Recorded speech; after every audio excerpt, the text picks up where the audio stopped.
What's good with everybody, man? What's good with y'all, man? Can we get them likes up immediately, y'all? Can we get these likes up? We finna start the trial in a second. Let me just get, you know what I'm saying? I gotta make sure I keep YouTube standards. I wanna get past the 10-minute mark, y'all. We on our way right now. Salute to everybody in the room. I appreciate y'all for coming, pulling up on your boy. You know what I'm saying? We doing this day 2. Keefe D, Tupac Shakur murder trial. And yeah, it's going up. I ask y'all right now in the chat, all y'all in the chat, if y'all been paying attention, y'all been with your boy for day 1, day 2, what y'all think about day 1? And what stood out the most to y'all in day 1? You know what I'm saying? Let me get this, light my candle and stuff like that. Let me get this air going, you know what I'm saying? Cool the house down. Let me finish cooking. You know what I'm saying? Appreciate y'all though for messing with your boy, man.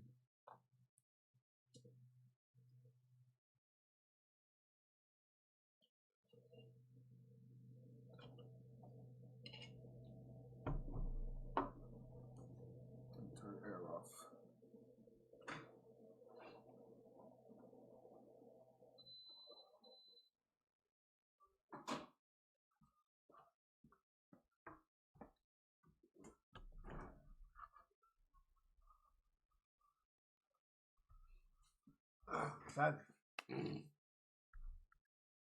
Well, y'all still do. How y'all feeling? Man, I know y'all want to get straight to the point. Let's get straight to the point, straight to the action.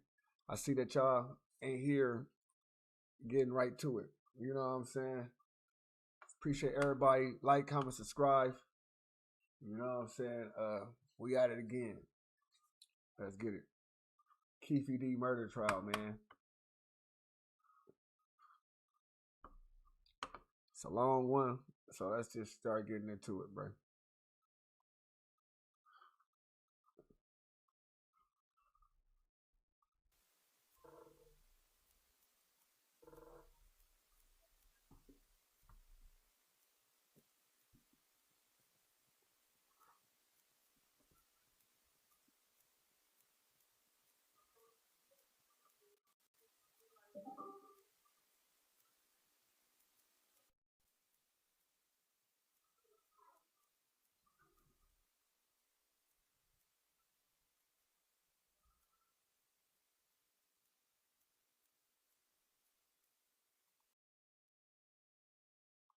Land, what's up, my boy?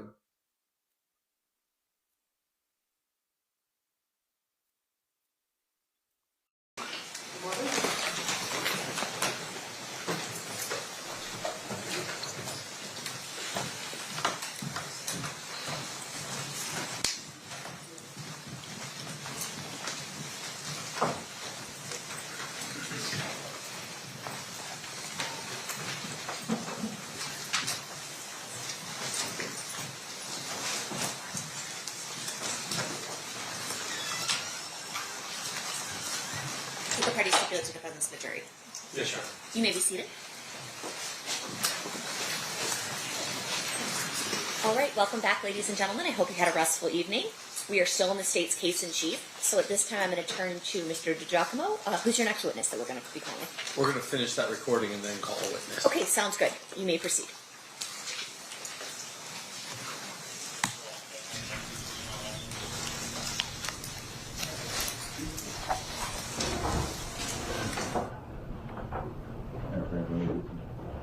Yeah, go ahead. So this the proffer. This the proffer agreement that he took the queen for the day. It's when he spoke up on himself and put himself involved in the trial. Salute to everybody. Salute to everybody as members. Y'all got the emojis. Y'all salute y'all emojis. Salute to all y'all, man. Y'all do your thing. You know what I'm saying? I appreciate y'all. Good memberships.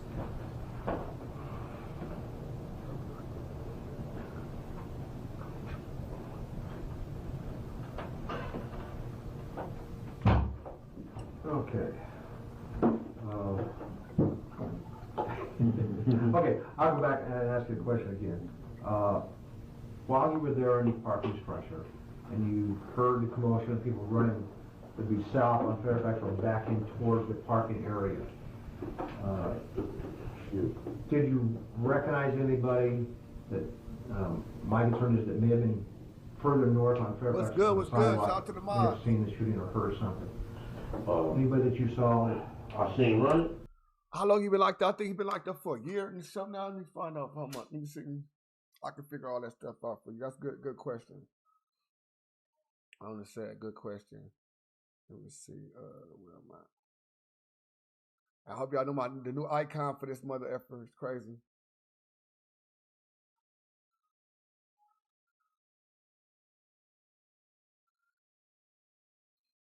Straight up.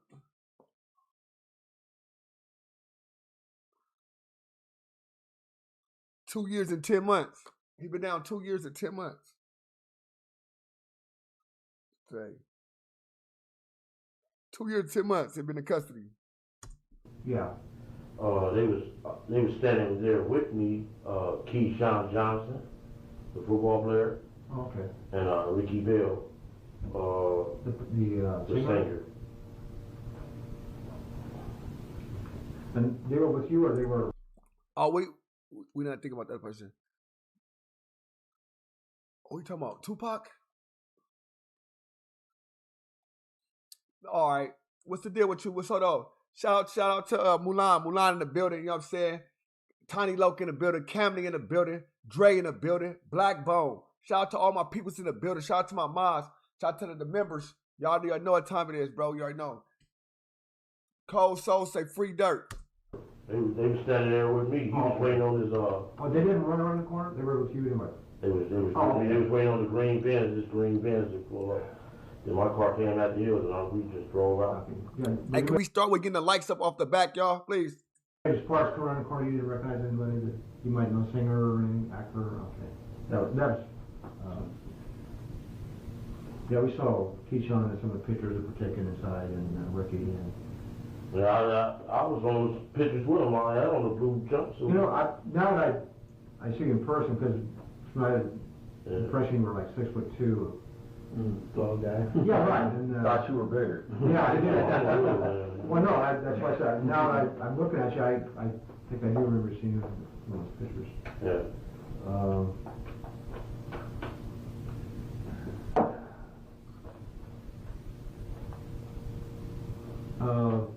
I don't know if we want to answer this or not, and I'll put out. Did you see anybody with the stereotype considered a gangbanger, dressed down, anything like that in the party?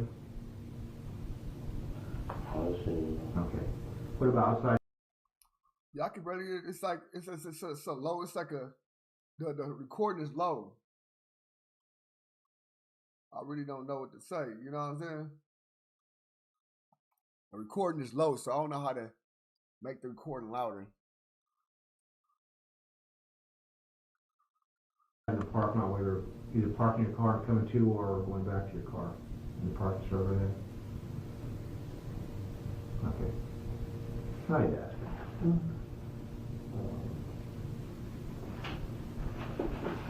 I just wanted to verify some things earlier. Okay. In the parking structure, you see some people running Towards the, you know, coming in from Fairfax. from Fairfax. Hollering and So, and you, from there, are you in your car this time, or are you outside? I'm outside. Are you near your car? No, they was pulling up cars. Everybody's waiting on. Oh, okay, you were waiting for valet to bring your car up, correct? Right. Okay, when the car comes up, I mean, when was the first time you heard that Biggie had been shot? Was it there in the parking structure? In the parking structure. What people were saying, Biggie's been shot, or any particular person? So tell my you? bad. So what they talking about right now is the Biggie Smalls. What they talking about right now is the Biggie Smalls unaliving, right? When Biggie Smalls got murdered, right? They talking right now about that's how they get him to talk about Tupac. It's the proffer agreement again. The whole crowd. Queen for the day. He a queen for the day. Shot Biggie. Like, what? Okay.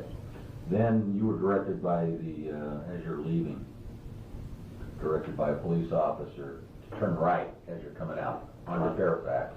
He directed every car that came up out of here. A tall officer. Okay.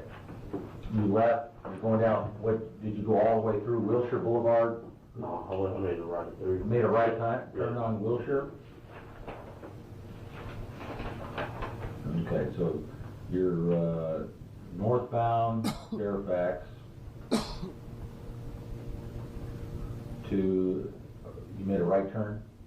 So it would be eastbound then, or westbound? This the tape. I'm gonna skip a little bit. This tape. Okay. We did this yesterday. Eastbound. Put the whole tape again. Eastbound Wilshire. Okay. Then, did you go? What's up? Do y'all want to skip the tape, man? Cause this is the tape about Biggie Smalls and all this stuff. But do y'all want to skip it to the end of the tape, towards the end, or y'all want to just go through it? Let me know right now. Cause I'm doing this for y'all, bro. But I don't. Let me know right now. Down Wilshire. Or So y'all. what, was there another turn that you made? On the red. Did you make a left or a right? Right. A right on La Brea? Then where'd you go? To the 10. 10? Then went to the marina. Yeah. To the 10. 10, went to 10 freeway? Yeah.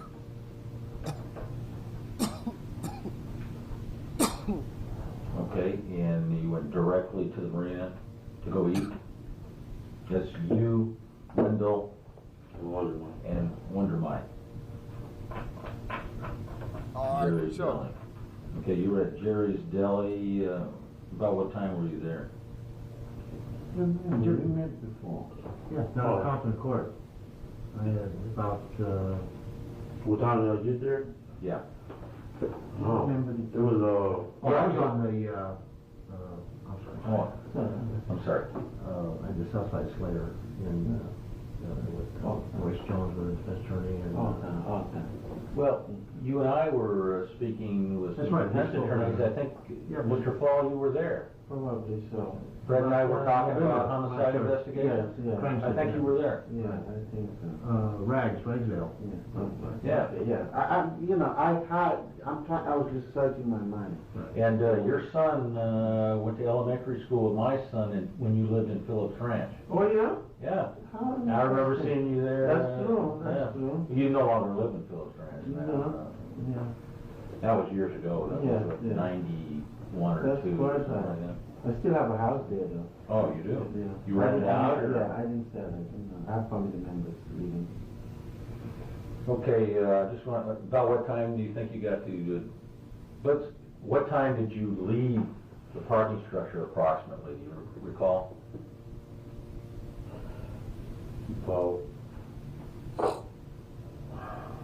Oh, you know, I was watching the watch. Okay, you said you arrived at the party about 11 or 11:30. You were inside the party for about an hour. And then, About an hour, yeah. okay, so that would either make it 12 or 12:30. And when you left the party, so, and, okay, driving time from there to Jerry's Deli, figure right around what, 1? Just about 1. About 1 o'clock, would you say? Yeah. 1 a.m., okay. I say about 1:30. Okay, between 1 a.m. and 1:30? Yeah, about 1:30. 1:30. Okay, and how long were you at Jerry's Deli? I mean, you know, An hour. okay. Going on.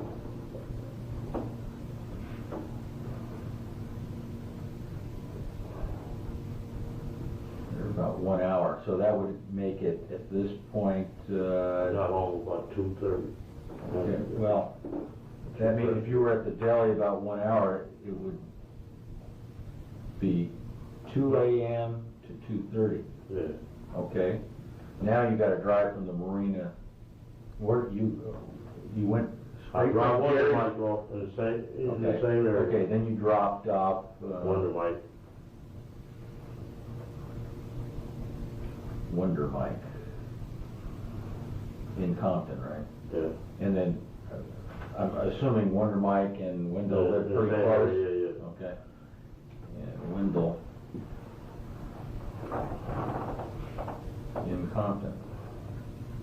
About what time would you estimate that to be? If you left Jerry's I got home about 2:30. Okay. 2:30. 02:30, arrived approximately 2:30. Yeah, all these. I wasn't watching the watch though. Yeah, we're all approximately. All the times are from Right. Yeah. Okay.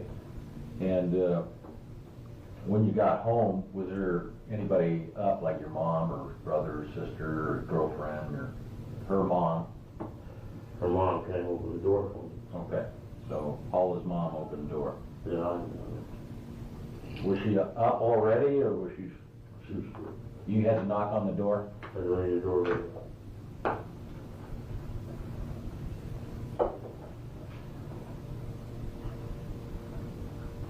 Yeah, I had on blue sweats and blue jumps.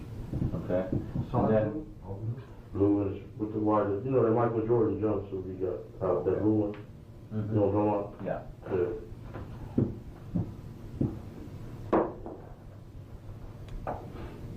Okay. When she opened the door, did you talk with her? I mean, did you She, tell her anything about the events that happened, like Biggie had been shot or anything? She's 73 years old, you know. Oh, so Yeah, she don't, so No rap music, huh? no, she she was the only one up at that time? yeah. Okay. Would you go head straight to your bedroom and go to bed? Yeah. Did you talk with anybody between upon entering the house? Did you speak to anybody, either in person or on the phone at all when you? When I talked to Paula, I told her that Biggie got killed. Okay. You and Paula slept in the same room together? Yeah. Okay. So you told Paula? Say Biggie got killed. I don't know whether he got killed or not, you know. Uh-huh. So, did you talk to anybody else besides Paula? Just us two. Okay, Wonder Mike and Wendell. Yeah, we was like, dang, that's messed up, you know. Okay, from the time you were at the, was about ready to leave the party to the time you arrived home, the only people you talked to were Wonder Mike, Wendell, Paula's mom. You may not have said anything to Paula's mom. Okay, and then you talked to Paula. Right. Was there anybody else that you talked to?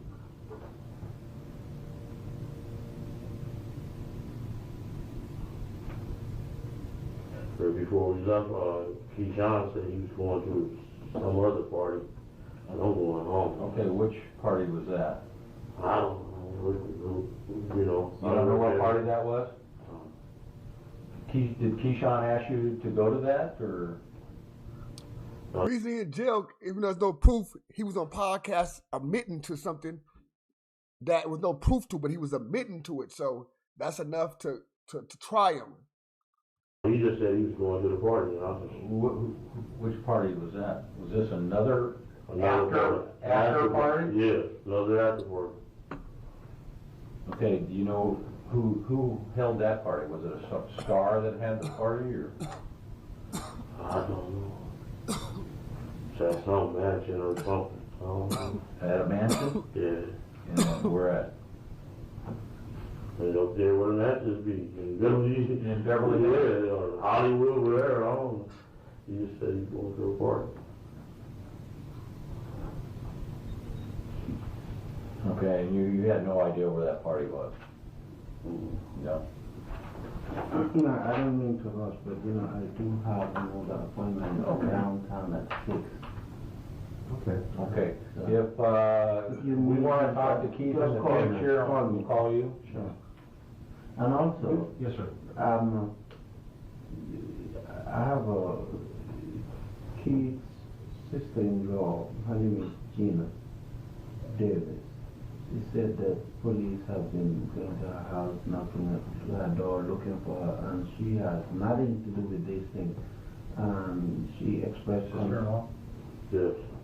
She expressed concern about, you know, what getting around her. She's wanted for. So if I told her, I'm Where does gonna she check with live? you. Let me ask you a question. I didn't even know of it. Norwalk. No. So I said, Yeah, I was gonna check with you guys. If you guys wanna Hey, talk about Cooper that, came you over here. know, not, Oh, Cooper's over Yeah, he's been over the windows, he's been everywhere. yeah, so, there? Oh, no, Norwalk? yeah, it's in Norwalk. Long Beach or I Norwalk. think that's Norwalk. Have you talked to Detective Cooper?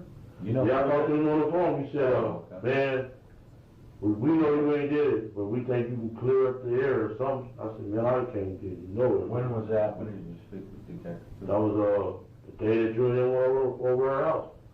Pardon me? The day? You were there when, you remember y'all Oh, yeah, were there? yeah. Yeah. Oh, you talked to him? I called him every day. Okay, that's right. Yeah, now the point with Gina Davis is that, I told her I'll check with you guys. If Detective Cooper goes there looking for her, she's not gonna talk to Detective Cooper. I want Cooper to know that. If someone wants to talk to her, just call me. Okay. I'll make her available. But if someone goes there without, you know, being cleared, she's not gonna talk to her anymore. Okay. So we have Okay. 15 people working on this with us, and Yeah, but I was just on the parking garage, man. Yeah. I didn't see nothing or nothing. All I did was heard Okay. ears. The first and we'll get it, and it's good. Okay, let's put some mark down up here. This is the museum right here. And this is the parking structure. This is Fairfax going north.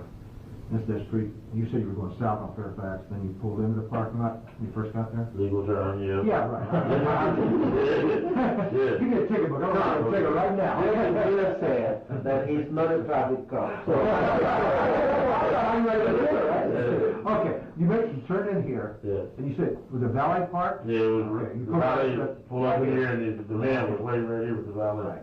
Okay, so you got out here, then you went up There. up to the party. There's a lot of people there, Right.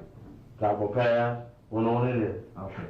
Now, when you came out the same way? same way. Okay, down this door. Now, it was the stairs with the rails, Right. we were standing right here. Okay. When you came up, was Big E down here already? Yeah, Biggie's and was in front, they was getting in their car. Okay, they were parked here in front? Yes, Okay. both of them was suburban. Right, okay, both Suburbans. And you know which one Biggie got into? He got in the front one, and the boy got in the back one. Then Jermaine the Freeman that was behind him too. Who was? Go ahead. Jermaine the Freeman, the little guy, Oh, you know, Damien? his little crew, yeah, they Right, were. Damien, okay, yeah. In a different car, right? Yeah, I know some of them dudes there. I was hollering at them, whoop, whoop, and they left out. And then Keefe was standing over here by the cars here, you know, waiting on the man to come. Everybody ran in here. I didn't even hear those shots. I just see the crowd running. I was like, man, Okay, had you received your car yet? no, Okay, so you were still going waiting around. on the car yet. Did you see them leave the area? Biggie and his entourage? You see him pull out and... Not really. I just seen a lot of cars just leaving. Okay, so you saw them there and you just continued over to Over there in my car, yeah. Okay, and then approximately how long do you think it was when you saw them take off, that you saw these people come cattle rustling back in there? Between the 5 and 10 minutes. It was quick. And then that's when everybody comes running around here. Okay, Yeah. were you in your Running car out. here or you still waiting for I'm it? still waiting. Okay. How long did it take them to get your car? I'm talking it's not either side of the crowd and I'm trying to do the egress and egress out of it. They pulled over Keefe first, then they pulled over mine. Okay. We, you know, came together really. Okay, so you're inside here, and when you leave, did you go out this way, or did you? Come out this way. Okay, And the man was exactly. standing right here, this way he was standing, waving people out. Okay, He was making sure they go right though, okay. you know, because that is an illegal turn if you turn it up. You know. I'm gonna have to look at it. Okay, you said this individual was a police officer? Yeah, he was tall, about 6'4", blonde hair, real tall, yeah. And he just waved the cars out. He waved about 50 cars up out of here. You know, like, yeah. Did you see any policemen there in the parking lot, say, As you were leaving the museum, had the shooting already gone down, or was it until you actually walked a little ways inside the parking structure? Okay, when I was coming down the stairs, Okay. well, I was there, seeing Biggie now. Okay. Later, you know, they got on. Then I was over here. We was talking about football, you know, Keyshawn. Oh, Keyshawn talking. That's right Yeah. here, waiting for your car? Yeah. Okay. Then, the crowd came around. I was about, How long were you standing there? When you exited that museum, how long? He had a police interview about Biggie Smalls. This is about the Biggie Smalls murder, and they want to know where he was. How did he exit the venue with Biggie Smalls? Because they first got up on him. They try to say because of a car that he drove a car that similar to the car that did the shooting. The time span from the time about 10 minutes. 10 minutes when About you 10. saw people rushing in. Yeah, it was about 10 minutes. Okay. Did you see him? Now you say, remember that. Now listen, I'm gonna let it go. I'm gonna start texting inside. I'm gonna start texting inside the chat because I don't want to keep stopping it. But if for the first part, the lawyer, his defense attorney scored points with old girl that was in the car next to Tupac. Because of Keefe book and all that, he said Tupac was yelling out the window, yelling at some females. She said they never talked to me. Tupac never talked to me. We were talking to Tupac. They were talking to her homegirl was talking to Suge Knight, and Tupac never was out the window. That shows that he's fairy tailing. He said Tupac was out the window, hanging out the window, screaming out some shit. That's how he knew it was Tupac. So a lot of stuff you gotta see is small points being made. Any policemen anywhere around any LAPD Uniformed officers. and uniform officers when you came out? Trying to set up a time for you to That's us. All I seen was, that's what I seen right here, the tall guy. And it was more, they was pulling up. It was coming real red, you know, coming in. Coming, a whole lot of cops was coming. Yeah. Okay, people were rushing. Okay, 10 minutes between the time you exited and the time that people were running into the parking structure. Then how long from that time did it take you to finally get into your car and start pulling out? I'll say about 6 to 7 minutes. 6 to 10 minutes? About 6 to 10 minutes, yeah. Okay. And then how long did it take for you to exit the structure? Is that? It was like bumper, you know, bumper. Okay. So you're finally in your car. Yeah, then we leave. I mean, did you have to wait for a long period of time because of the No, not traffic? really. He was pushing through pretty He was fast. waving them through, yeah. So after the crowd started moving in, the policemen were there within what, 6? About 6 minutes, yeah. He was running in. Biggie got killed. I'm like, Lord have mercy. You know, I had been at one of them before, and over there in Inglewood, and they made everybody spend the night at that hotel and interviewed everybody that was there. Which hotel? This was at by the farm. What, that shooting you're talking about? It was a shooting in it. You know, that was kind of strange for him to be waving people out, so, you know what I'm saying? Okay. If you asked me, I don't think he did it. I appreciate your time. Yeah, okay, and feel free, again, if you need to talk to him, because I'll tell you, when I first got word that you were interested in talking to him, my advice naturally was, don't talk to the police. I won't hide it. I said, don't. But he insisted that he wants to Get this over and with. talk to you. So he's doing this on his own. No, I He said understand. he wants to talk to That's you. why Yeah. we had no Yeah. problem with you coming down with him, but Yeah. it was the assault. Yeah, he insisted. And I was checking on him, everything, I don't know who. Yeah, When you talk to Yes, Sean Holmes. talking to Sean Holmes. What did you talk about? He said the FBI is all over me, man. I don't want you guys catching my heat. Stay away from me. Sean, you're looking. Sean. Oh, yeah.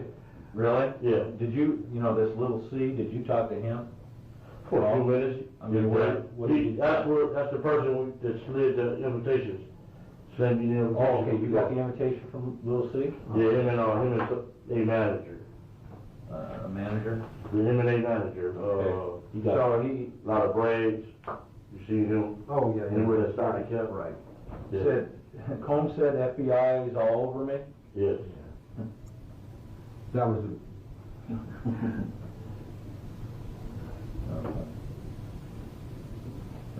So with Little C was just hi and Yes. He gave me the invitation. Him and the this is manager. before you went in? Before I went in. Okay. Then I went up there. They was drinking. Gave me a bottle. I started Did drinking. you talk to Little C inside? Huh? Did you talk to Little C Yeah, I talked to inside? him. What did you guys talk about? I mean, you met before, right? He just said, "How you doing?" Yeah, you know. What you been doing? How long had you known Sean and Little C So, before this event? Maybe about a year. A year? Where'd you Couple meet of him? years. He had gave an after party at the Soul Train Award. In what year? That was 96? uh, I don't know. We suck as one night the guy get killed at the El Ray. What year was hell. that? Now we got to turn back They on. got beat up. That's where I'm sorry. Oh, That was 94? That was the year I met. Yeah. Okay, so that's 3 years ago. Yeah.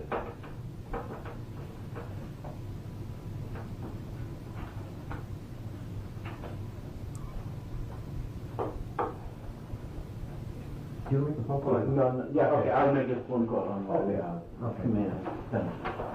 I appreciate it, Keith. I appreciate, because I'd like to talk to you again, and we'll call your attorney, and you have no problem? I ain't got no problem, man. I just go to from Shalom and run and let me go. Sure.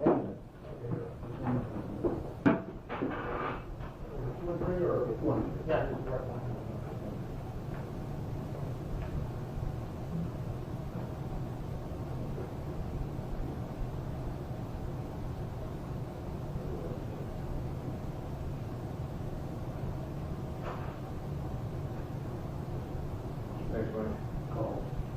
No call. Good, thank you, appreciate it.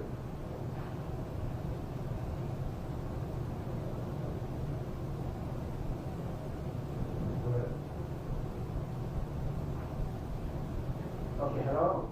Okay, hi. Okay. You want sober too? You want another sir? Oh, okay. Fine, how are you? Did you talk to somebody? Okay. She talked to me, you know, I'm in the death penalty case. So I have no time whatsoever. Friday, today, we're after Friday. Which one? But, I told you, advantage medical No. is the only dependent you have. Otherwise, you just forget every money and go. Otherwise, you just spin the world. But I'll talk to you later. Yes, I'm at the police department, so I'll get back to you.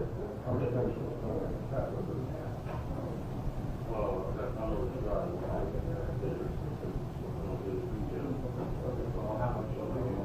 Throwing away your table, huh?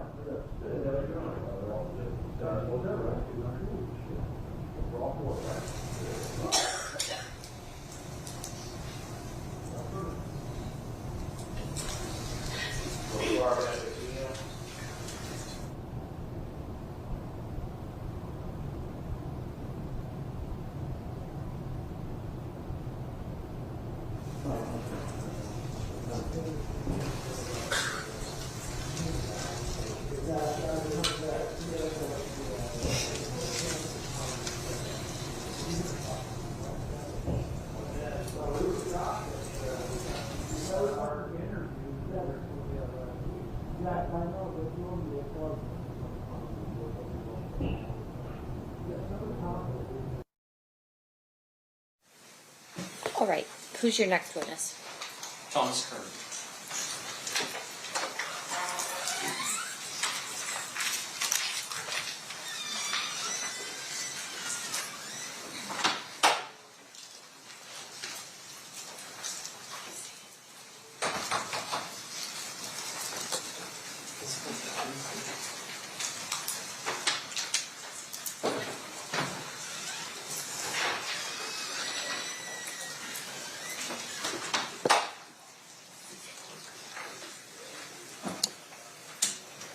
do solemnly swear the testimony you're about to give in this action shall be the truth, the whole truth, and nothing but the truth, so help you God? I do. You may be seated.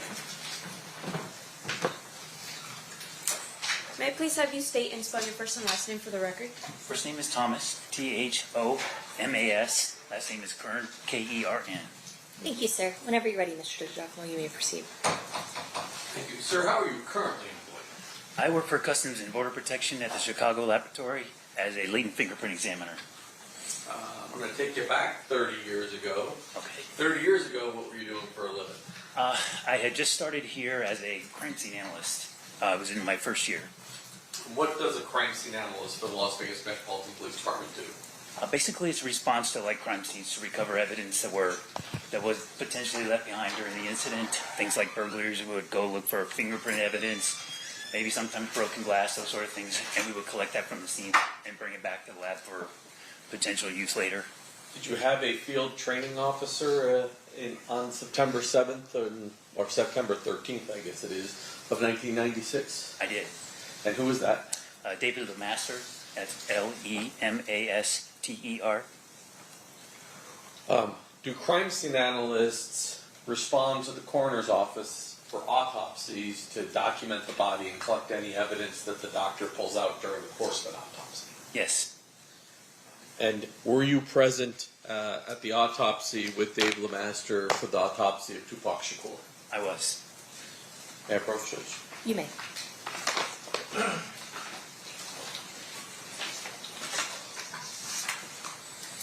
going to start with state proposed exhibits 44 to looks like 56 there. Just want you to flip through those.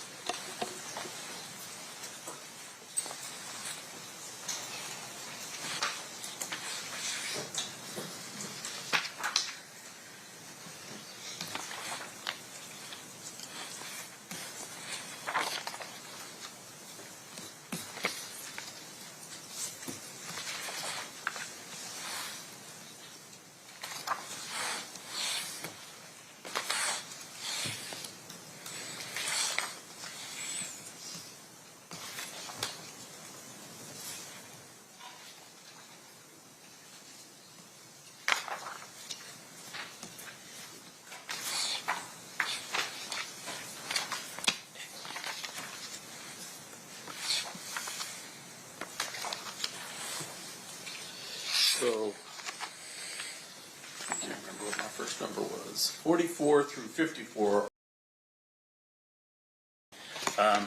When we collect the evidence, we're supposed to put a seal on the reverse, and the seal has to remain intact throughout the investigation. That also has David's initial and personnel number and the date that was collected. And so it appears that nobody's opened this since David impounded it 30 years ago. That's correct. Judge, I offer 44 through 56 and 128. Any objection? They will be admitted. Thank you. I pass the witness. Okay. Cross-examination, Mr. Sampson. Your Honor, I have no cross. Ladies and gentlemen of the jury, any questions for this witness? Seeing none, thank you so much. Have a good day. You are excused, Mr. Quinn.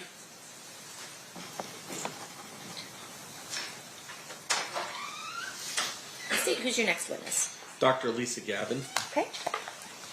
Lisa Gavin.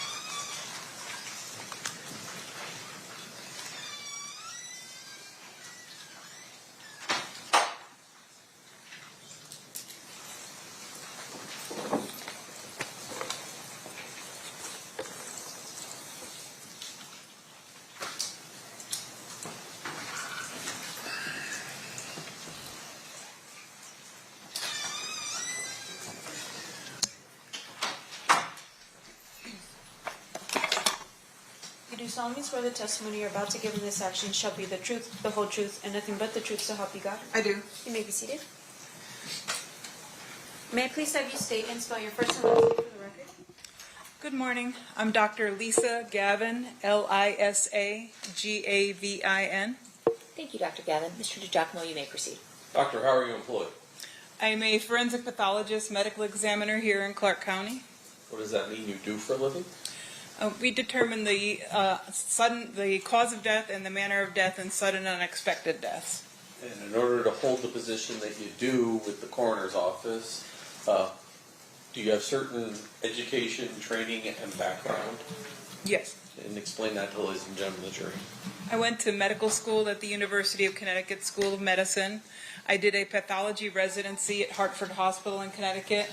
I did a surgical pathology fellowship at Hartford Hospital in Connecticut. I did a forensic pathology fellowship in the Office of the Medical Investigator in New Mexico, and then I came here to Clark County. I have a medical license to practice here in the state of Nevada, and I'm board certified in anatomic pathology and forensic pathology. How long overall have you been a forensic pathologist? This September it'll be about 17 years practicing here. So I'm going to guess that 30 years ago you were not at the autopsy of Tupac Shakur. No, I was in medical school. Have you in the past had to come in and testify to your opinions as to cause and manner of death in cases where you weren't the actual examiner at the table? Yes. Explain why that would happen. We have people that have retired. We have doctors that have died. We have doctors that have gone to other locations in the country. So when you are asked to review, what is it that you get to review in order to form your opinions and conclusions? Most often it would be the investigation report from our office. It would be the autopsy report from the forensic pathologist that did the case. It could be photographs associated with the case. Could be medical records associated with the case. Could be any consultations or the like associated with the case. In this particular case, do you know who the examiner was? Yes. Who was it? It was Dr. Jordan. And Dr. Jordan is no longer with us, correct? Correct. Dr. Jordan has passed away. In addition to what the medical examiner's office had, did you rest in peace, Dr. Jordan, cuz. Also get a copy of the photographs taken by crime scene analysts during the course of the autopsy? Yes. And did you utilize those as well to render your opinions? Yes. I'm going to start with what's been previously admitted as State's Exhibit number 44.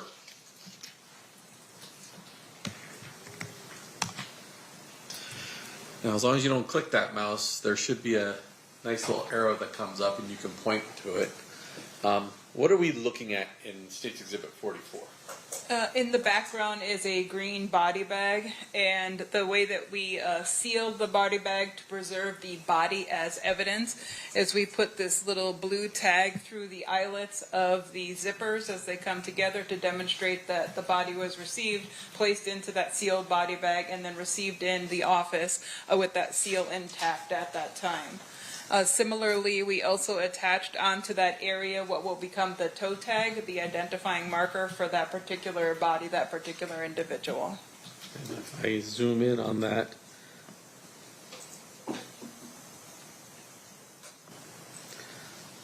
we're able to see that the name was Lassane Crooks. He could have been a devil, so what? If you God body, you say rest, you know what I'm saying? I'm God body, bro. Straight up, he could have been a devil. So what? He was your devil. AKA Tupac Shakur, date of death 9/13/96 at approximately 1600 or 4 p.m. That's correct.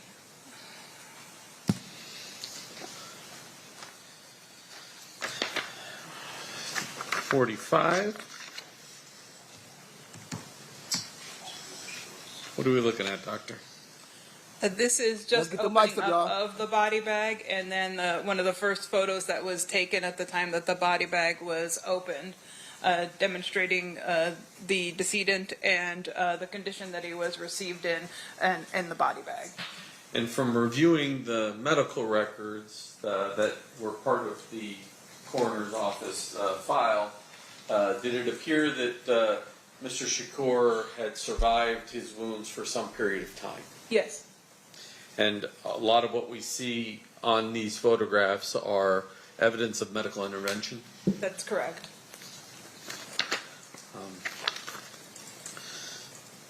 046. This is a facial shot. I know there's a ruler in the way, but this is a facial shot of Mr. Shakur. Oh, that's correct.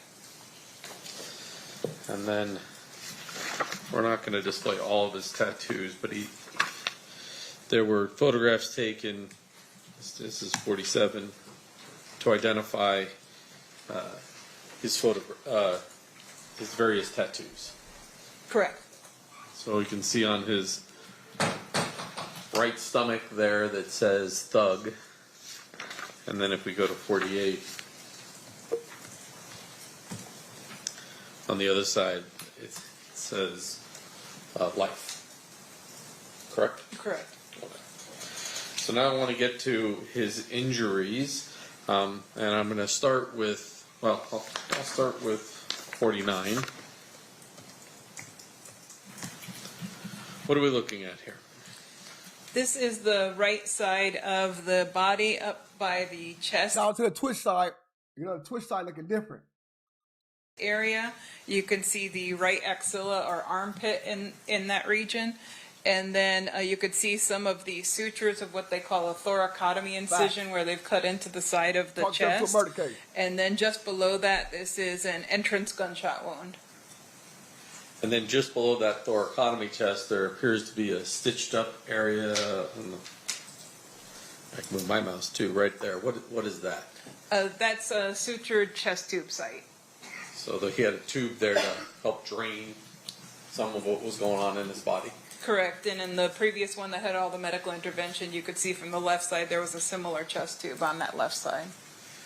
From your review, were you able to determine sort of the path of this particular bullet? Yes. And what was that? It entered here in the right lateral aspect of the chest, just below the axilla, the armpit, and then went across the right chest space, went across the right lung, and then ended up coming to rest in what we call the sternal notch. The sternal notch is a location just between where your collarbones kind of meet up towards the center of your chest. So just beneath that, the projectile was recovered. The nature of that type of wound, what did it physically do to him, his ability to breathe and those types of things? So the injury to the lung would have collapsed the lung and also caused the lung to bleed. And so it was documented within the medical records that he had about 2 liters of blood in his chest cavity when they put in the chest tube to try to save him. And similarly, they ended up removing that lung to try to save him and kind of clamp off the bleeding. And then it already had multiple episodes of not becoming responsive, so he wasn't able to breathe. He was bleeding out in that area from that injury.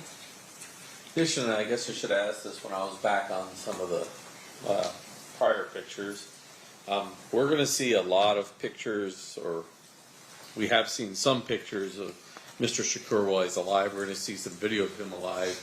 He certainly looks a lot skinnier in those pictures than he does in these pictures. Is there a reason why he's so bloated in these photographs? After they've been on the life support system, you end up not being able to circulate the fluid in the body that they're trying to give you, and so it kind of seeps into the tissues, and it makes your tissues look kind of bloated and literally bloated. I'm going to move on to his next wound, State's Exhibit number 51. What are we looking at here? This is the right lateral aspect of his body, so his right flank and his lateral aspect of his right thigh. And then his back side of his right hand is also within this picture. The ruler, though, is identifying what? The ruler is around the right lateral aspect of his thigh, so the right thigh on the lateral side. And what is that? And that's an entrance gunshot wound. And can you tell me the path that bullet took? Yes. And go ahead. That bullet entered in the lateral aspect of the right thigh and then went upwards into the abdomen and damaged his intestines. Then 150, we going about 50s. Can I get 50 of y'all to double tap the screen, like the video, hit that 3-prong in the corner, and put the like up? I need 50 of y'all to do it. Then I need another 50 of y'all to do it after that. Ended up operating there and removed a portion of his intestines, and then during that surgery they recovered another projectile. State's exhibit number 52, and you can see it in 51, but now the ruler is on, oops, try that again. Now the ruler is on that lower mark. Describe that for us. This is like the lateral aspect of his body, or his right flank, and this wound does not penetrate into the body, but it kind of causes this deeper abrasion in this area. So this could be from like a spent projectile that might have hit something else and then hit his body, so it lost its momentum to be able to penetrate into his body further. So it kind of hit this area and created this wound on the side of his body. Were there evidence within the medical records that Mr. Shakur had received bullet wounds sometime prior to the injuries that caused his death? He had some scars in other areas of his body that were suggestive of that. State's exhibit number 53.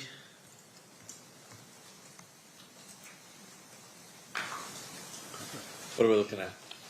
This is the back of his right hand, and on the ring finger he has an entrance gunshot wound. This path goes through the hand and goes through that finger and then fractures that bone right by the ring finger area. And then 54, 054. What are we looking at? This is the exit aspect of that wound. That Appreciate all the subs. We got 150 of them, 150 subs yesterday. Let's see if we can break that record today with over 150 subs. And I want to say thanks for all the members too. You got a couple of members yesterday. You know what I'm saying? Salute to all the members. Saw the entrance too on the back of the hand, and it kind of exits out the underside and partly in the webbing between those fingers. Now you mentioned thank you for the gifts. that Appreciate the gifts. The gifts keep us going. The gifts and the super chats keep us going. during the surgery, UMC would have recovered Appreciate one bullet, love. and then autopsy, another bullet was recovered. That's correct. And so, as it relates to the autopsy, All the showing good you people, state's appreciate exhibit love. number 55. What are we looking at here? This is the projectile that was recovered during the autopsy. This was the one underneath the sternal notch to which I referred earlier. And just so the jury understands these when they get the back room, that's the same Shout out bullet, Lucy. it's just taken from the opposite Slim side. Pop. Yes, we take multiple angles of those projectiles. Photos of multiple angles. Your Honor, just for the record, with exhibit numbers this one. Mr. DiGiacomo? 56. Okay. Now, Doctor, in addition to not only the photographs, were there other records identifying Mr. Shakur within the coroner's office records? We have both some medical records and some photographs, as well as the autopsy report, the investigation report, and the toxicology report as well. Did you also have an affidavit from Mr. Shakur's mother indicating that's her son and he's dead?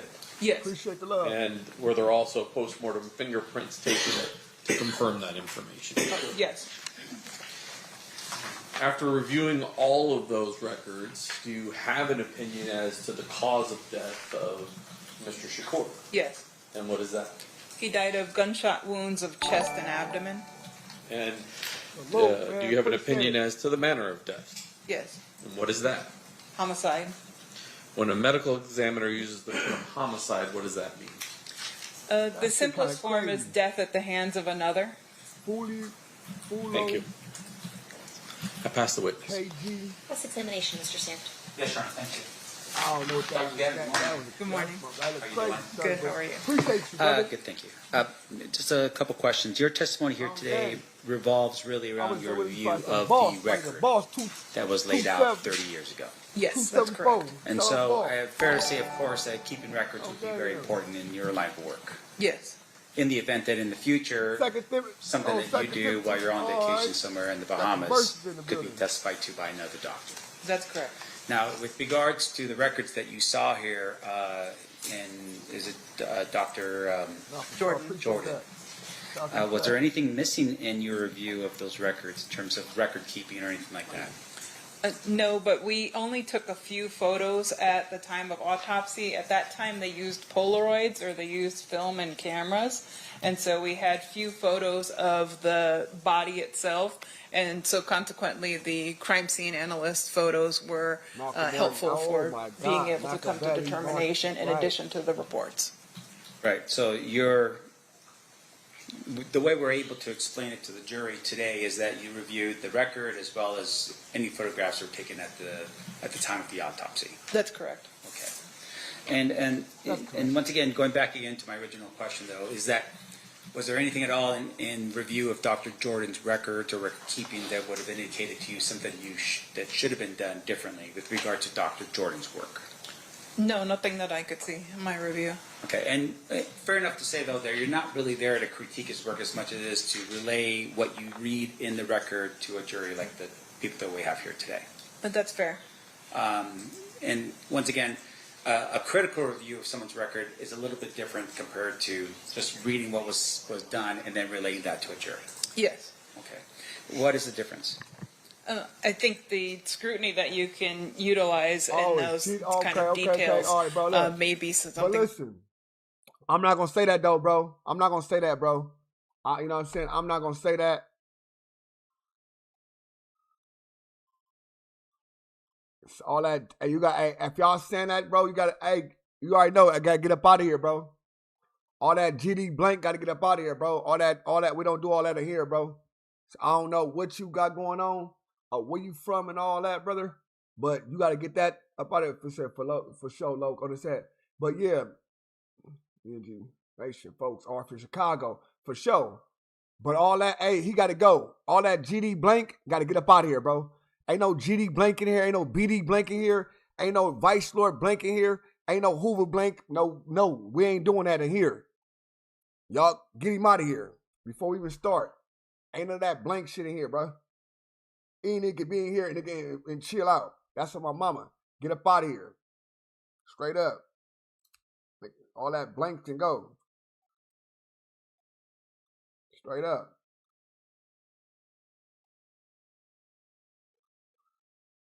Straight up. All that blank shit out of here. That shit up out of here, brother. Nigga, that shit belongs on the streets, my nigga. And that shit can be streets, you know what I'm saying? All that try to do all that shit in here like that shit hard. That shit make no nigga, that shit it ain't it. I don't care who you is. You can be my homie, you can be my op. Get that shit up out of here, regardless. You know what I'm saying? Get that nigga out there with the monkeys out of here. He gotta go too. Monkey gotta go too. Get the monkeys out of here too. You know what I'm saying? Let's get it back rolling. That becomes relevant for a particular case. Right. So, for instance, if there was some issue, some dispute over whether or not he was given adequate medical treatment, that would be something for another day, for another topic, and another type of review, right? That would be for somebody that actually does treatment of bodies. I'm a forensic pathologist, so I'm a medical examiner, so I review people after they've died. So that would be treatment related to whomever does that type of treatment. Now, would you have been able to do this type of review if Dr. Jordan had not kept an adequate record of his efforts? It depends on what you have available for review. Say, for instance, there's no record at all. He doesn't do a record, he does some work, but you don't have anything other than maybe the pictures in this case. Would that be enough of a review for you? Photographs can be very helpful in terms of determining what happened to the body, and then in terms of where the locations of injuries are. Based on my knowledge of anatomy in the body, I can definitely generate opinions based on that. Sure, but with regards to, say, his work in general, outside of the fact that you could point out location of where there's entry and exit wounds, for instance, from a bullet, outside of that, would you be able to tell this jury exactly what Dr. Jordan had done with regard to his autopsy? What he did for his exact procedures? No. Okay. And in the event that you don't even have that, say, for instance, you're coming in here today And the question as well, did Tupac Shakur die of bullet wounds? Would that be something that you could just tell a jury like this without even looking at a record or photographs? We would need some kind of record in order for me to be able to generate an opinion, or some kind of photographs for me to be able to generate an opinion. And fair to say then, once again, that in your line of work, record keeping, record writing is critical to maintain the integrity of what you do as a coroner. Yes. Okay. No further questions, Your Honor. Thank you. Any redirect, Mr. DiGiacomo? Man, Mr. Sam suggested, and I just want to make it clear, you're not regurgitating Dr. Jordan's opinions. You've formulated your own opinions as to cause and manner of death. That is correct. Thank you. That's perfect. One final question based on Mr. Giacomo's. And fair to say, though, in order for you to do that, you have to rely on Dr. Jordan's documentation of what he did. I relied on his documentation as well as the other documentation that I talked about, which was medical records as well as photographs. Thank you. No further questions, Your Honor. Ladies and gentlemen of the jury, any questions for this witness? We have one more that we're waiting for. Salute to everybody, bro. Cool breeze, everybody's finna just gifts and all that, man. We appreciate it. Can I have the parties approach?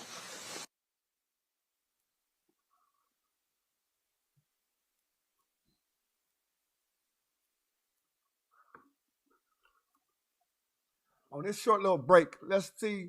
Make sure y'all tap it with the ODM Slim Show for all reaction content. You know what I'm saying? Live show. We do the hip hop stuff on my reaction channel. We do all problem stuff.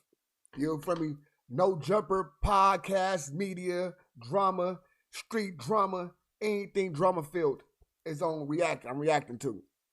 Make sure y'all tap in for the reactions. ODM Slim Show. All right, Dr. Gavin, we have a few questions from our jurors. Were there any wounds to the head that you or Dr. Jordan observed or noted? No, there were not. And then, were all the bullets found of the same caliber? I don't know what the caliber of the other bullet was, the one recovered at surgery. Okay, state any follow-up based on those questions. Do you even know what the caliber of the bullet was that was covered at autopsy? No, I don't know this caliber. Is that something that is not in your realm of determination? That's correct. Thank you. Mr. Sam?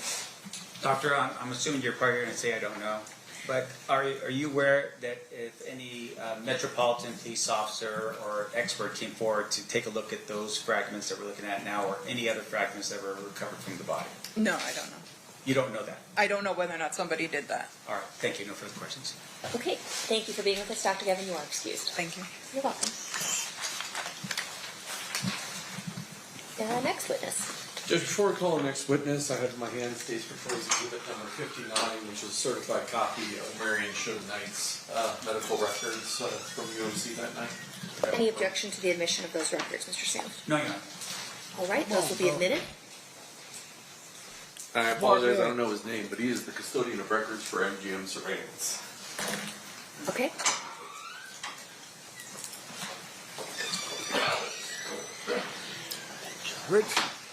Richard, man, you smart. You smart, Richard. They can't tell you the caliber of a bullet. The medical examiner didn't write no notes of what he did medically to this man. Nothing. Nothing. What is going on? You do solemnly swear the testimony you're about to give in this action shall be the truth, the whole truth, and nothing but the truth, so help you God. Oh, God, You may be seated. Reggie. Again, somebody else May I please have you state and spell your first and last name for the record? Michael Ingram, Michael Ingram. Thank you, Mr. Ingram. Mr. Giacomo, whenever you're ready. Sir, how are you employed? I work as an investigator for MGM Resorts. What area at MGM Resorts do you have a certain job responsibility? I have responsibility over surveillance and security surveillance and investigations. Were you requested to come here to authenticate some video that was collected well back in 1996 from the MGM? Yes, I was. And have you had a chance to see any of that surveillance? Yes, I have. Okay. Did MGM keep a copy as well? Yes, they have. Okay, so you reviewed that. Yes. Judge, I have in my hand stage proposed exhibit number 115, which is that video I'd offer. Any objection?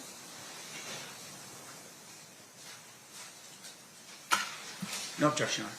Okay, that'll be admitted. So I have 3 different camera views, more than 3 different files, I'll call it, that we're going to talk about. Back in 1996, can you describe the type of surveillance system we're looking at? Like, how is it, what medium was it originally recorded on? At that time, it was recorded on VHS. And did MGM reuse tapes every so often? Yes. And so when you reuse tape, did you lose quality each time you kind of reused it over and over again? Yes, the quality deteriorated. And so, unlike today that's digital, some of these views that we're going to watch, it's going to be pretty hard to facially identify anybody. Is that correct? That's correct. So I want to start with, actually, have all yours.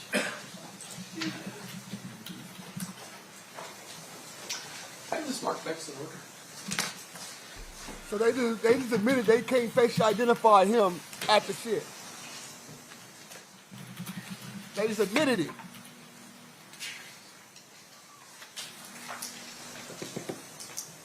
We can't put him in Vegas. Switch it over.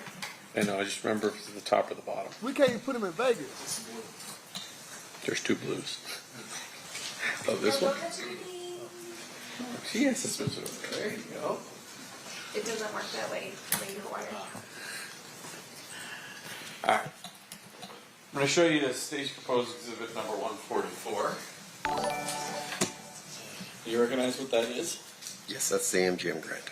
Is that currently the way the MGM Grand looks? The general layout of the casino or the hotel, yes, it's the names have changed and stuff, but Okay. the property is the same. So we don't know if this is from 1996 or if it's from 2002, 2010, when in the last 30 years, but generally the layout's been the same. Correct. I'll put this up, ladies and gentlemen, the jury. Your Honor, if I could, I'll move to bit 144. before we move to admit, can I just ask a couple more questions of this witness with regard to this particular? You'd like to voir dire on this issue? Yes. You may.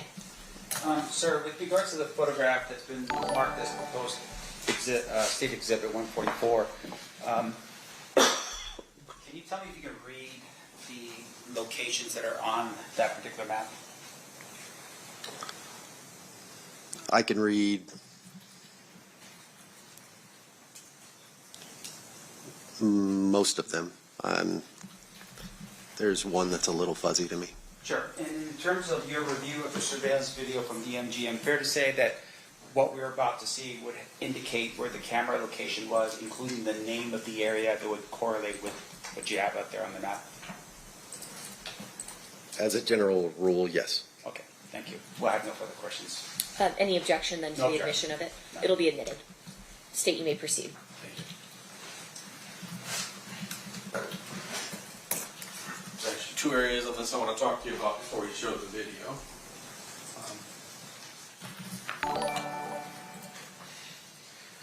Maybe more than that. Generally speaking, events like the Tyson-Selden fight, where would that have occurred at? The MGM Grand Garden, which is located at the top of the screen. Up here. Okay. We have an elevator view that we're going to see. Where is that located on this? There's, in the middle of the screen, there's 3 small boxes. Those, Right here? yes, those are the elevator core for the MGM Grand. And then if there's a camera that's going to say food court, that's kind of walking, that's looking down a long hallway. Which hallway are we looking at? The white box, yeah, you're going to be following that basically to the Grand Garden Arena. So when you come out of this box, you can either come down here or across the casino, essentially. Correct.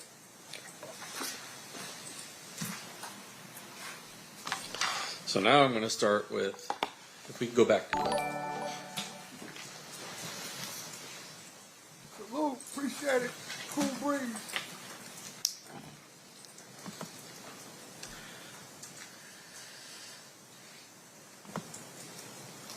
I'll pause it here for just a second. This says food court promenade. So I'm just going to hold it up for the jury. Do you know anywhere where we are along this white corridor? Or could it be anywhere on that white corridor? Specifically, I couldn't tell you exactly where along that corridor you are, but you're along that corridor. Okay.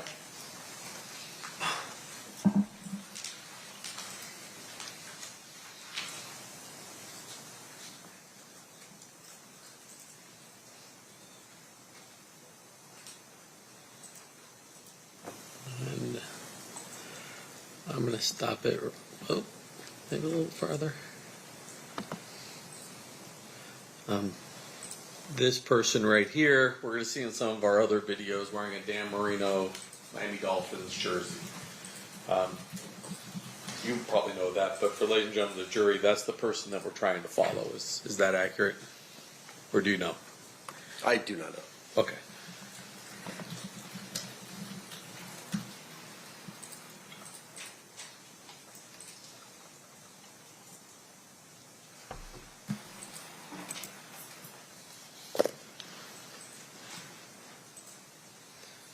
Now we have another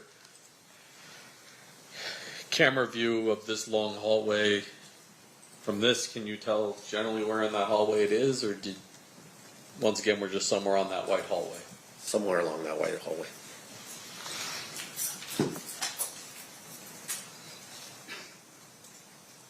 And, well, he just flashed. That. So let me stop it here. On these VHS tapes, cameras would flash between different hallways. That technology was in effect during that time frame. Called multiplex back in those days? Correct. So sometimes we jump from camera view, trying to capture what we're trying to capture. Correct.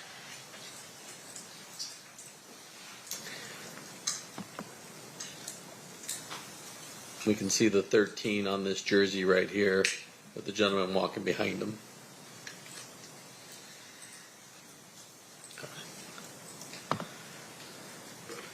Now I'm going to take you to 115B. I don't know why it did that.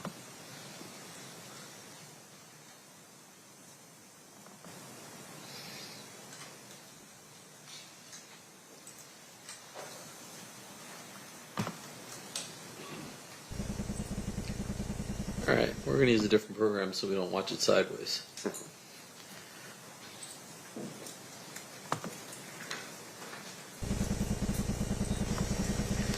And I'll turn my volume off because there's no volume. Now this is that elevator core that we saw. Please switch over to me for just a second. Over to you? You mean the dot cam? Yeah.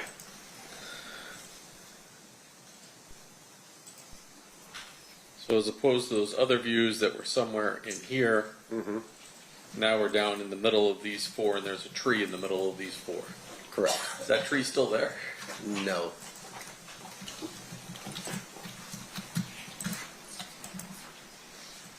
And unlike the other camera, this one is a movable camera that goes back and forth. Correct. Go back to you. Yeah.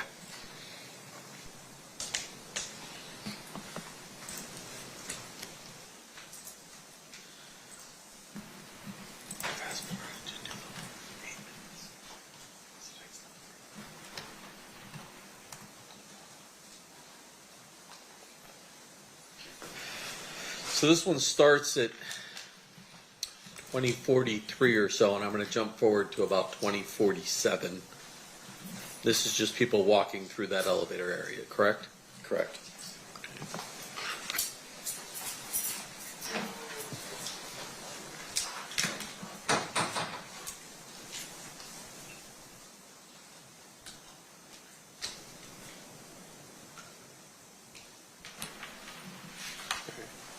Close enough. We'll start at 204633.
It is like Atlantic City, for sure.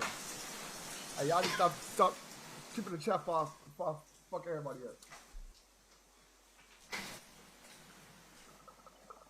Stop it just here for a second Talk about to Tupac. orient everybody. It's So called Tupac Shakur, not y'all old camera, is it being what's going operated on. manually by a cameraman so he can stop it on something that he's looking at? He can stop it at a location, but that movement that you saw was just the camera in rotation, just scanning the area. But if it now stops and focuses on someone, there's someone in the control room that is able to stop and go, hey, something's going on. And, Yes. okay.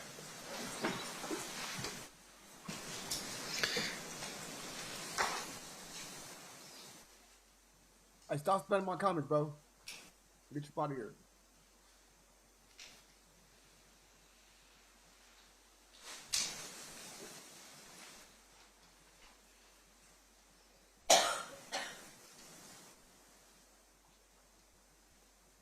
Look at those ass black people.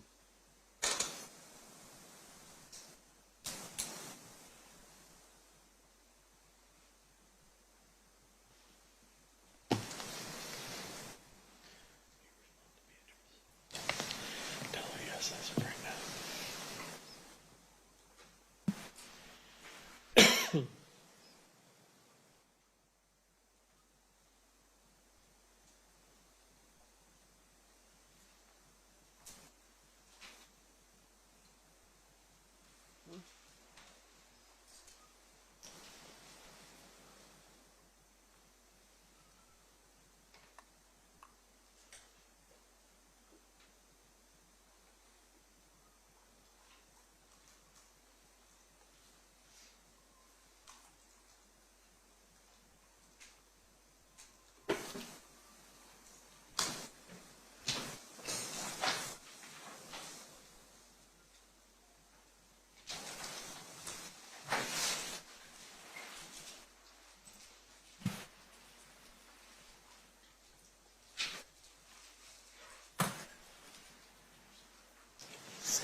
The gentlemen in white shirts, are they security guards, and the gentlemen in tan shirts, Metro Police?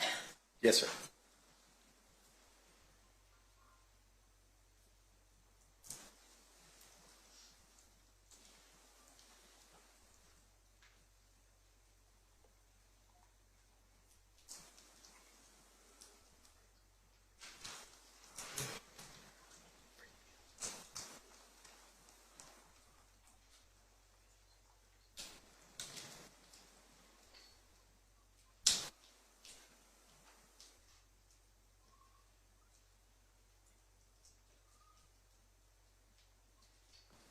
Pause it there for a second. Once again, it appears that the victim of the beating was wearing that 13 merino shirt. Yes, sir.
Stuff is about 2055 or so. And then our final view, this may seem somewhat obvious, but I'm going to give you this when you watch the cameras. After we're done, I'm going to ask you generally where those people that we see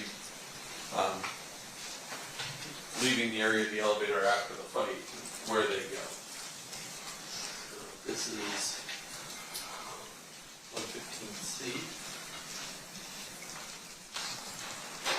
So is that the main casino floor outside the elevators? Correct.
What's up with y'all? Y'all finna know.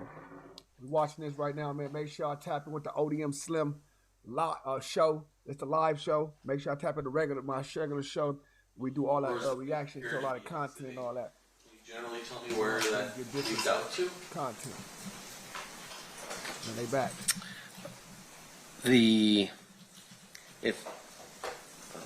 The lion entrance? Right. Is that anywhere near the ballet? That's the. I'm sorry, I was confused.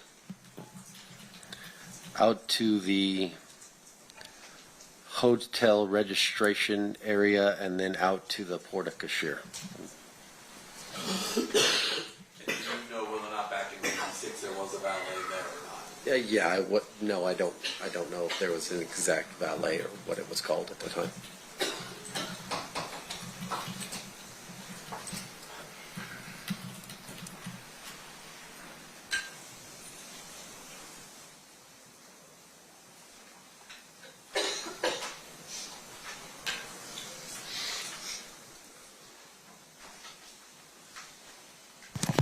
Thank you, sir. Judge, I pass the witness. Mr. Smith, cross-examination. Thank you, Honor. Sir, you are an investigator with the MGM, correct? MGM Resorts, the whole company. So it would be MGM as well as the other properties that are on the ship? Correct. Okay. And I'm assuming you're more than just yourself doing the investigations? Correct. Okay. May I have that document? May I approach on it? Yeah. I'm going to publish this again for the jury. State's Exhibit number 44. All right. A couple questions. As the investigator, or a investigator, how long have you been doing that line of work for? 14 years. Did you have any previous law enforcement experience before you became an investigator for MGM? No. And then with regards to your training as an investigator for the MGM, are you trained in how to do an investigation? Yes. Okay. And that would be something that would be not necessarily law enforcement, but it would just be to protect the properties that MGM owns? Yes, sir. Okay. So with regards to the training that you have, is one of the things that you do in terms of training, learning how to write proper reports? Yes. Okay. Can you tell us why that's important? Documentation for future reference. You're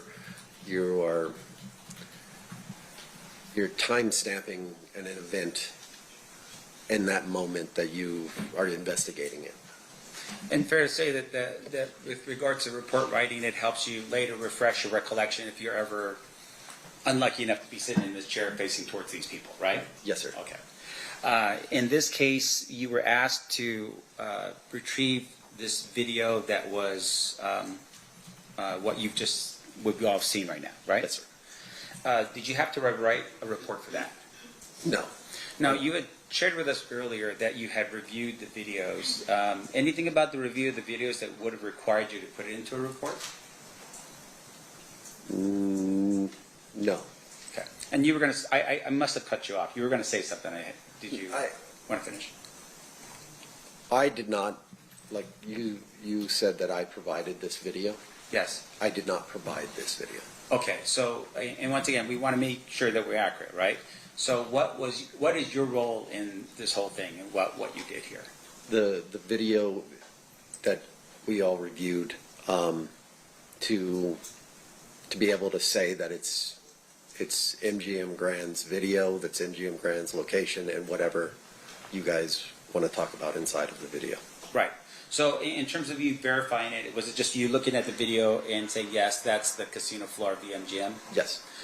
In terms of the date and time, for instance, you're just relying on what's date stamped and timed on the actual video that you watched, right? Yes. I mean, you don't have any other way of verifying any of the time and date in this case outside of what's time stamped on the video, correct? Correct. Okay, and that's not a trick question. I just want to make sure it's like, yeah, you're good. But in terms of the case itself, was there an internal number that was assigned by the MGM property specifically as to this event in September of 2000 or 1996?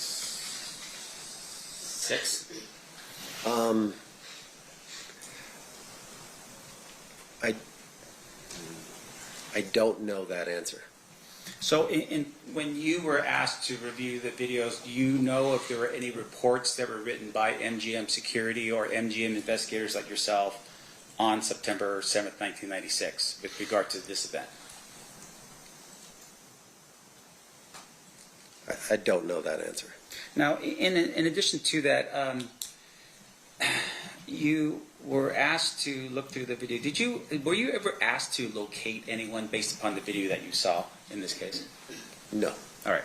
And the way the surveillance worked back then, right? I'm assuming you weren't. That was 14 years ago, so that would have been. You were there in 2012. Technically, I got hired in 2010. 2010. All right. So this is another. Take a step back. Another 14 years prior to you working there. We heard testimony that the recording system was all VHS based. Yes. If you could describe for the jury, right? So you have a control room, I'm assuming, with all these monitors that are on there. Yes, sir. And there's multiple people that are probably looking at different quadrants or areas of the casino. They're looking at different monitors. Yes, sir. Okay, and some of them are concerned with, like, say, cheating on the tables and that kind of thing, right? That is a different team altogether. I see. You have your security team and you have your gaming surveillance team. I see. So so as a security team, you're just tasked with safety on the premises. Correct. Okay. And so in this case, when those cameras are going around, they're going around automatically until such time as somebody in the control room looks and says, "Oh, there's something going on right here," and then manually focuses the camera over there. Some of the cameras, yes. Okay. And even if the person in the room is not seeing it, sometimes they'll get a call from security saying, "Hey, we've got a situation over by the elevator banks," and then that would draw someone's attention to that monitor and move the camera over to that area. Yes, sir. Now, is the person that's operating the camera at that point in direct contact with the security team that is down below, like in this case, in the elevator area? Yes, sir. So they would be communicating back and forth about whatever it is that would be going on that would be helpful for everybody to know. Yes, sir. Okay. Now, in this particular case, you have obviously a lot of people on the property. Yes, sir. Maybe you're too young for this, but I mean, this was fight night, right? Mike Tyson against Bruce Seldon. Yes, sir. Is that typical? Like, is that a typical amount of people on the MGM property? In my experience, yes, that's a typical of fight night that you would have. Right. So nowadays it's UFC or some type of championship thing with somebody, I don't know. But once again, championship level sort of thing, right? Yes, sir. Not an everyday. Not an everyday thing. All right. And obviously there's a ton of people that are there. We see at some point the group that attacked the individual run. Yes, and sir. they run out of the area. And I want to make sure the jury understands. So going back here to State's Exhibit number 144, the area where the attack happens is right here. Is that right? Yes, sir. And this is right next to it. It just says elevator core, right? Yes, sir. Now we talked a little bit about where they exited, and you had mentioned somewhere, but I just want to make sure I'm clear as to where that would have been. Can you tell the jury where they exited? From what I observed, Sir, just so that you know, you could actually take that mouse that's right there and just move it around. Yeah, when he's on the dock cam. They changed Down it. and pointed out. Usually they can, but All right. Just go ahead and just describe it, and I'll just point it out. he appears to have traveled initially after the altercation. He appears to travel north up into the casino area, around that area, and then from the description, it looks like he comes back south and then turns to the approach that screen and point. Oh, Thank you, Madam Clerk. Yes, please. Could you just... Just talk louder while you're over there. You just can get up and just point it out on that big screen if you want. Sorry about that. I should have done that.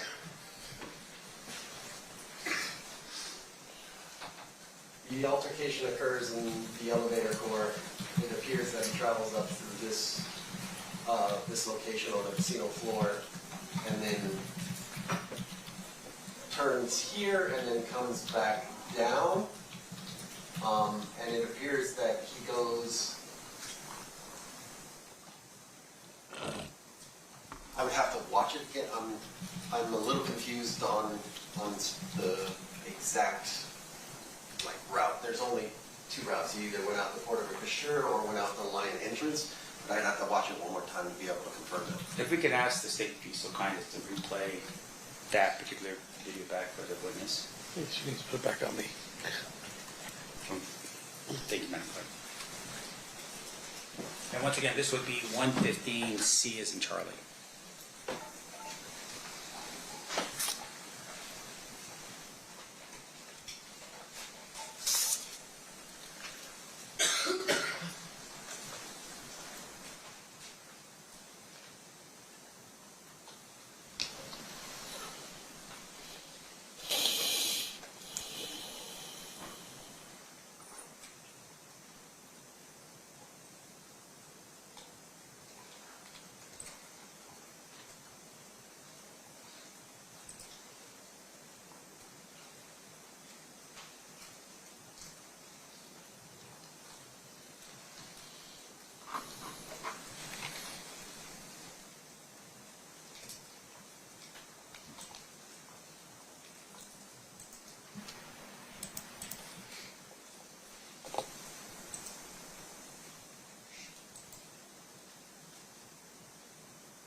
King Von.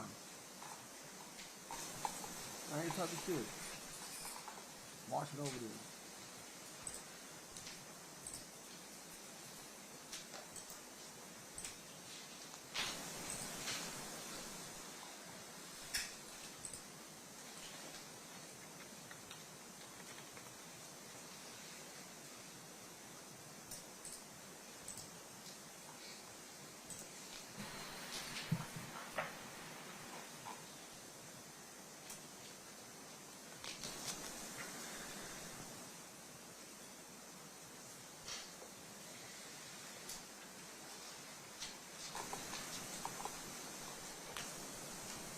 He ready to Tupac.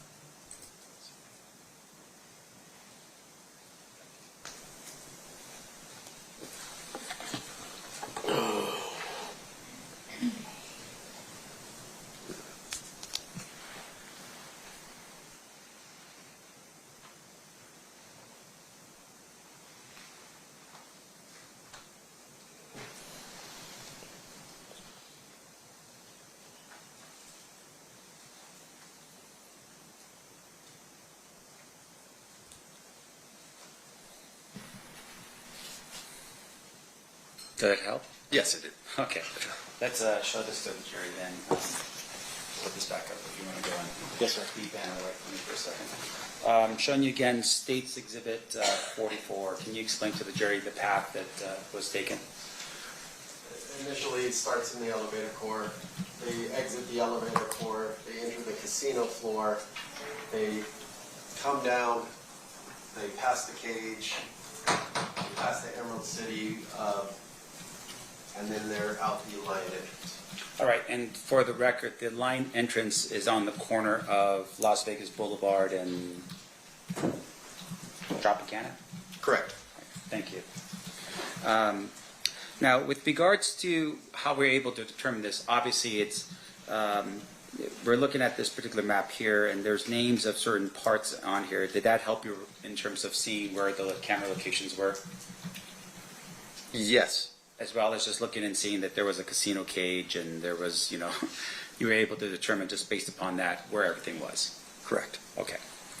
Now, looking at the map again as well, can you point out for us the number of cafes that's located on the property?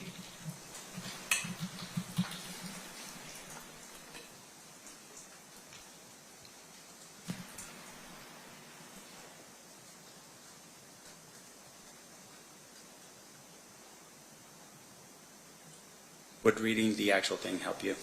'Cause the resolution- Yes, I think it would have. You want the number of cafes, sir? Yeah, just tell me how many cafes are on the map.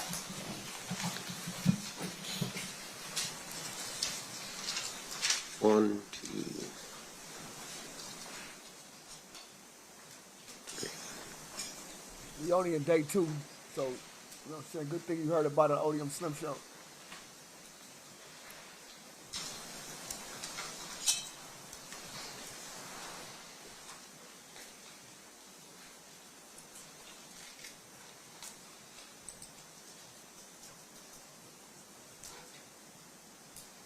Three.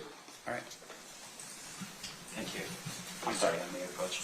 Oh, of course. You may move freely. Thank you. Showing you again for the jury 144. If you can just get up and point to the map in terms of where the cafes are on property in 1996 for us, please.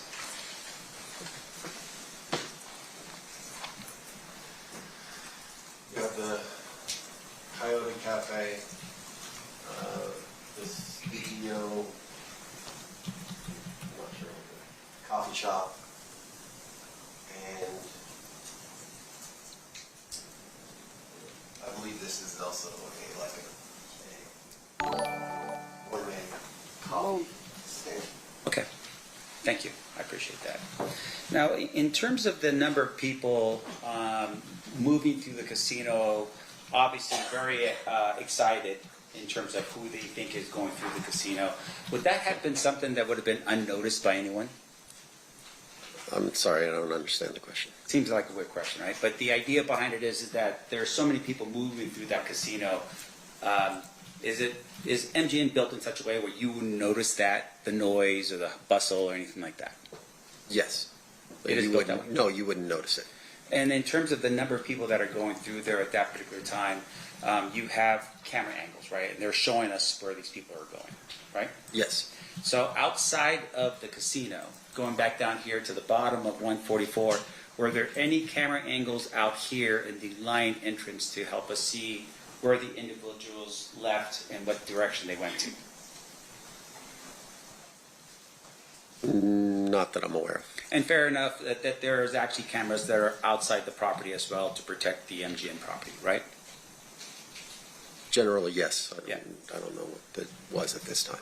Sure, and I'm not trying to pin you down, but the idea behind it would be, even now, for instance, there would be surveillance cameras to help protect the property. Correct. Now, directing your attention over here to, you had mentioned this before. What is this called here? The Porta Cashier. Okay, what is that? It's a drop-off, pickup, a taxi line, limo service. It's basically everything for the guests arriving to the property. Arrive and leaving at the same time? Yes. Okay.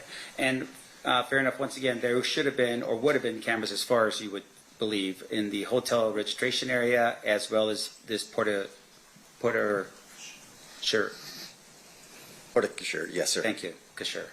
There would have been cameras there, at least now there are. Yes, there are. Okay.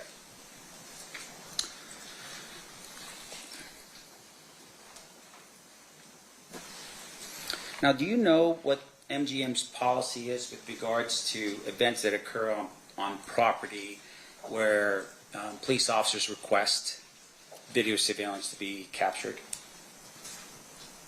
Yes, I know the policy. Okay, what is the policy?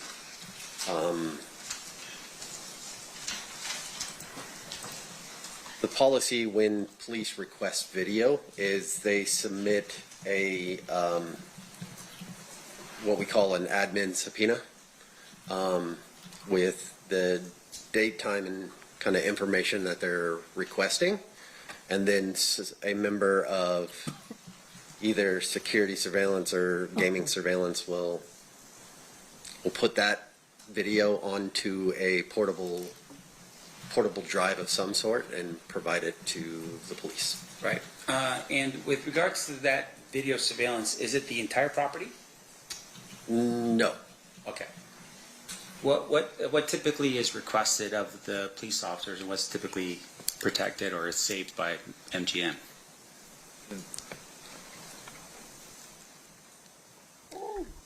situations dictate, but whatever they're initially requesting, if they're looking for a physical altercation, that's what they're going to get, is the physical altercation.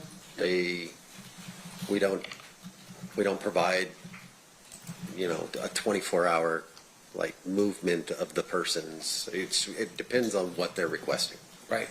So in this particular regard, you have an individual dressed in a Dan Marino jersey that at some point leaves the elevator area. Recall that? Yes. Now, do you know if there was ever a request to follow that individual through the casino and maybe off the casino premises just because he had been involved in an altercation with some other people? I'm not aware of any request.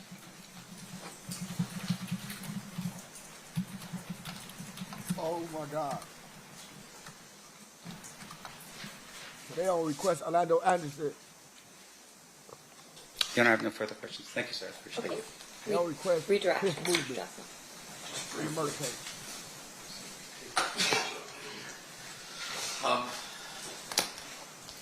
You mentioned one, you didn't know if this was 1996 or not, correct? Correct. You also said you weren't sure whether or not there was a report written by security. Correct. Let me show you.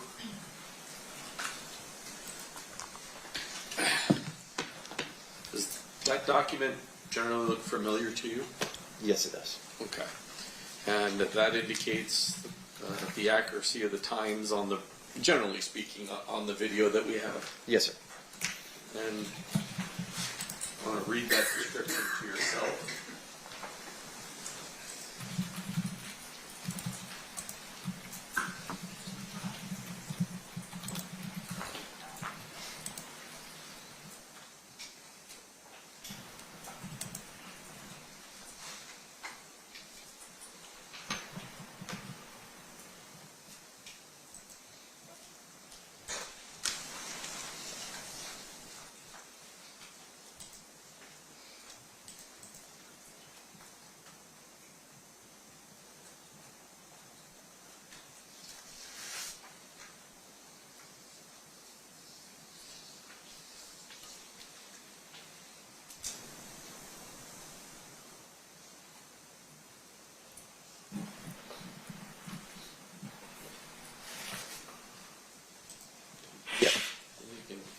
And there's more. But, yes, sir.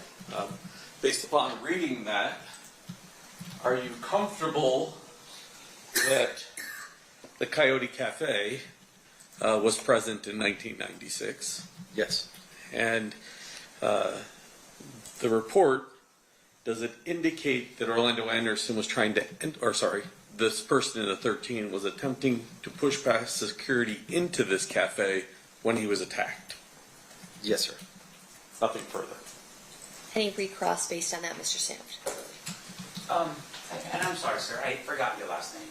Ingram. Ingram. Mr. Ingram, the report that you just read, did you author that report? No. Now, in terms of the report, fair to say the report is basically reflecting what's found on the videos that's been provided by the state. I'm sorry, I lost track. What? The videos that we watched earlier, is that what's in the report? Yes. So, in essence, the jury can see the report for them, or see the videos for themselves to determine what was happening in terms of actions and what people were doing, right? I don't know if that's completely accurate. There are things that are in report that are written by eyewitness that you can't see on video. Sure. Now, the report itself, do you know who wrote it? I do not. Do you know if that person had the same training and experience that you have here today talking to this jury? I do not. In terms of the report itself, is it a standard report that would have been drafted back in those days? Yes, sir. All right. And there would have been somebody who would have supervised that report, I would assume, and reviewed it? Yes, sir. Do you know who it is in this document? Who the supervisor? The supervisor is. I don't know who the manager at the time was. No. All right. Once again, not you. You were 12, right? Okay. Young, yes. I have no further questions. Thank you. Just briefly. Mr. Sam said that only what was seen on the video is in this report, but there's actually a description of what Mr. Anderson, what the person in number 13 was doing before we could see it in video, if you read the first. Yes, he.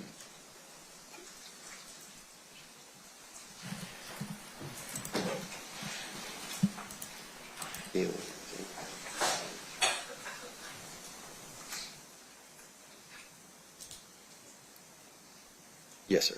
This is a document that appears to be authored by somebody who was present and confronting Mr. Anderson from security as he was trying to get into the Coyote Cafe when he was attacked, and then we see on video kind of the remnants of that attack, but not the beginning of it, correct? Your Honor, I'm sorry, I'm just going to object to that question. Well, he opened the door with that question by Leading? saying, What's your response on leading? "Oh, as the leading? Oh, okay. Read the first 4 lines of the report. I'll rephrase my Okay, so it's sustained. You may rephrase. Read the beginning of the report." On Sunday, August 7th, 1996, at approximately 8:50 p.m., this officer was in the elevator core when I noticed a BMA wearing a sports jersey force his way past the officers. I'm gonna take a pause real quick because 49 people will do a question. Well, it's people that's on this jury that came on here. That was the lady that was supposed to be there at the day that was next to Tupac. She didn't remember some shit. So I'm not saying you can't remember shit, but it's not. There's no regular shit to remember stuff from 30 years ago. To the point, I'm going to object as this is hearsay, and there's no exception to this That was what 87. statement being brought in. Okay, your response on that one. 2 things. 1, he opened the door by claiming this report only says it's bad. 2, it's a report generated at the time by the person who witnessed it, and it is a record of the MGM from MGM in 1996, all of which would qualify for admissibility. Yeah, maybe approach. Sure. Oh, shut up.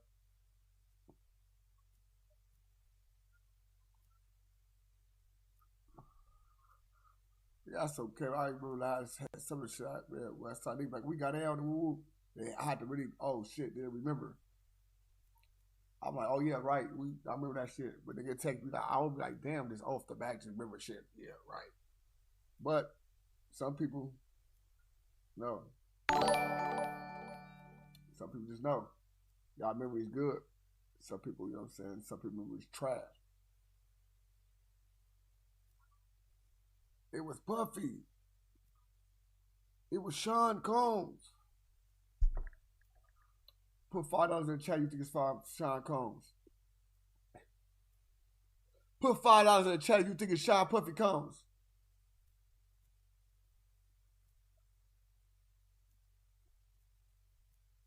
All right, overruled. This statement is not being offered for its truth. Instead, it's being offered to rebut the idea that the only thing that the report contains is viewable on the video, and the jury is to consider it for such.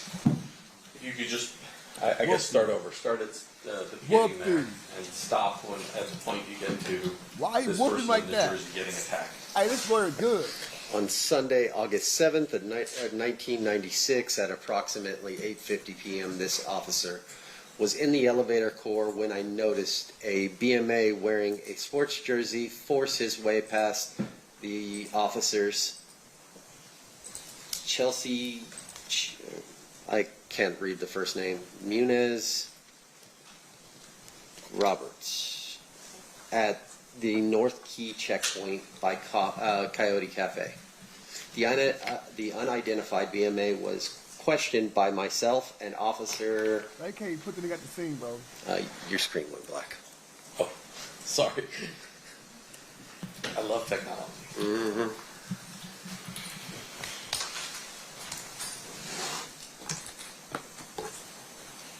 Your Honor, maybe approach again while Mr. Giacomo was working on technology. With Mr. Claus? Okay. Yes.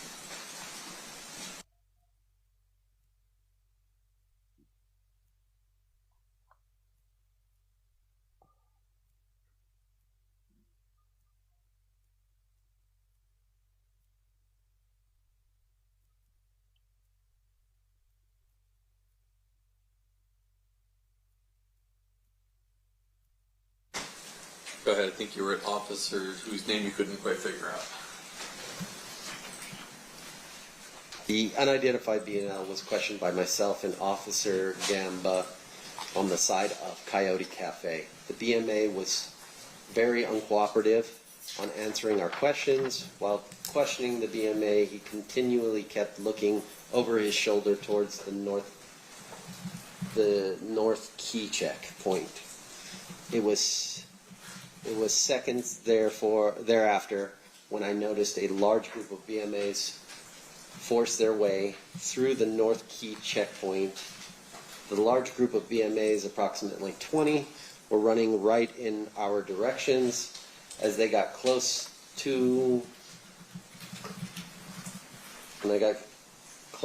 close to the BMA that was being questioned, started to run south towards the elevator core. Around 5 or 6 BMAs from the group caught up with the single BMA, grabbed him, punched him, and knocked him to the. That's probably far enough. Okay. Thank you, sir. I have no more questions. Okay, Mr. Stamp, anything else based on that? I guess that'd be recross. No, Your Honor, but with regards to my discussions with the state, I'm going to move for the admission of that particular page that was read into the record. Any objection by the state? I don't. There's a second page. You want to read it all first and then make a decision as the first page or both pages? Is it bad, the second page? At least page 1 will be admitted. Page 2 is still up in the air. But would that be next in line for the state, or do you want it as defense exhibit, Mr. Sampson? This will be defense exhibit B, Your Honor. Okay, so that'll be admitted as defense exhibit B. We'll hold tight to see if you want 1 or 2 pages. How many pages? Potentially 2, but right now. Okay. Yeah. Let my clerk know. Yes, ma'am. Thank you. So nothing further. Nothing further there. Any questions from the jury for Mr. Ingram? We do have at least 1. Okay, can I have the parties approach?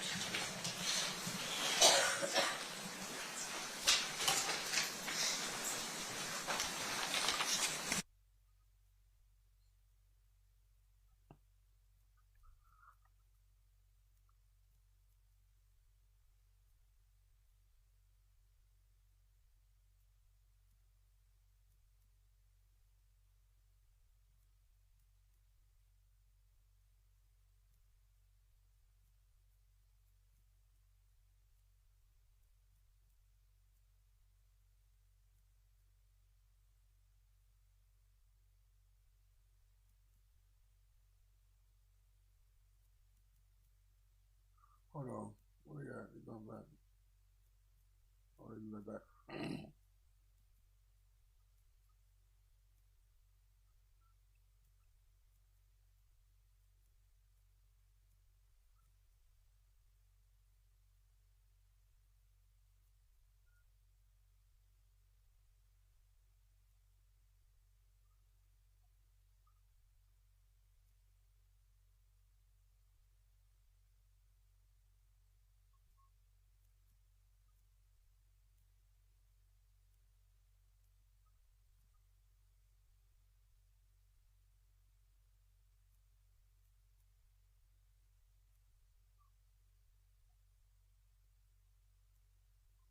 All right, a question from one of our juries. Do you know where the person or officer who wrote the report at MGM from the security team witnessed the person in the jersey by Coyote Cafe? Can you restate that for me one more time? I can try, or I can read it again. Yes, ma'am. Where is the officer or person who wrote the report at MGM from the security team witnessing the person in the jersey by Coyote Cafe?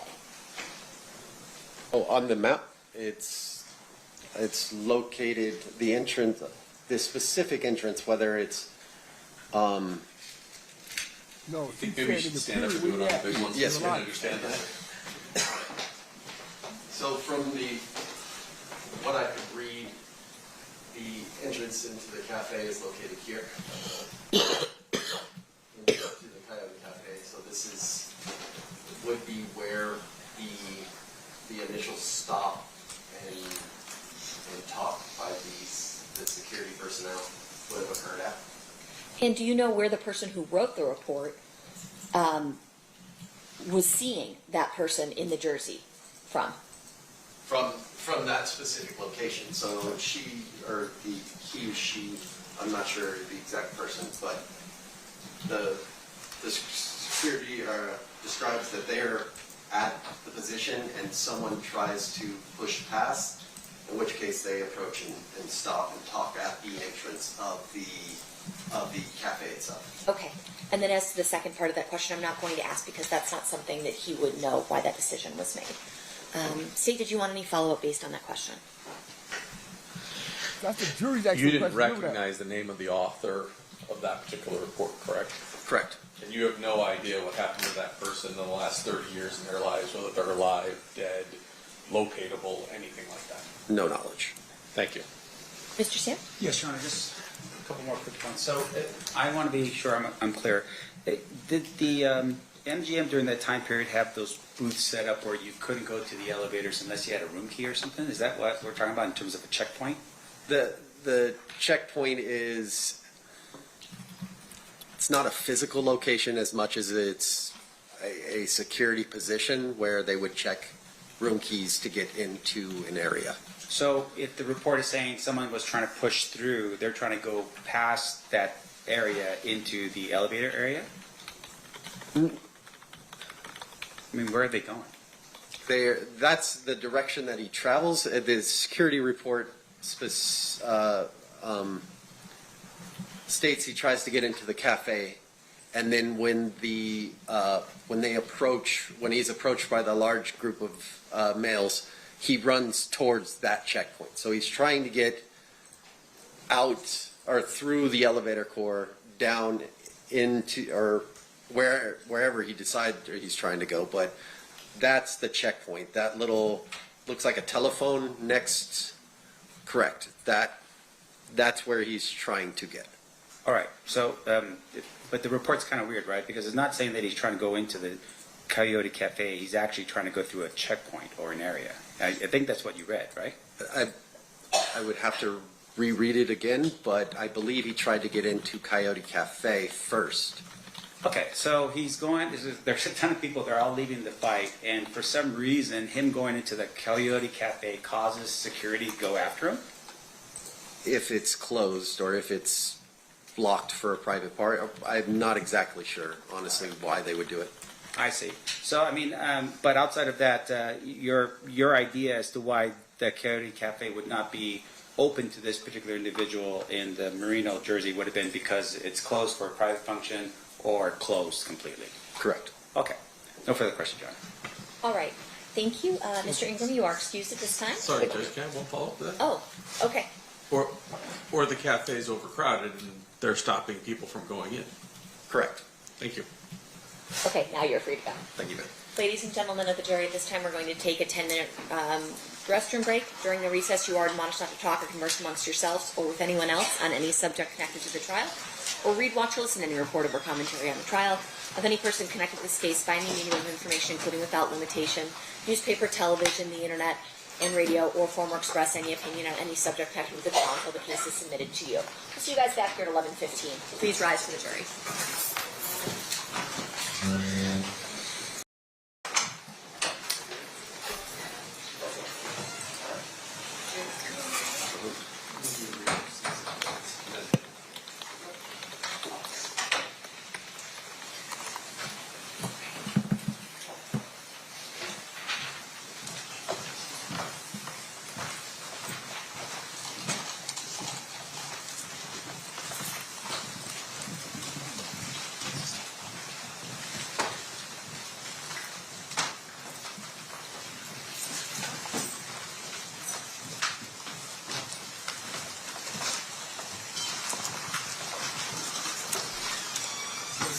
Do the parties stipulate to the presence of the jury?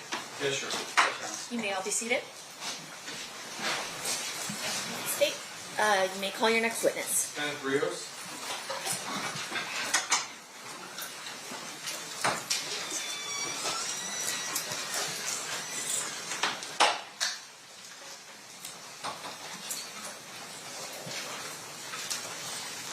Yeah, get this work is crazy.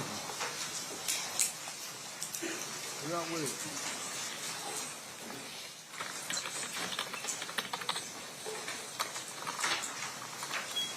South Texas.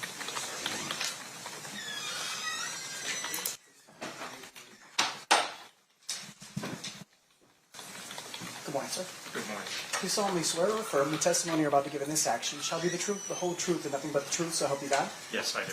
Thank you. You may be seated. And sir, if you please state your full name and then spell it for the record. Kenneth Rios, Kenneth-Rios. Thank you, Mr. Rios. Mr. DiGiacomo, you may proceed whenever you're ready. Thank you. Sir, how did you used to be employed? I was employed as I retired as a Las Vegas sergeant for Las Vegas Metro Police. And how long were you with Metro? 28 years. And when did you start? April 17th, 1990. You direct your attention to September 7th of 1996 at about 9 p.m.-ish in that area. Where were you working? I was working as uniform patrol at the MGM Hotel. At that time, did you learn of a situation that occurred in the elevator section of the MGM? Yes, I did. And did you respond over to that location? Yes, I did. And did you have contact with an individual wearing a Dan Marino number 13 jersey? Yes, I did. I'm going to play a little video for you. Can we go back, Tommy?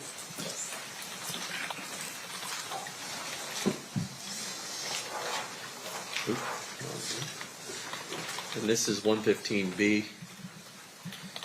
And I got to play it with the other program. I don't know why.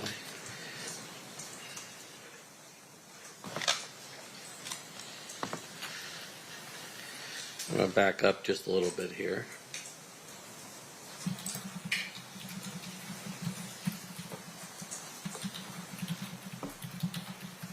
When you come in.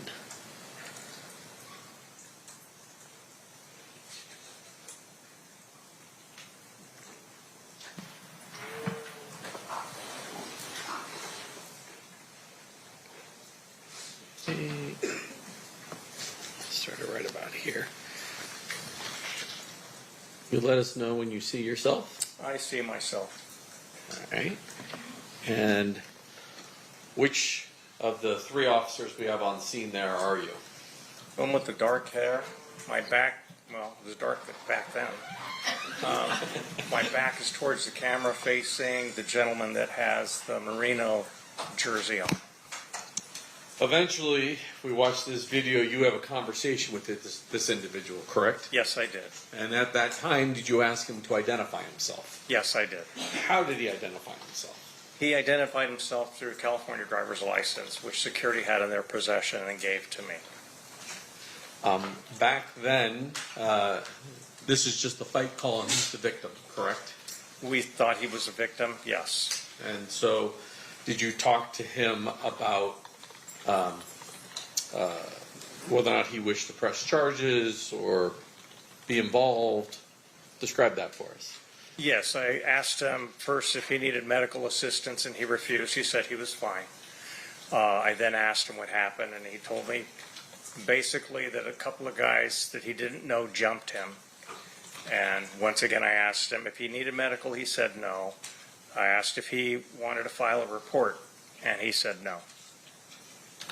At that point, was he released and free to go on his way? Yes, he was. Later on that evening, did you learn about a shooting involving Tupac Shakur? Yes, I did. And then were you asked to then draft a report as to what your interaction was with Mr. Anderson? Yes, I was. And at that time, what name did you remember for Mr. Anderson? It was Orlando. I remember his first name. Is it anything unusual that when a victim gets attacked and doesn't want to press charges or write a report, for you not to have written a report that night? No, it's not. Basically, if you don't have a victim, you don't have a crime, as we put it, which isn't necessarily true. You always have a crime. But if you don't have a victim, the chances of prosecution, you won't get any information, and so we don't take a report if the victim refuses. It's only afterwards, the incident that occurs a couple hours later, you then go back from memory and write down what you recall from this incident. Yes, I did. And you were able to remember his first name as Orlando. Yes. Nothing further. Thoughts, Mr. Sift? Mr. Rios. Yes, sir. Did you review anything in your preparation for your testimony here today? Yes, I did. What did you review? I reviewed my officer's report. I reviewed my memory. I reviewed also the last statement that I gave, I believe, was to the grand jury a few years ago. Okay. And I would assume that prior to your testimony at the grand jury, you reviewed your officer's report back then even? Yes. Yes, I did. Prior to testifying in front of the grand jury? Yes, sir. Okay. Make sure we're clear here. You wrote that report. That's in the normal course of your duties as a police officer? Yes, sir. No exception to, in terms of you conducting your business as a police officer, that you don't ever write a report? No, there's some instances where I may not write a report. Sure. Can you tell us what those instances are? Not offhand, because it's been so long. You don't write a report for everything that you do. Everything's recorded in some way through the computer or through dispatch, I'm sure. But to sit down and write a formalized report on all my actions, no. So in terms of all your actions, are you saying, like, for instance, if you get up out of your cubicle and you go into your sergeant's office to talk about fantasy football, oh, no, that wouldn't have been back then, talk about the game between the Bears and the, Chargers, we're not talking about that kind of documentation, right? Right, I would never talk about the Bears, but yes. Okay. And there we go. And in terms of the way, though, you would handle, like, for instance, if you're doing an investigation, or in this case, you're part of an incident that occurs, a report would be drafted for something like this. Yes and no. It would just depend. It would depend, it would depend on some factors. In this case, there was no victim. He refused any kind of help. But it was worth noting because of his involvement. Yeah, and so the state had asked you a question specifically as to when you wrote your report. You wrote it after you got off of this particular shift. Is that when you wrote your report?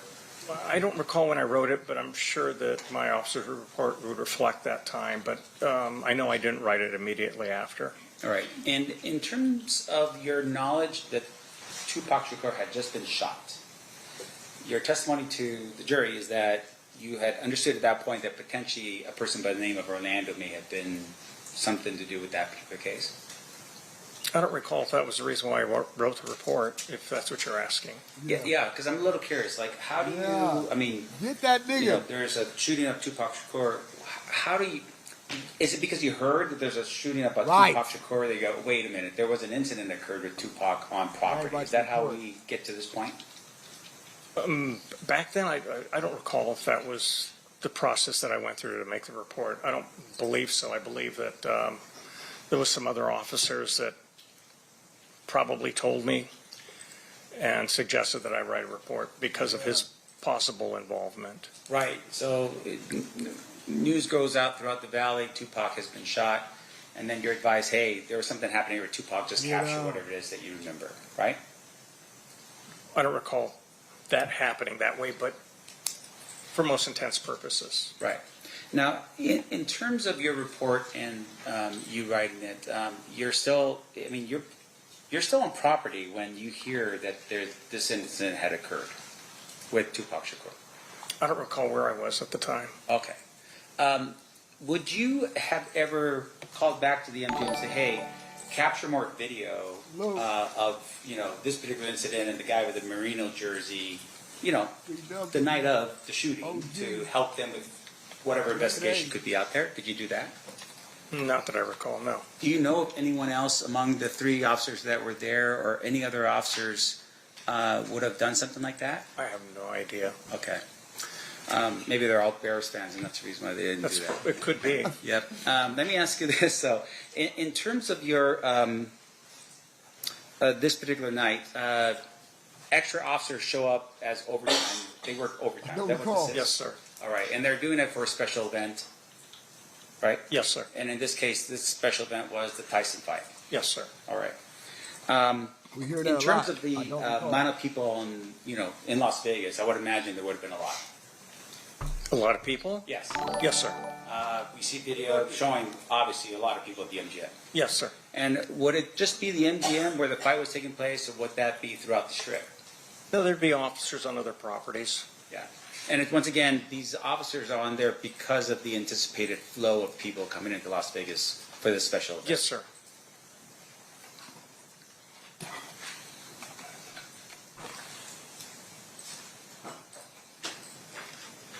Sir, I have no further questions for you. Thank you. Thank you, sir. Anything further, Mr. Jacqueline? No, Judge. Ladies and gentlemen of the jury, any questions for this witness? We have at least one.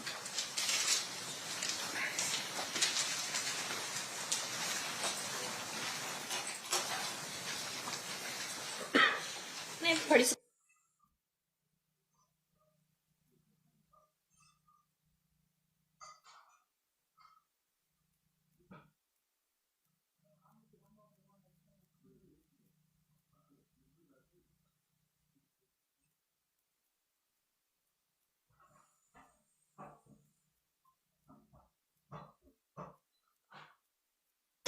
All right, a question from one of our jurors.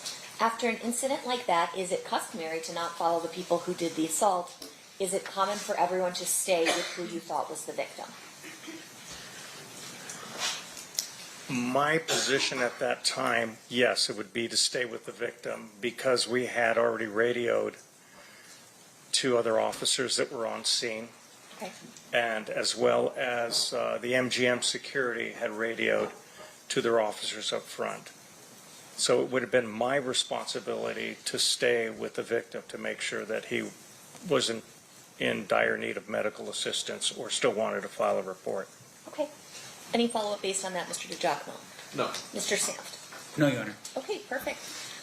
With that, you are free to go, Mr. Rios. Thank you. All right. State, who's your next witness? William Hedemeyer? William Hedemeyer. William.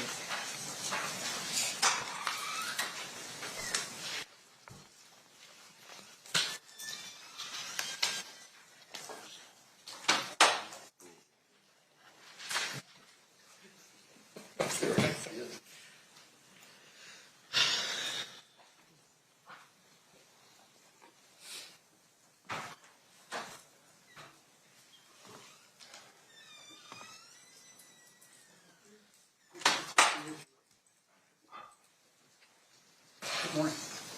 You solemnly swear or affirm the testimony you're about to give in this action shall be the truth, the whole truth, and nothing but the truth, so help you God? I do. Thank you, may I have a seat. Thank you.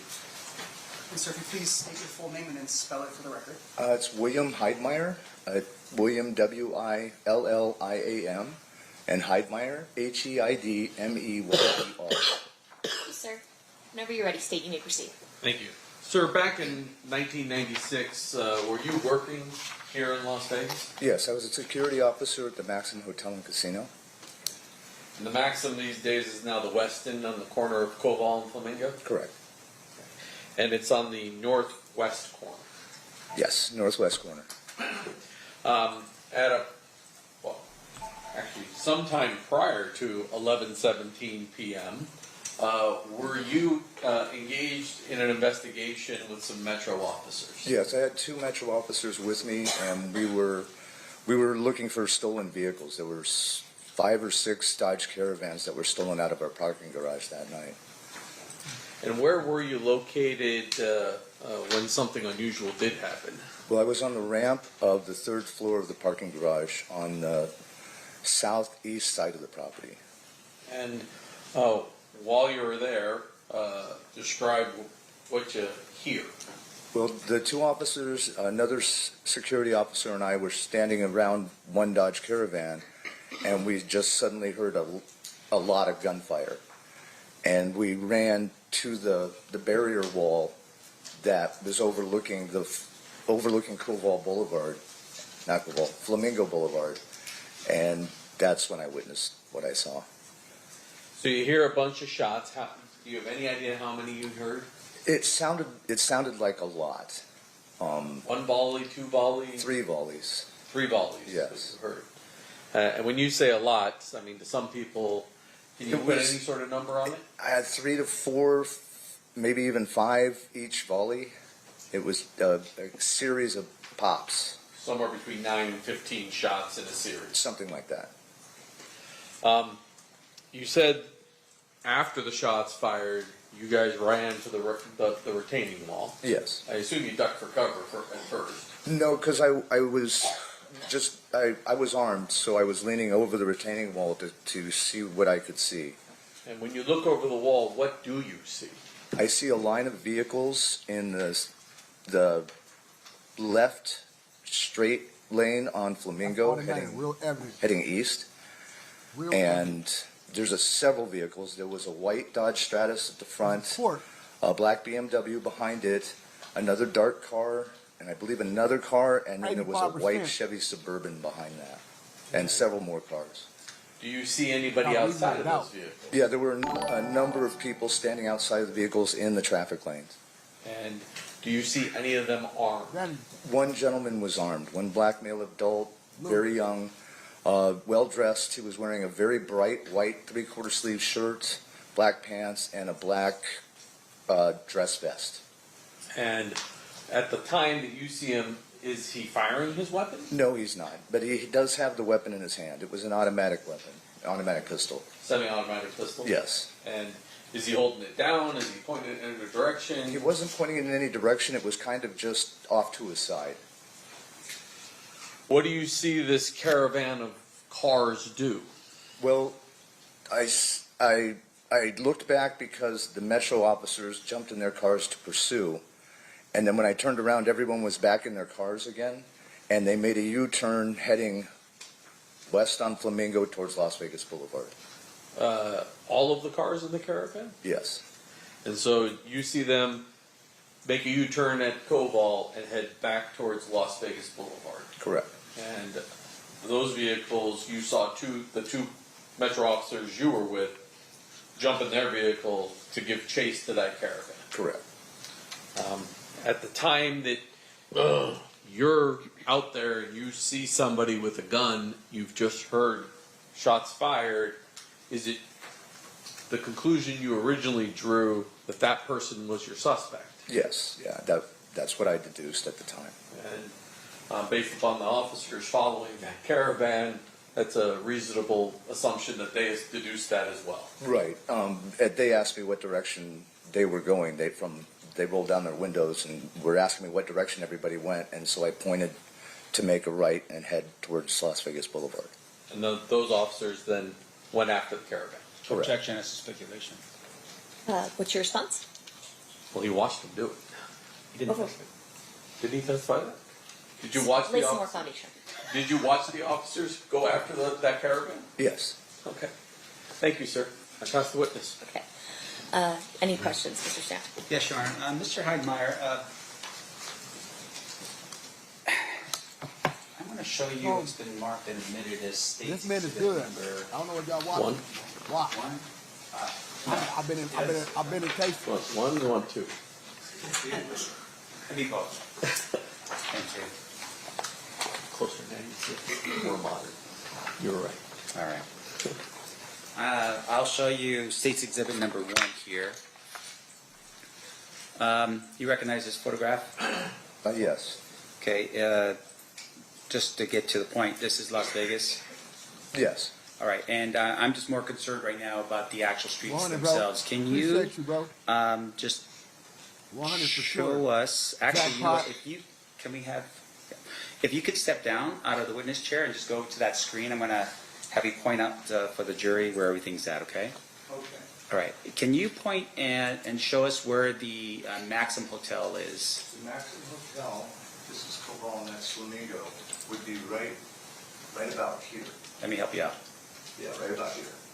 Okay, and just for the record, it looks like you're pointing in this area right here. Well, this would be the hotel, and this would be where the parking garage was, and there was parking in front of the parking garage as well. Hey, y'all, All right, and just for the record, I'm we pointing to 100,000 back to back days, y'all. We had 72,000. Get them likes up. Get all the stuff up, man. Keep getting all the stuff up. We're going to keep going. We're going to get it up. Let's get it. Let's get it. Tell the algorithm over here going up. Great engagement.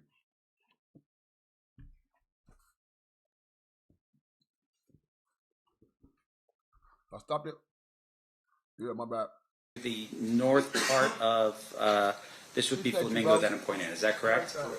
And that's on the north side of Flamingo, in between. What's the main streets that are in between where the property sits? It's on Cobalt and Flamingo. The entrance to the parking garage was over here. All right. And so that area is where the Maxim Hotel was located. Right, but adjacent to the parking garage. Right. Appreciate everybody that's subbing, man. I swear, I know I ain't gonna get all y'all, man. Last night we did 170 something. Let's do it. Let's go ahead and keep going, man. I appreciate all y'all, man. On the ODM Slim channel, we almost at 50,000 subs. We're gonna get another 1,000 subs. We almost at 50,000. I need all y'all to tap in, bro. Real talk. It's all love. Right, and the parking garage, once again, for my edification, is where exactly, if you could just point that out for us. Right here. All right, so that would be on the north side of the property? Yes. So would that be behind where the hotel is? No, it's beside the hotel. Beside the hotel, okay. And that's where you were I don't think he located was with the there, two none of police that. Fool, officers. I ain't gonna lie. I'm gonna tell you what I think real fast. I think Keefe DC the way against some money. It went with it, bro. Straight up. They try to investigate him for the Biggie Smalls murder. They know he had nothing to do with that. Nigga, they've already been saying his nephew from Southside did it. He went with that. They never proved nothing he said. That's the main thing. They never went out and proved not one thing that Keefe D said since 2008 when he put the proffer agreement. They never went out and proved nothing. That is very valuable in court. They didn't prove nothing that I said. So I could be saying I'm lying. Real talk. Now, you were investigating at that particular time stolen vehicles out of that garage. Did you write a report on your own with regards to what you were doing that night with the stolen vehicles? And Actually, no, I turned that report over to my other co-officers at security because I was tied up with this incident. Okay. I'm going to zoom in a little bit better for you here, sir, if I could. Going back again. That's hopefully more helpful. All right, so when you said that you looked over and you saw, can you explain for Hey, listen, that's just what I think, bro. Y'all can all think something different, bro. We ain't here to think the same. We ain't here to you know what I'm saying? Some will think like me, some will think like y'all, and we here to coexist and get to the facts, not to what the storytelling, because all the stories since they've been in court, it been all, that's what they said. That ain't never been proved. And when you get to that, bro, that means a lot in the court. Sort of where the vehicles were that you saw? Well, the vehicles were on Flamingo heading east, and they were in, you have a left turn lane, 2 forward lanes, and a right turn lane, and the vehicles were in the farthest left center lane. Farthest left center lane? Correct. Meaning that they were intending on going forward? Correct. They're not making that left? No, but they ended up making a U-turn. Sure, and once again, for our edification, this is 30 years ago, right? So you've got 3 lanes going directly east, and is that a yes? Yes, okay. I'm sorry. And then you have, is it 2 lanes that are actually turn lanes to turn onto Cobo, or is it just Actually, I believe it was 2 lanes, so it would be from the... It's a waste of time, a distraction, Facing Straight east, up, man. It would have been the 3rd lane that they were in. There's 2 turn lanes, 2 straight lanes, and then a right turn lane. All right. And then with regards to the vehicles themselves, your testimony was that there was a white van of some sort, or maybe vehicle in front of the black BMW. Yeah, it was a white Dodge Stratus. I see. Is that a van? No, that's a car. It's a 2-door sedan. Okay. Yeah, And then Bob, behind you it testimony is next. the I hope you BMW. wanna And then run behind this it for- are multiple cars leading back. Yes. And your yeah, testimony Bob was James, that my you bad, had Bob, identified Bob James, a Bob Lex. James. Is it a Lexus behind it? This motherfucker long too, though. And then another vehicle, and then a white Chevy, and then it just kept going all the way down. Correct. So even though we're identifying these vehicles, you don't know how many vehicles were in the procession or the. It was several. I didn't count them at the time, but it was He's long with this, long-winded. Okay. And Get the all mic those up to your boy, vehicles bro. are now making a U-turn and heading back Now, towards Las let me Vegas. say this before I even stay there. Do I believe Keefe D is dumb as hell? Yes, I believe Keefe D is stupidest nigga in the world. I believe Keefe D is this dumb nigga, but I believe Keefe D is like Whack 100. He seen Whack 100 and all these over 40 and old people tying themselves to old school stories, nigga, and making money off of it. Whack tell you he for part of death row and all type of shit, right? So he's seen all that like everybody else, and they co-wrote a book, and they co-wrote the books made it so good, like he really a nigga like that. Now, I'm not saying Keefe D wasn't no drug dealer and all that, but I do not believe Keefe D was there. They can't prove that he was in Vegas. They tell you that we can't even prove that you was in Vegas. There's no hotel rooms. Nothing he said can be proven. That's it. You don't see the actual shots being, someone actually pointing a gun at something and shooting something. No, I did not. You just heard it. Yes. The individual that you had identified as the person with the gun. Yes. Did you see that individual shoot his weapon? No. All right, but you saw him dressed up in a relatively nice-looking sort of presentation, black pants. Yes, he was well dressed. Okay, vest and a white shirt.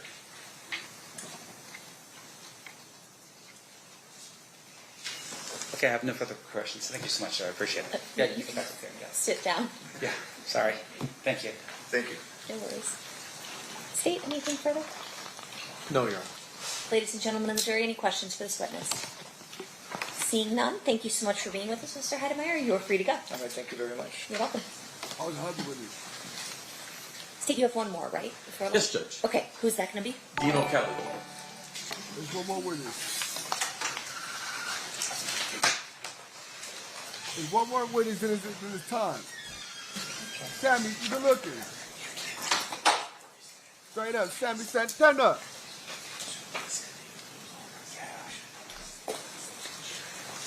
No, it's coming up next. Mob James coming next. I watch it with y'all, bro. I ain't watch nothing on purpose so I can see it with y'all. I don't want to be like over trying to, hey, look at this. Watch when he say this. I don't want to do none of that. I want to listen to y'all. I want to listen, and I want to give my own point. Show my own, like, nigga, when I was in court, you know? I do. If you please state your full name and then spell it for the record. It's Dean O'Kelly, and it's DEAN O''K-E-L-L-E-Y. Thank you, Mr. O'Kelly. You may proceed, Mr. DeJarno. Okay. Sir, how are you currently employed? I'm a deputy marshal in district court with Judge Erica Mendoza. Prior to becoming a deputy marshal, Appreciate the well, I love. guess you've had multiple hats. Salute to all the gifts. At some point, were you a Metro police officer? Yes, I was for 20 plus years. And approximately what year did you start? September of 1991. And when did you retire as a Metro officer? July 12th of 2012. And after July 12th of 2012, did you do something else with Metro? I did for about almost 8.5 years. I was a cold case homicide investigator. Now, well, let me ask you this. When did you first go to homicide? In 2003, on July. So on September 7th of 1996, what was your assignment? I was a detective in the gang unit on one of the enforcement teams. What does that mean you did for Metro? What's an enforcement team? So the enforcement teams are dressed in greens, and we usually have 5 or 6 detectives together, and we would patrol known gang areas and come in contact with gatherings that involved gang members. And then after enforcement, I did 2 years in investigation where I investigated gang-related crimes. Before I get to your actions on this particular evening, I want to ask you a little bit about how the process of report writing has changed at Metro over the years. You have handled your own cases since the early 2000s, but you also were a cold case investigator, which I assume that means you also have experience with years and years and years before you ever even became a police officer. Certainly. Was there a particular way that cases were documented up until the early to mid 2000s?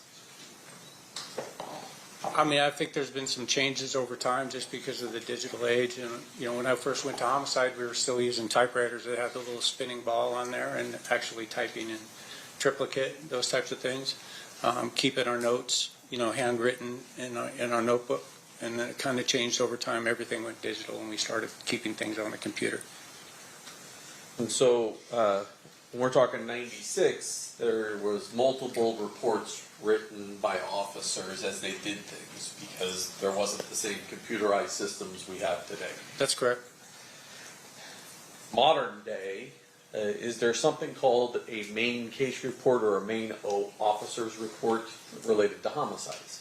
Yes, there is. Explain that to ladies and gentlemen. So what we normally do, and it kind of depends on the detective themselves. I mean, you probably worked with people that have Post-its all over their desk and it's a total wreck and you have no idea what you're looking at, but they know where everything is and they know how it's organized. We had detectives that were like that.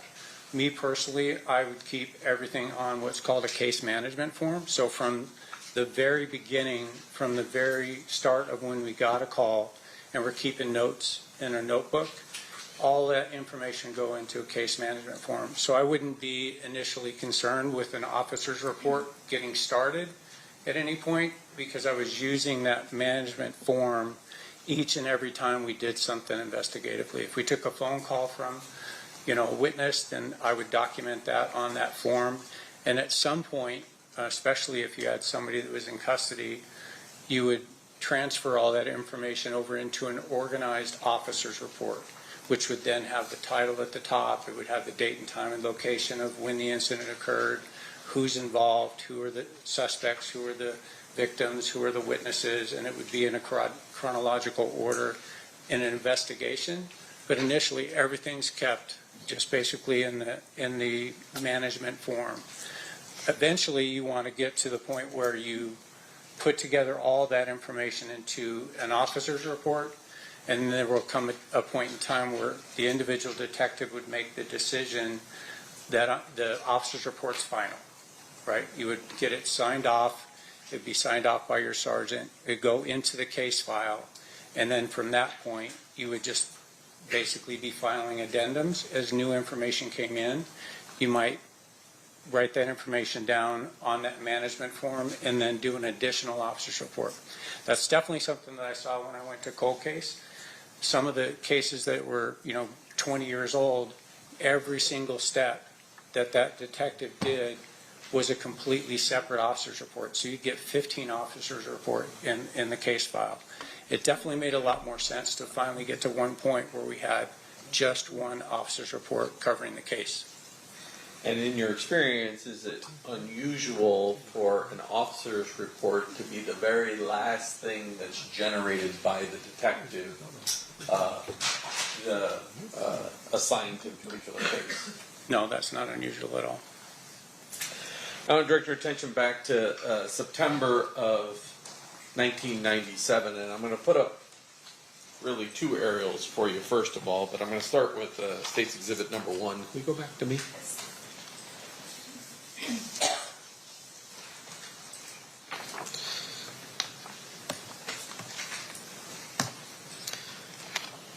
That appears to be an aerial of Las Vegas Valley. Yes. Okay. And it's clearly more modern than 1996 because you can see T-Mobile over here and some other things. Is that correct? Quite a bit different today. Yes, that's true. Okay. And then I'm going to go back and show State's Exhibit number 2. This is a much earlier rendition of the Las Vegas Valley because T-Mobile's not there. Is that accurate? That's correct. Okay. And identified on State's Exhibit number 2 is where the I can't move. Oh, I can move the mouse away. Where it says Monte Carlo, that's generally where the Park MGM is today. That's correct. And at the time, back in 1996, there was a club called the 662 Club on Flamingo. Is that correct? Yes, very familiar with it. And is that referenced in State's Exhibit number 2 as well? It is. And is that generally in the location where it's at? Correct.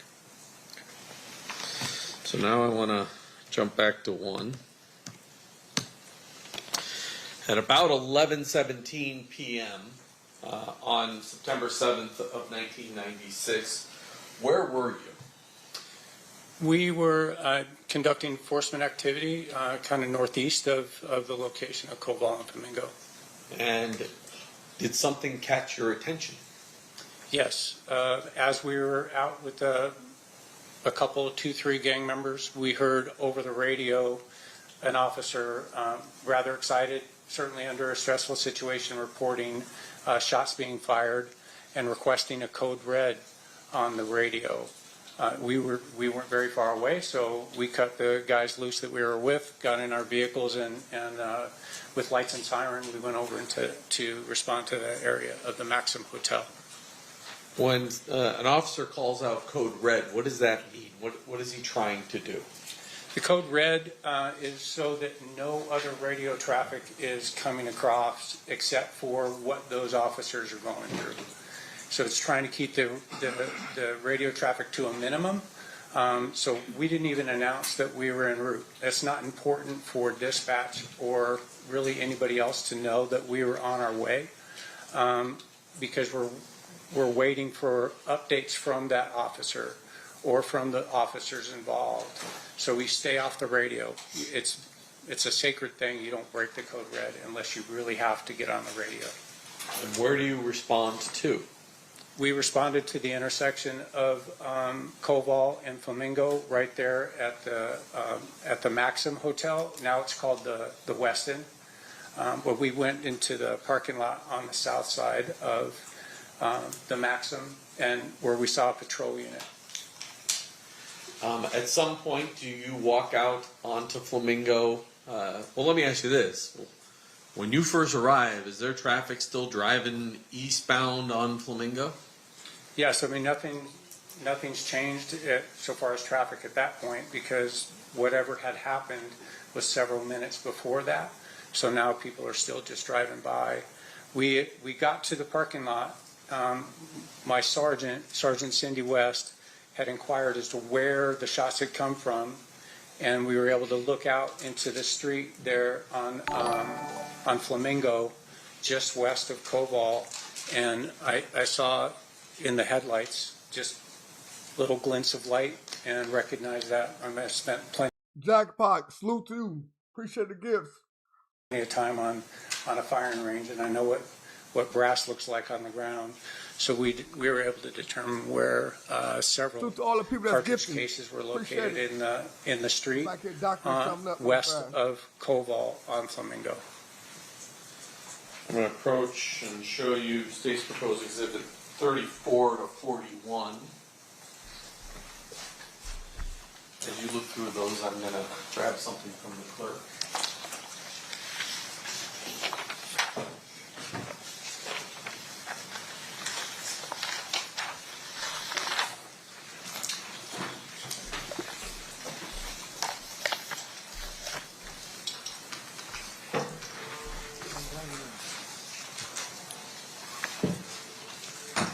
Everybody, bro.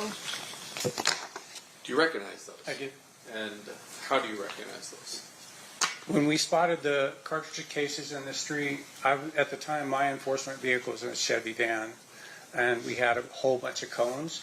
So as we located the cartridge cases there on the roadway, we took a bunch of cones out of my vehicle and actually placed them, in the photographs you'll see it a little bit different, but we placed the cones on top of or over the cartridge cases, so the cones protected where they were located, because you could even see there was at least, I know one for sure, maybe more, that had already been run over by traffic, so it was a little bit mangled. So we protected the crime scene, and we also popped a couple of flares on the north side of the number 3 travel lane where the cartridge cases are located. And this fairly states exhibits 34 through 41 fairly and accurately represent that situation. Yes, it is. Move to admit. No objection, Your Honor. So admit it. So I'm going to put up 34. And can you just describe for us what we're looking at? So you can see the cartridge cases are kind of straddling the two Can I lanes. stop you for a second, Mr. O'Kelly? Yes. There's a mouse sitting right there. Don't click it. Just it'll freeze up the whole system, but you can use it as a pointer. Exactly. So these two cones that we set up here were more or less to protect where the cartridge cases were located. These other cones are covering the actual cartridge cases in the roadway. The one that's closest to us in this picture is a bullet fragment. It was the furthest away from Koval. And then the other cones are all spent cartridge cases, Winchester, Smith & Wesson 40 caliber cartridge cases. Do you know a person by the name of Dan Ford? Yes, I do. How do you know Dan? Dan Ford is a senior crime scene analyst that I worked with quite a bit. We started on the department right around the same time and ran into him several times on cases that I worked with in the gang unit investigations. We also utilized him on the RICO task force that I was on for a couple of years. And then he responded countless homicide investigations during my career. Eventually, does Mr. Ford leave the crime scene that was at Harmon and Las Vegas Boulevard and come, and is he the person that takes these pictures and winds up collecting these items? Yes, he is. Fortunately, Dan was already dispatched to the area of the Maxim for the patrol units that had called out on the radio the shots that were fired. They were taking a report for damaged vehicles that were there, and Dan had already been dispatched to that. So he wasn't far away when the shots rang out, and he was requested to come to that scene. Sitting there in front of you is State's proposed exhibit 129. Looking at State's proposed exhibit number 129, do you recognize what that item is? Yes, I do. I've seen and reviewed the handwritten evidence inventory that was authored by Dan Ford. I can see that that's his handwriting. It's also his initials and P number that are on the package for the Winchester cartridge cases. For that. And then there's a red seal on the back of here. That would have been placed on by Mr. Ford, correct? The red seal is not, so it is marked up here at the top for his P number. This doesn't look, I don't know, that he wrote the date on that. So 9/7 of 96. So he initialed in the top corner and then put the date down in the bottom corner, yes. And all these blue seals are the times that the forensic lab has opened this package in order to look at these items and potentially do some testing. That's correct. But I do remember from the evidence inventory that Dan had indicated that these cartridge cases were checked for fingerprints at the time with negative results. So I'm going to have, well, I guess I'll move to admit 129, Judge. No objection, Your Honor. Okay, so admit it. I'm going to have you cut this not along a seal if there's a place left to do it. I think if we cut right on there, we can pull those items out. Oh yeah, down here at the bottom I can. I don't think we have to go too far. Just do that. Just pull those items out.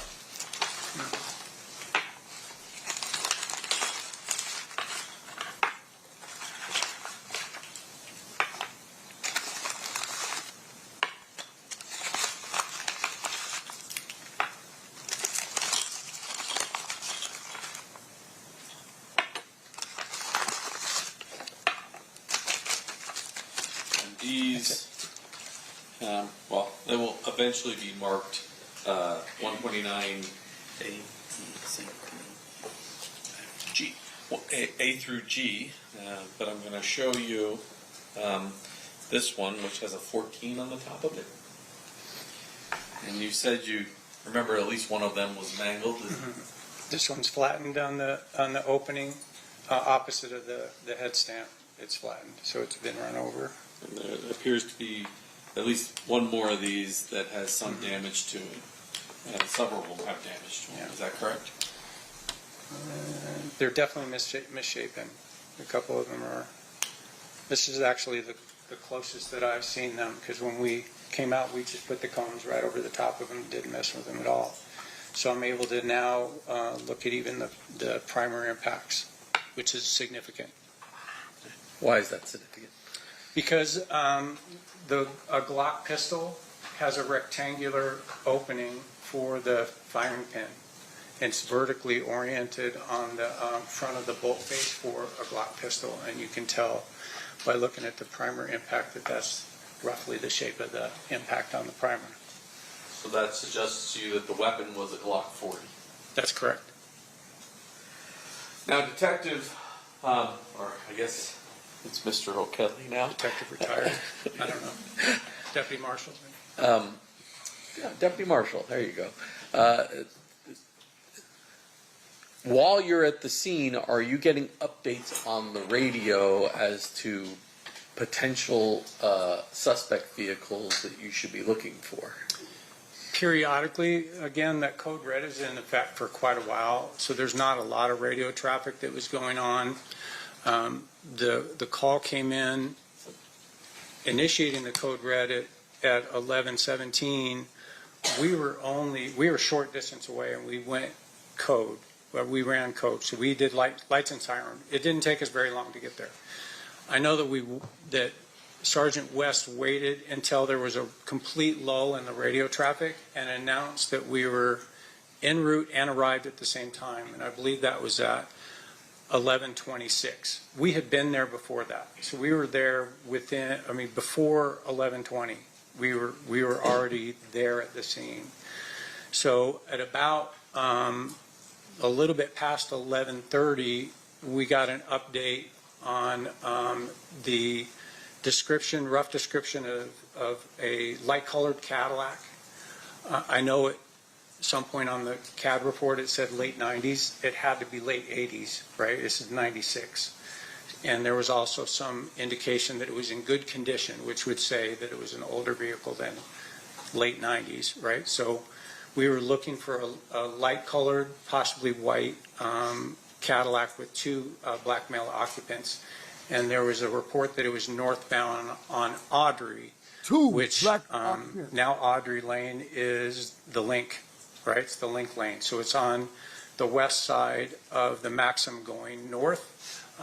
There was some report that possibly that's where the suspect vehicle had gone.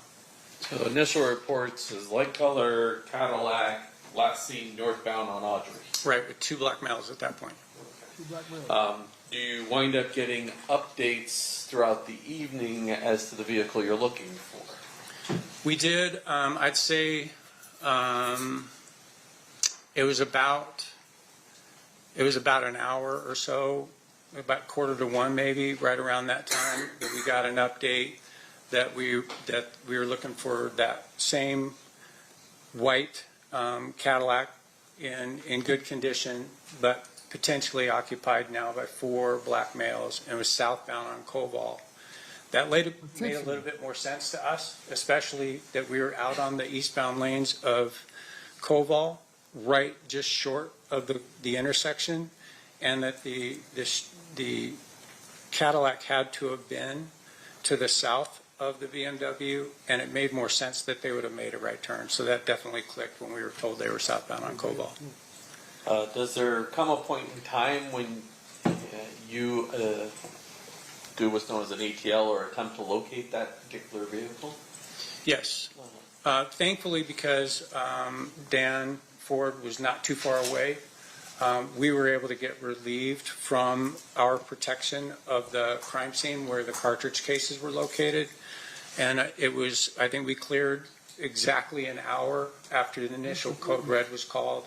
And that was the first thing that we did was we went south on Koval. We checked areas that we frequented in the gang unit, looking for potentially really any light colored Cadillac. I mean, kind of the yellowish lights that we have in town, the street lights that they use for low,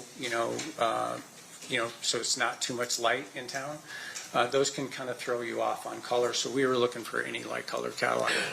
We'll put back up State's Exhibit 1. During all this time period that you and your partner ATL'd for this white Cadillac, did you ever drive into the parking lot of the carriage house? No, I can say that in my 35 years, I've never been in the carriage house. Thank you. I'll pass the witness. Okay, cross-examination, Mr. Sims. Sorry, sir, what's your last name again? O'Kelly, O''K-E-L-L-E-Y. Mr. Kelly, thank you for being here today. Your testimony, obviously, I would imagine before you were here, you probably reviewed your reports, whatever it is you wrote during that time period. I didn't write any. Certainly, even after I went to homicide, I wasn't involved in the investigation for this case. I did review the CAD report, the computer-aided dispatch report, noting those times. I don't have that great a memory, so I'm going to have to tell you that. That I don't have that great of a memory. Evidence inventory by Dan Ford. I have both copies right here in my notebook. I see. So at the time you retired as a homicide detective? I did. And then at that point, you came back to work as in the cold case unit as an investigator. I did, yes. All right. Now, a couple things. First of all, when you retired as a detective with homicide, were there any outstanding reports that you had not drafted when you left? I can tell you that and people love me, so they got a limousine and we had a big party. So as there was a limousine out in front of headquarters at 400 Martin Luther King, I was typing the last officer's report that I needed to personally finish. I was leaving a partner behind, whose name is also Dean, so he was able to, tie up any of the cases that we had at that point. But I would say there were, but the ones that I knew I needed to get done before I left, I got done. And the reason why you prioritized those ones is because I would imagine they're still open investigations and you're handing it off to the next person to continue with your work. That's correct. It makes it easier for them if it's tied up as best we can. Right. Did you take any of those cases with you when you went over to the cold case unit?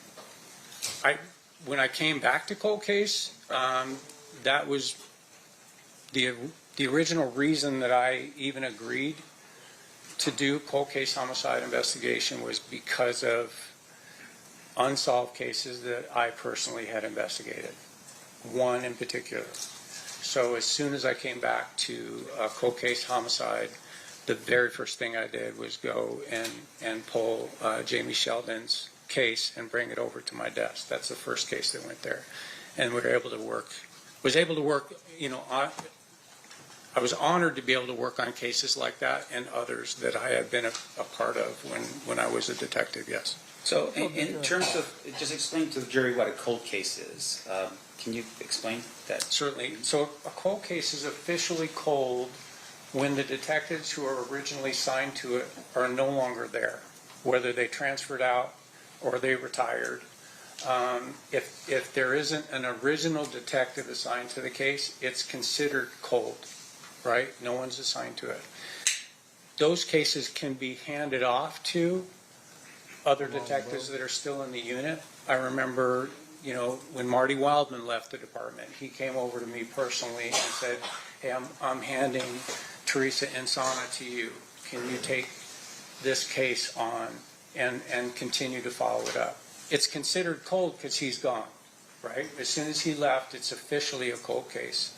But if there's a detective who was originally assigned to the case, it's their case until they're done, right? You're not going to go stepping on toes and just pulling cases and start working on other people's stuff unless they asked you to do it.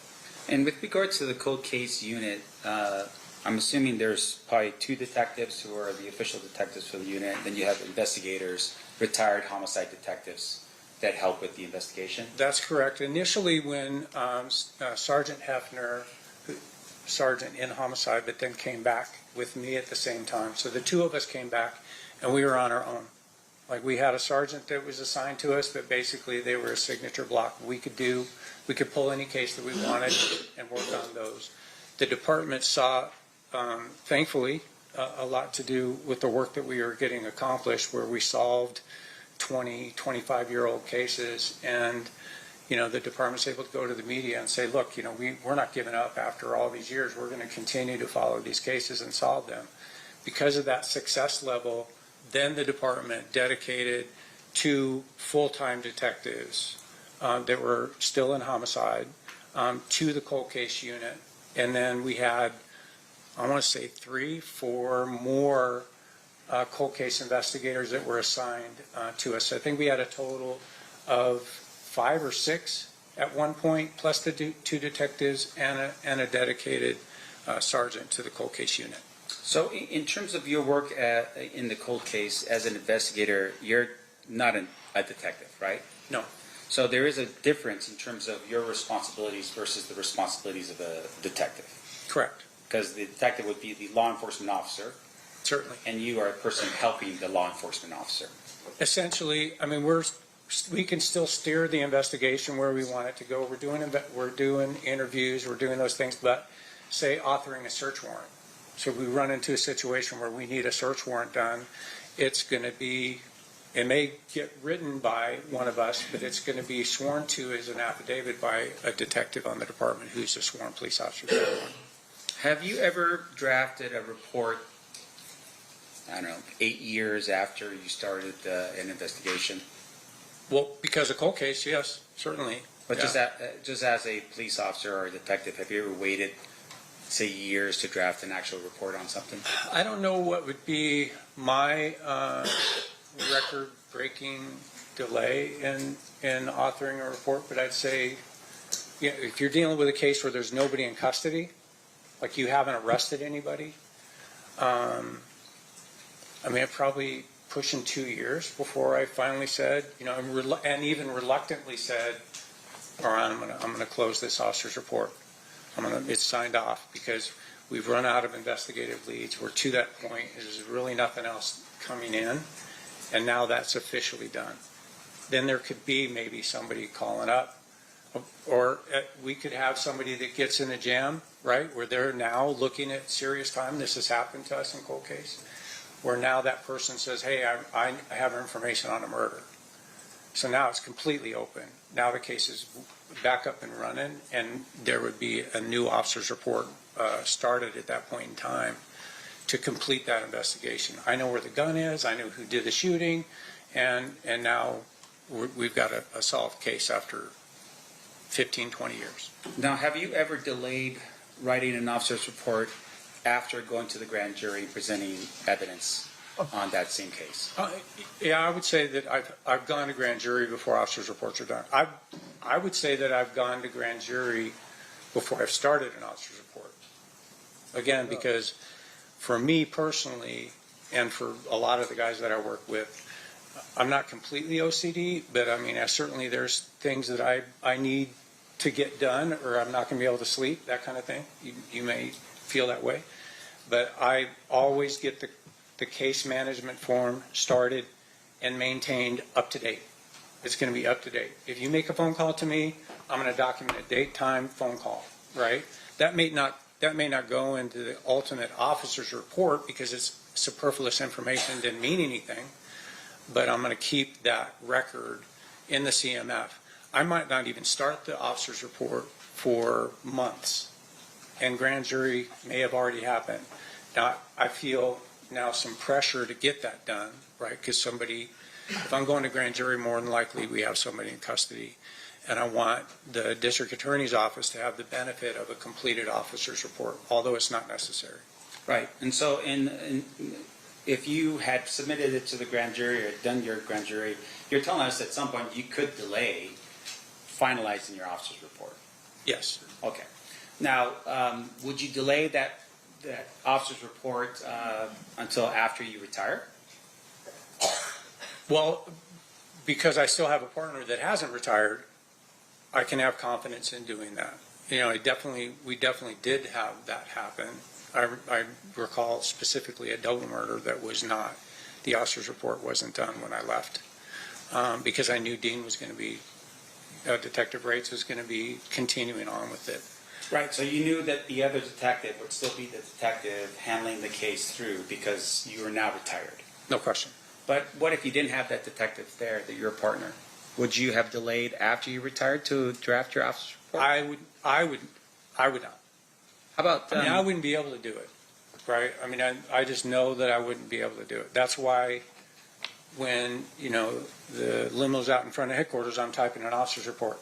I literally I got the officer's report done and then went downstairs. I was done. I was retired. Now, can you explain to us, I'm sorry for interrupting, but can you explain for us a little bit about why reports are so important to you in your line of work as a homicide detective? Reports document everything, right? I mean, you need to document your observations. You need to document evidence. Nobody made a report. And for us, in homicide or even in the gang unit before that, we did that with officers' reports. Officers' reports don't become evidence. You love that limo. Right? Officers' reports are so anybody picking up that case file can walk through the investigation from beginning to the last part of an officer's report as a conclusion. You pin in the mirror because nobody made reports. It may be a conclusion as to what you believe happened and you don't have somebody in custody. It can be a completed officer's report where the case isn't solved. It's still open, right? But it's at that point when you're doing the conclusion, it's more or less your opinion. This is what we believe based on everything else that precedes it in the officer's report. Okay. And that would, of course, help you later if you ever recalled to testify in front of a jury to recall what happened. Oh, absolutely. That's the go-to document for somebody who's preparing for trial is that officer's report. I mean, it can be lengthy. I've written officer's reports that are 70 pages long. And with regard to those reports and being 70 pages long, fair to say that details are super important when you're doing this kind of investigation. They are. And that would be helpful for you to remember details in the future, right, to write a good report. Right, the more extensive and the more detailed your report, the better off you're going to be, the more prepared you're going to be. But in addition to that, you could be documenting things that you observed or that you knew at the time you were doing the investigation that you don't realize were important, right? So I could document something in a crime scene that seems like it's innocuous, something that's just doesn't seem like it's that important. And then later on, when maybe a suspect's in custody or, the investigation's further, then you find out, oh, that one item that you made a note of now becomes important because the suspect touched it or that was the murder weapon that was cleaned up and stuck over there and nobody realized it. Now, let's shift gears a little bit here. So you're no longer a detective. You're now working with a cold case. Have you taken on any cold cases that weren't yours to begin with? Certainly. And what is typically the standard operating procedure when you are starting your investigation as a cold case investigator? So you're pulling the case file, right? And it can be extensive, depending on the murder, depending on the case that you're looking at, can be rather extensive. Some of the cases that we were pulling had pouches in them with VHS tapes, right? There were separate boxes that had VHS tapes in them. You probably may even know what a VHS tape. So, and we had cassette tapes, right? Actual physical cassette tapes. So we had to maintain a VHS player in homicide to be able to review those things. So we had some of the archaic methods to review evidence. We would go through the entire case file, and that would give us a starting point. As you might imagine, what we're looking for in cold case, because of the advances in technology, is do we have any trace evidence that wasn't analyzed? Do we have any fingerprints that weren't analyzed? Do we have any DNA that maybe, this precedes DNA? We looked at some cases that were before I was born. Okay, it's my 65th lap around the sun. We were looking at cases before I was even on this planet. So you go through the entire thing and you try and make his heads or tails of where the detective took that investigation to that point. sometimes that could be difficult, especially if you're dealing with one of those Post-it people, right? You're dealing with one of the ones that are writing notes on cocktail napkins and stuff and keeping them in the case file. We'd pull little notes that were like, I have no clue how this relates to the investigation at all. Don't know if they talked to this person, didn't talk to this person. Was this a witness? Was this a secondary victim? We didn't know. So we'd have to try and track those down. And some of the cases were so old that, people that we were dealing with, they're deceased. Did you have any success with what you did on the cold case unit? Oh, certainly, yeah. We had closed quite a few. So when you say closed, meaning that you were able to find out basically the information you needed, the suspect or whatever the case was? Yes, absolutely. All the way through to an arrest and prosecution and conviction, yes. And with regard to the success you had on the cold case, did any of those cases not involve some type of technological thing like either a trace, DNA, or fingerprints? I think I'd say there was none come to my mind that we didn't have something that was redone and reviewed and then came to a conclusion or pointed to a specific person that we were then able to go and interview. We had one where we flew to Toledo and we got a confession on a murder that happened here in Las Vegas because that person was already doing life without there for another murder that he had committed. I don't recall that we had any physical evidence in there that we needed. He confessed to it basically. What do I have to lose? I'm already doing life without. So he basically was in custody ready for a murder in another state and basically Columbus, confessed and said, hey, I'm confessing to this murder in Nevada. Correct. So it wasn't like you found, We did. I mean, you look at some of these case files and they're definitely pointing towards a specific person, right? Every indication is that this is who you're dealing with. Right. And that it just didn't, you couldn't get it across the finish line, right? And like Jamie Sheldon, I brought up earlier, I know who did that murder, but it's whether or not there's enough to get across the finish line with that piece of evidence that's going to be where the district attorneys are willing to take that case to trial. And you're waiting for that one more thing, right? So it just stays there waiting for that one more piece of evidence to come in. And that happened with some of the cold cases where it's like, hey, we knew who this person was. I remember one specifically where we had a guy where we knew in the gang unit who we were looking for. And then I got to homicide and then looked up case files and saw that that person had never been charged. I'm like, how did he never get charged? We knew who it was. And we were able to then put enough together to arrest him and get a conviction. And the arrest was because of either DNA or fingerprints or something along those lines? On that one, no. We had video surveillance that existed at the time on a VHS tape from a 7-Eleven. Back when they were recording over them every 7 days, and so it was grainy, and you're like trying to get a clear enough picture. But we were able to. And we had physical evidence at the time that existed at the time connecting him to other cases, and we were able to get a conviction on that particular case with nothing new. Okay, so I just want to make sure I'm clear. So that was video surveillance with some other physical evidence that helped you solve that particular Cartridge cases, yes. Okay. All right. And then in terms of your work, the night of what happened here, now if I could just ask to switch over to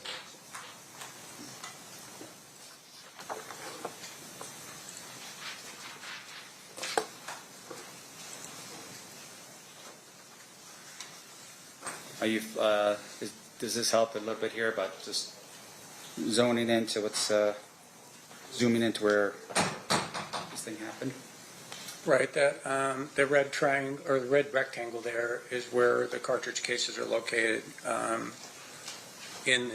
Near the intersection, I think the closest piece of evidence was 60 feet away from Koval, and they were out in the travel lane, probably 14, 15 feet away from the south curb.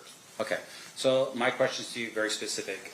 You mentioned a little bit ago about what potentially would be a white Cadillac traveling north on Audrey or Aubrey. Can you just, you could step out, Dean, if you want, and just actually point with you can just point at the screen from over there so the jury can see. So this is Cobalt. This is now the west end, right?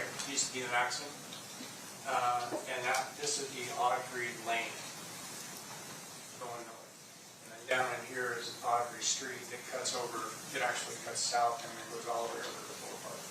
But the initial report was that we had this light colored Cadillac occupied by two BMAs that went north on Audrey. So they would have to, with the entourage and everybody had U-turned and gone this direction, they would have to have followed and then turn right to go up on Audrey.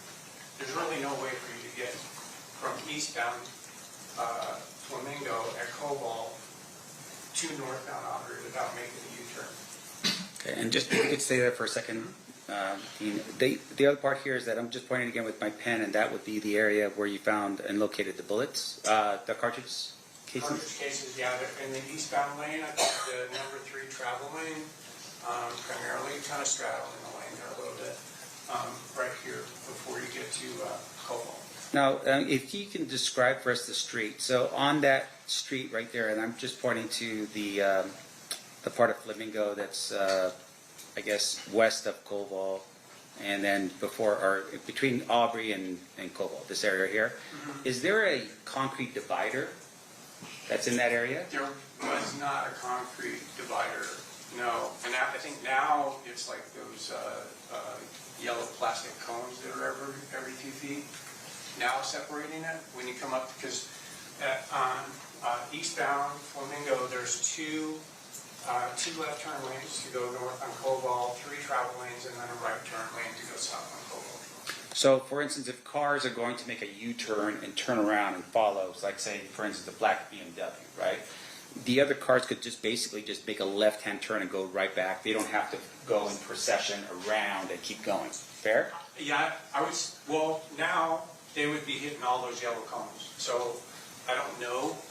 I don't think back then, I think you could probably just right there, I mean, it's a violation of the law. It is. Yes, you could certainly make a U-turn. Because my understanding is those cones that you're talking about would be actually on Cobalt to prevent people, I guess it's like to stop traffic from merging or having too much lanes or traffic in that area. Do you recall that? I know all the yellow cones because I took a fellow marshal to the airport yesterday, and the lady in the box actually took me north on Cobalt to pass that intersection. So I was able to see all the yellow plastic. They're permanent cones that are there on the road right now, dividing the north or east and westbound traffic. Right, but at the time, your recollection back in 1996, you don't know if there were cones up at that I point. don't know there wasn't. Yeah. I know there wasn't, and there wasn't a New Jersey wall, so I think you could just make the turn. Just There might make have been a curb. There might have been a cement curb, but I don't see that in the photo, and I don't have an independent recollection of it. Gotcha. So those cars are, if we're trying to envision the BMW getting shot at, and at some point it's making a U-turn, there's some discussion about rims on the vehicle being messed up because of. Yeah, it's possible. And then as it's going down, the other cars would have just either just turned around and made a immediate left. Possibly. I know, because we never went to Harmon and the Boulevard, never saw the entourage, the other vehicles that had gone down there. Your Honor, I have no further questions. Thank you. Anything further, Mr. Giacomo? Briefly. I don't know if you're retired on a Friday, but if you knew when you retired on Friday that on Monday you were going to be right back there as a cold case investigator, you wouldn't feel, or would you have felt, the need to finish that Friday before you got in the limousine? I think I would have been okay to let it go. Yeah, that'd have been all right, and skip that part. Yeah. Let me ask you this. Has there been at least one case with you and I, in fact, where there was never an officer's report that was able to be completed? No, Debbie Flores Narvaez. And, is there any requirement that there be an officer's report created? No, again, officer's report's not evidence, right? It's just kind of a guideline to go through the case file itself. there was in the case that we're talking about a case management form that went all the way through the investigation. So it really wasn't necessary to get to put it on a trial and get a successful conviction. You mentioned as well that old case files. You've looked at, you said case files from before you were even born. Yes. You don't know if all of the reports that were ever generated were in that file or not in that file when you get the case, correct? I could say that there were some case files that we pulled that they weren't even in 3-ring binders anymore. They were in accordion files, and there were definitely things missing, right, over time. The frustrating part of cold cases, going to pull evidence and seeing that it had long been destroyed, wasn't even available anymore, which shouldn't happen, but it sometimes does. And so, you're trying to piece together the case even without some pieces of evidence that you think is crucial. So despite not having maybe everything that the original detectives have, you don't just give up. You still try and solve the crime. Exactly. Well, you go redo it, right? I mean, if there's indication, like again, if you got a cocktail napkin with a name and a date of birth on there, but you don't know how that was involved, then if that person's still around, you go interview them. And, we ended up doing it in cold case. We ended up doing a bunch of traveling to where we would go do those interviews and sit down with people, and, they have, being a witness to or being involved or even connecting remotely to a violent incident like that or a murder, that's called a significant emotional event, right? You're going to remember very specific details. I'm sure in your own life you've had that, where something really significant hits you. You can remember what you were wearing, you can remember the smell, you can remember where people are standing. So we're able to just go back and redo that interview and then put that into the case file, even though it was missing. You sort of said this, but in a lot of those case files, law enforcement knows what they believe to be the story. They just don't have the witnesses to present in a courtroom to establish the crime beyond a reasonable doubt. No question. I would say, especially during my 2 years in investigation in the gang unit, also the 2 years on the RICO task force that we were involved in, we were dealing with gang-related crimes, and there were many cases where we had something happen with, we knew 50 people around, right? There were 50 people there, and you start talking to witnesses, and everybody has the same statement. I heard shots, I ran, and the police stopped me for no reason, right? So you don't get that level of cooperation because people are afraid, right? People maybe think because they think gangs might be involved, they don't want to say anything, they keep it to themselves, and they live with the fact that they didn't help, right? But then with cold case, we were able to come back to some of these older cases where now that, that young gang member that might have had 7% body fat back then and was, in his prime and was scary is now an older toothless, bulldog, that's resting in the shade. So people are not afraid to now come forward and say, yeah, I was there, I saw it, I know exactly who did it, and I can prove it. So we were able to solve some cases like that, which was good. And you even mentioned a situation where you read through the file, you're like, I know who did it. You flew to Toledo, and he confessed. Correct. And that can happen in cold cases as well. Yes, it does, thankfully. Nothing further. Mr. DiGiacomo, are you moving to admit Exhibits 129A through G? I was going to have her mark them first before I offer them. Okay. Was there an objection to the admission of them? No, Your Honor. Okay. They will be admitted, and you may mark them. Jessica. And Mr. Singh, further questions? Okay. Sorry, I thought I was done with you before. No worries. So, with regards to the this incident, I want to make sure I'm clear here. You thought you had a suspect. What did you do? Send him a letter and say you need to confess to this crime? I mean, how did that work out with the thing that happened in Toledo? Oh, in Toledo? Yeah. We had put together enough of the case to know, with every bit of confidence that it was him, even to the point where we were able to author an arrest warrant for him. And then we were in contact with the correctional facility that he was in custody and let them know that we wanted to come out. They actually approached him to let him know that detectives from Las Vegas want to come out and speak with you. And he agreed, right? And he's sitting in custody for, serving life without for actually killing two people, a child and the child's father. And so, I think probably just for entertainment value alone, he agreed to talk to us, and we were able to come out there, sit down with him. They pulled him out of his cell, obviously, and away from the rest of the inmates. And we talked to him for a couple hours before lunch, and then we broke for lunch, and then after lunch, he told us he did it. So you put together information here in Las Vegas that was all corroborated, right? I mean, you had information, you had evidence that you were putting together, right? Correct. And all that evidence pointed towards this particular person. Did it? And then at some point you said, we just don't have enough. We would want to hear from this guy himself. And that's when you went out to Toledo to confront him on it? I think that we would have been able to get a conviction without him telling us that he did it, but why not? I mean, if we went there and he said, pound sand, I'm not going to tell you.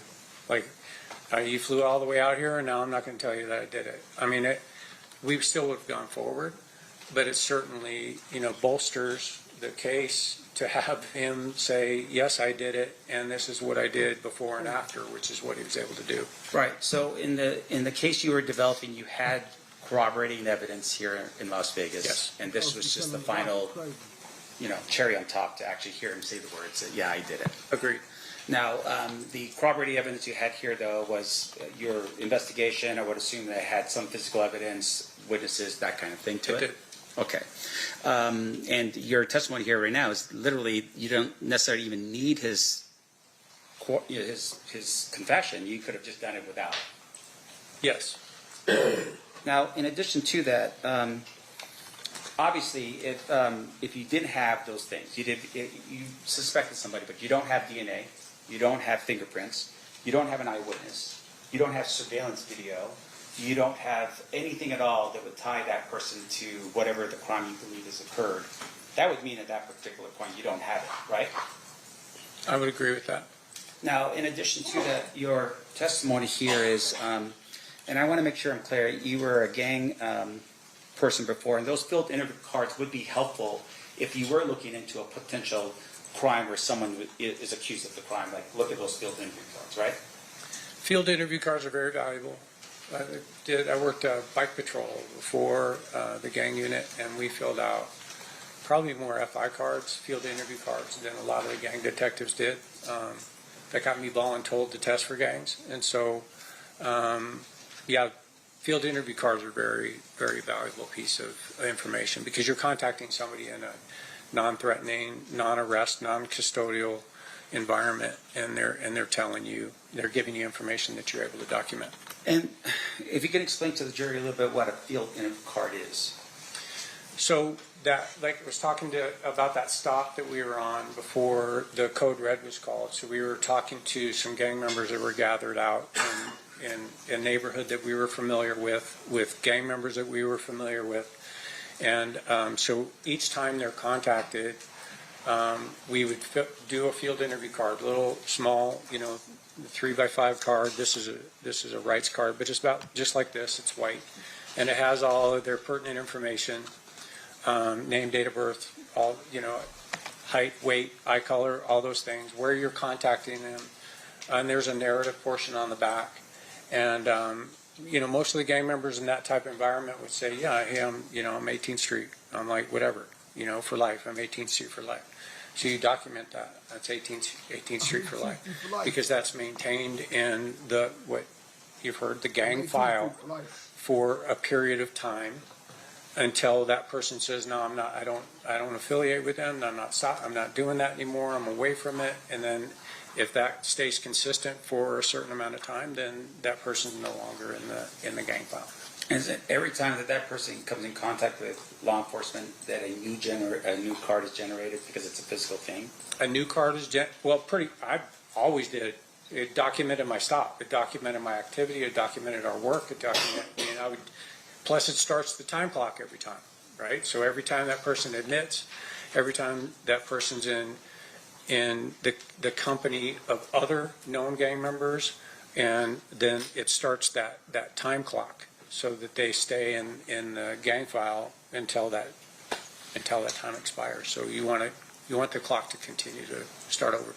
Okay, and just one last question, and I hate hammering the heck out of this report stuff, but in terms of the example that was given you by the state, they said, well, if you retire and then you go into cold case, you can continue on with the investigation if it's a cold case, right?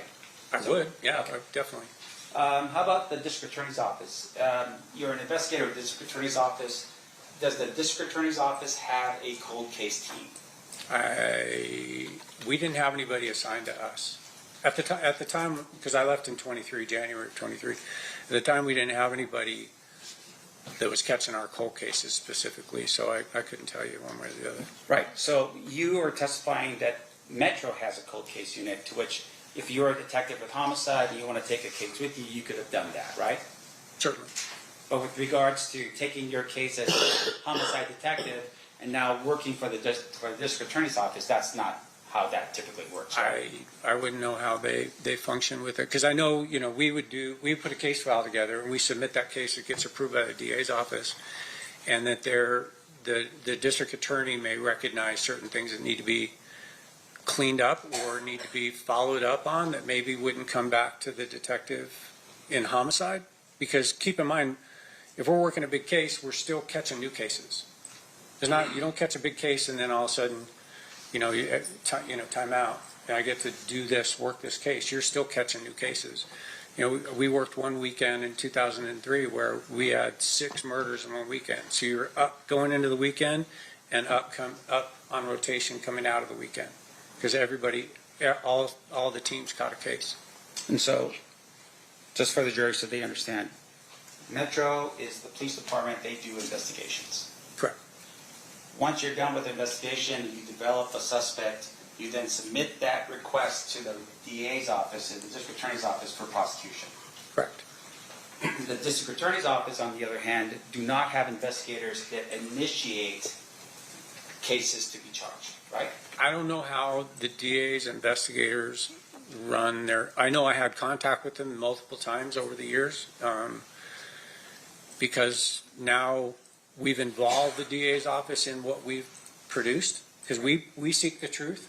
DA's office seeks justice, right? So but I know there may be some incidental things that come up that an investigator will handle rather than taking it back to the homicide detective for follow-up. In your experience throughout law enforcement, even up to currently, have you ever seen an investigator or the Clark County District Attorney's Office be the primary officer on a case? No. No further questions. Thank you, Your Honor. Anything further, Mr. DiGiacomo? No. Any questions from the jury? We do have at least one. Can I have the parties approach? Except we only have one.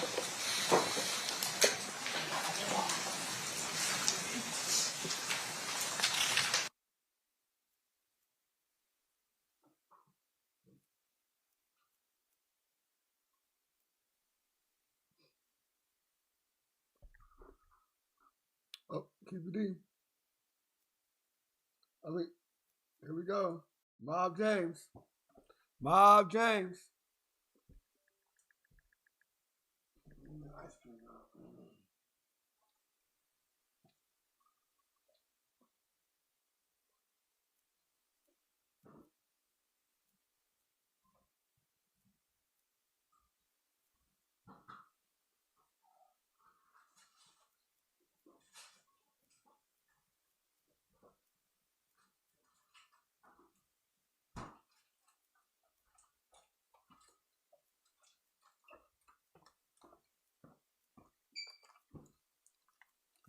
Mob James.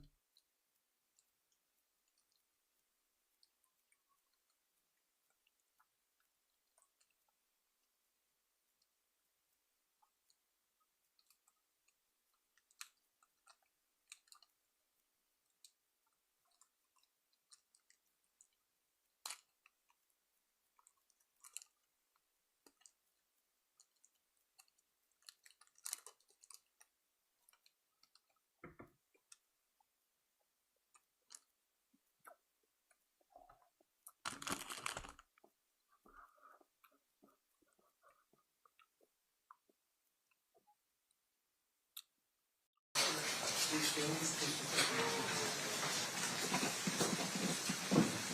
do solemnly swear the testimony you're about to give in this action shall be the truth, the whole truth, and nothing but the truth, so help you God?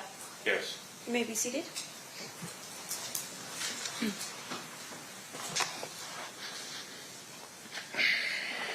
May I please have you state and spell your first and last name for the record? James McDonald, JAMES-McDonald-ALD. Thank you, Mr. McDonald. Mr. Paul, whenever you're ready. Thank you, Your Honor. Mr. McDonald, it's fair to say that you're here because of a court order. Is that right? Correct. That you didn't volunteer to come or anything like that? Not at all. Okay. But you were instructed by a court that you had to attend? Yes. I want to ask you about September 7th, 1996. Were you at Club 662? Yes. What was Club 662? It was a club that Suge bought, and we operated it. When he opened, I was head of security through the neighborhood. Just a place to go and hang out. Did the number 662 mean anything? Well, to the new guys, that was part of our neighborhood, 662, okay. MOB. Okay, MOB. And when you say MOB, there used to be, before Apple iPhones and those types of things, when you had to have landlines and you pressed numbers, 662, there would be letters under those numbers, and M and O would be under 6. Is that right? Right. And B would be under 2? Yes. So 662 would be MOB. Yes. Okay. When you talk about Suge, are you talking about Suge Knight? Yes, sir. How do you know Suge? He lived in my neighborhood. And is that in Compton? Yes. When you were at Club 662, you said you were head of security. Yes. Was somebody by the name of Reggie Wright Jr. there with you? Not at that time. No? No. When was he with you? I got out of prison in 1988. Suge came and got me in 1988. Like 4 days from coming home. Started another company, Burn Hill Records. Then Death Row Records came. As soon as Death Row was launched, Reggie came a few months after that. Okay, so we're talking about the start of Death Row Records. Reggie wasn't part of Death Row Records initially, but you were. Yes. And then Suge Knight, was he the boss of Death Row Records? Yes. Okay. Was Suge from the same neighborhood? From the mob? Yeah. I wouldn't say Suge was, he was guilty by association. Okay. He wasn't from the neighborhood. He lived in the neighborhood. We looked at him as somebody from the neighborhood. When he started Death Row and started to recruit us, then yes, he's from the hood. So I guess there's a difference between living on a certain street versus being from the hood. Yeah. And how would you describe that difference? I look at it, you have 3 different type of friends in the neighborhood. You got gang members, you got gang bangers, and you got men that just guilty by association from living in that area. And can you tell me what the difference between a gang member and a gang banger is? A gang member hangs out. A gang banger handles his business, put in work, do what the gang do. And what was your role with Death Row? I was the guy that if something happened, Suge would have you take care of that. Like Snoop Dogg trial, there was issues up there. I was sent up there to make sure those problems didn't happen again. And are those problems, and I'm not asking you to get into specifics, but are those problems meaning issues with other people who might be gangbanging or might be trying to threaten folks, that type of thing? Correct, yes. And you are somebody that Suge relied on to be able to protect his roster of music artists and other things like that. Correct. And after you were asked to help out with Snoop, did Snoop have any other problems? No, we didn't have one issue at court. Now, I'm going to ask you, fast forward a little bit, to were you familiar with the Southside Compton Crips? Yes. Would you say they were somebody you were in alliance with or a rivalry with? Right. Hold on, man. Get the likes up, man. We're almost to 100,000. 3 more thousand. Get them likes up. Get them likes up, man. We're almost to 100, man. You know what I'm saying? Let's go.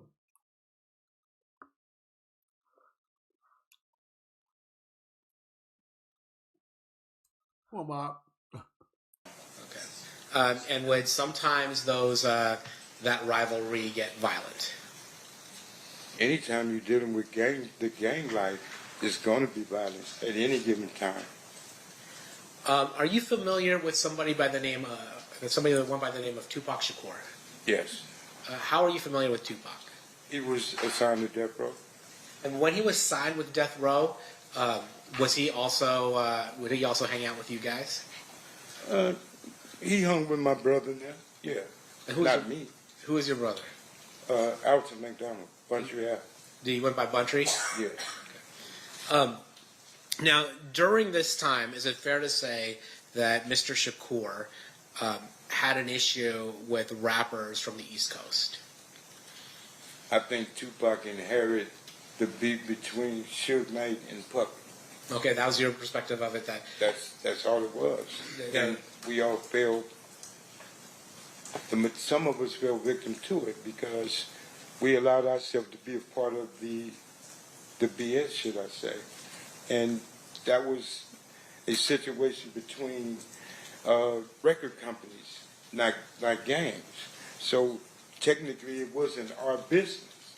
But when you had 20 men just fresh out of prison and didn't have a way of getting the things they wanted, getting a paycheck from Suge, we did almost anything and everything to get that paycheck.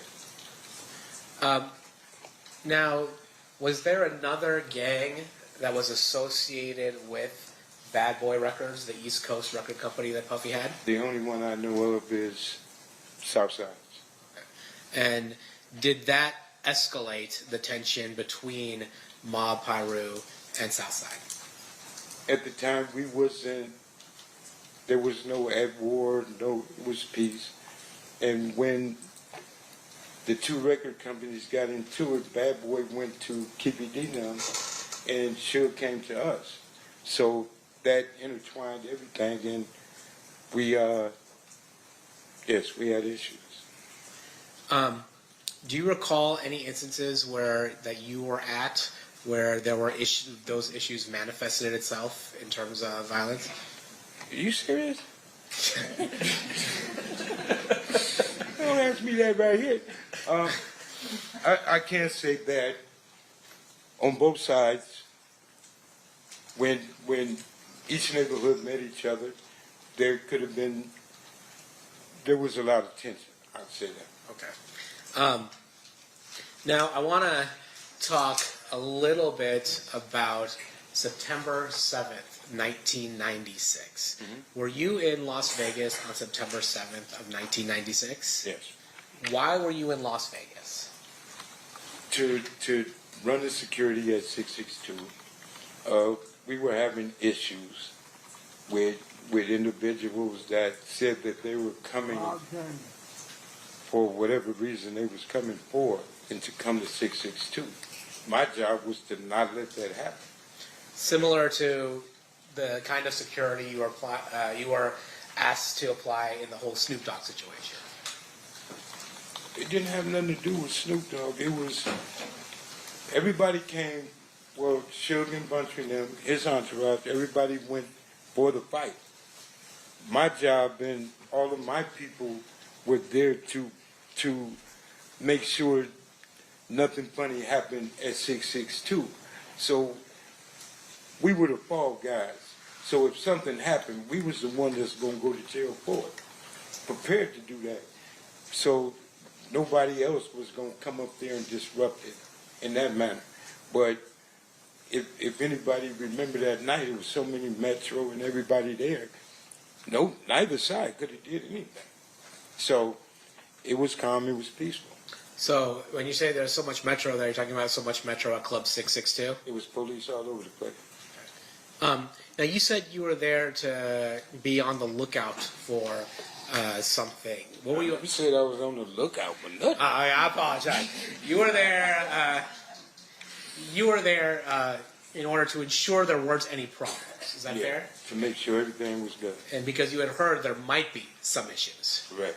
And what were the issues that you were concerned about? Individuals coming up there creating an issue we was having with different sides of from with Crips, period. Yeah. So you were worried about Crips. Not worried, so I'm sorry. You were you were there providing security to ensure that Crips did not initiate any violence at Club 662. Not just Crips, that nothing would happen. Okay. Period. Okay. And then when you were there, was Reggie Wright Jr. with you that night at September 7th, 1996 at Club 662? Yes. What was Reggie doing there? Reggie's job was to watch me and make sure I don't get in trouble. Everybody knew how I was. So Reggie, everybody else went to the fights. Reggie was there to watch me with the people that was there.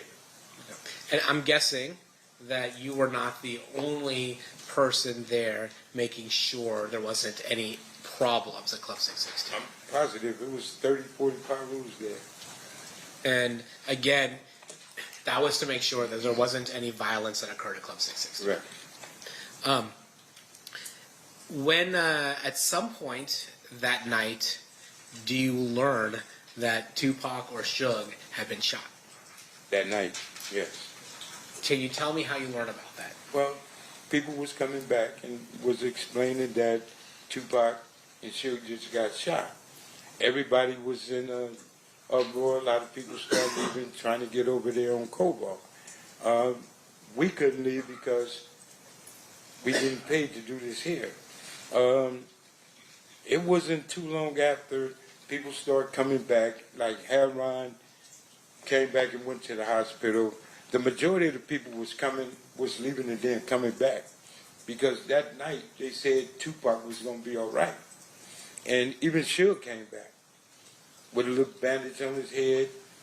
And we thought everything was good. People kept partying. So, and when Suge came back, you said he had a bandage on his head, but the dude said he got shot, but he was grazed, a little scar, but nothing penetrated. Some people would describe being shot in the head, even slightly. He described that, you're wrong. All right. So when you find out, well, let me ask you this. Was Reggie with you when you found out that Tupac and Suge were shot? Yes.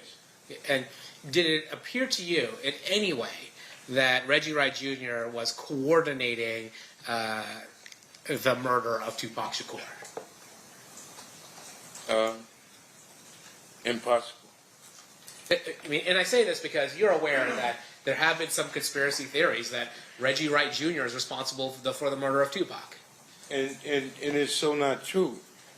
His father was implicated, and his father had something to do with it. Reggie Wright used to be a police officer. And here again, I've been knowing Reggie Wright over 50 years. His daddy, as a police officer, patrolling my neighborhood. He done took me to jail many times when I messed up. If Reggie killed Tupac, then death row is over with. Tupac was the money source. Tupac was that guy at death row. So Reggie would have had a problem if he would have did that. And Suge, I truly believe Suge would have opened his mouth if Reggie betrayed him like that. So people say what they want to say. Appreciate it. After that night, do you stick around in Las Vegas or do you go back to Compton?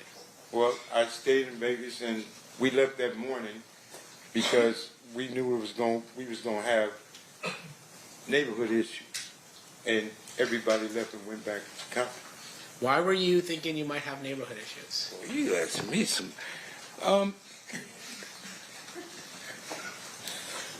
The issues that we was having was heated, and Compton was on fire at the time, and things were happening. And me personally, staying in Vegas wasn't worth it. That man in the hospital, it's time to go and protect your home front and be prepared for whatever happened there.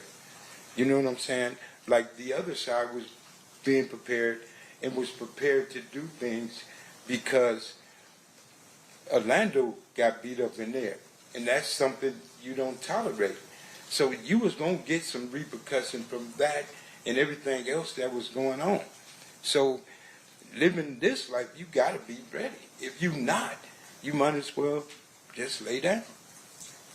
Now, you weren't there for the beating of Orlando Anderson at the MGM, were you? No, I was. Yeah, like we talked earlier, you were at 662. Yeah. But are you aware of why Orlando was targeted?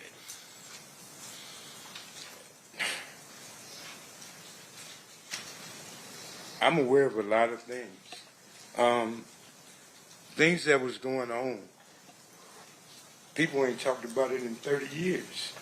Today ain't one of them. I don't mean to be funny, but here's the thing.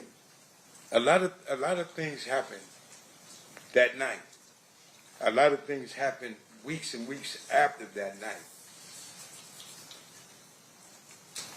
Me or anybody else bringing up the dead is wrong. A lot of people got hurt behind this situation in itself.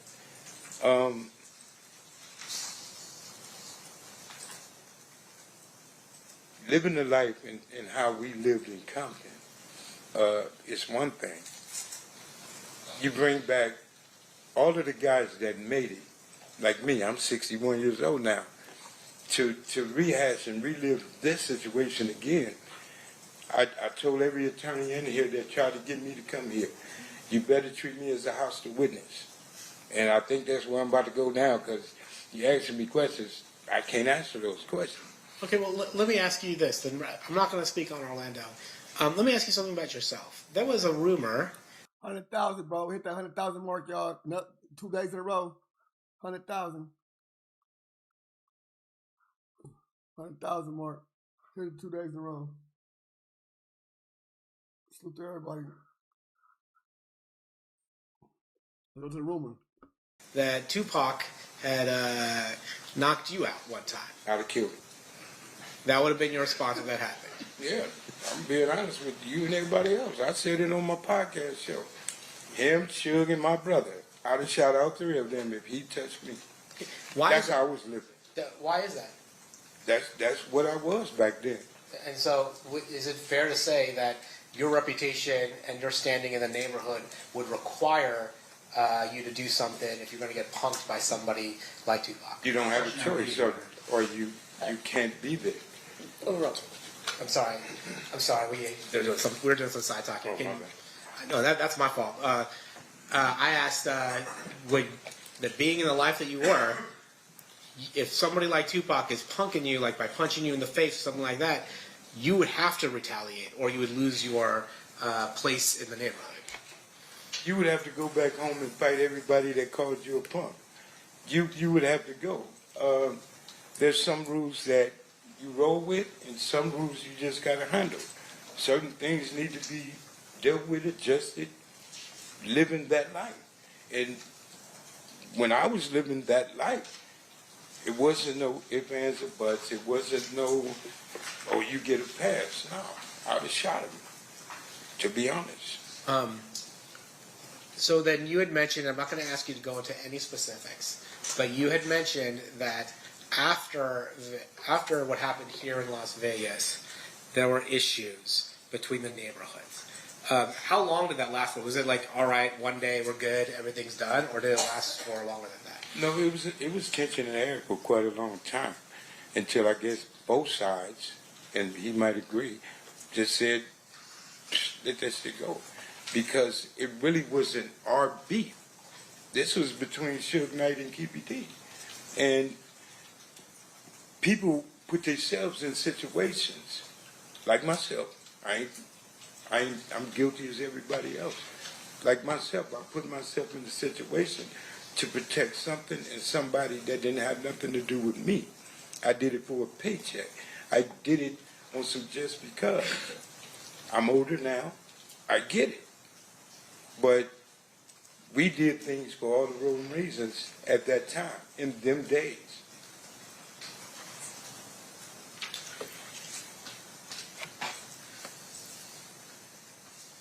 Court's indulgent.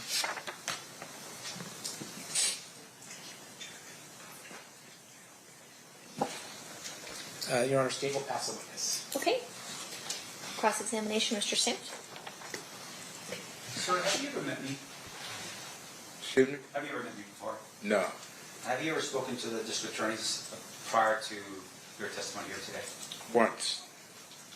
And is that what you're referring to is the time that you told them, like, hey, any attorney here is better treat me as hostile because... Yeah, I told him I didn't have nothing to do with it. Now, a couple questions for you, sir. And this is more for clarification.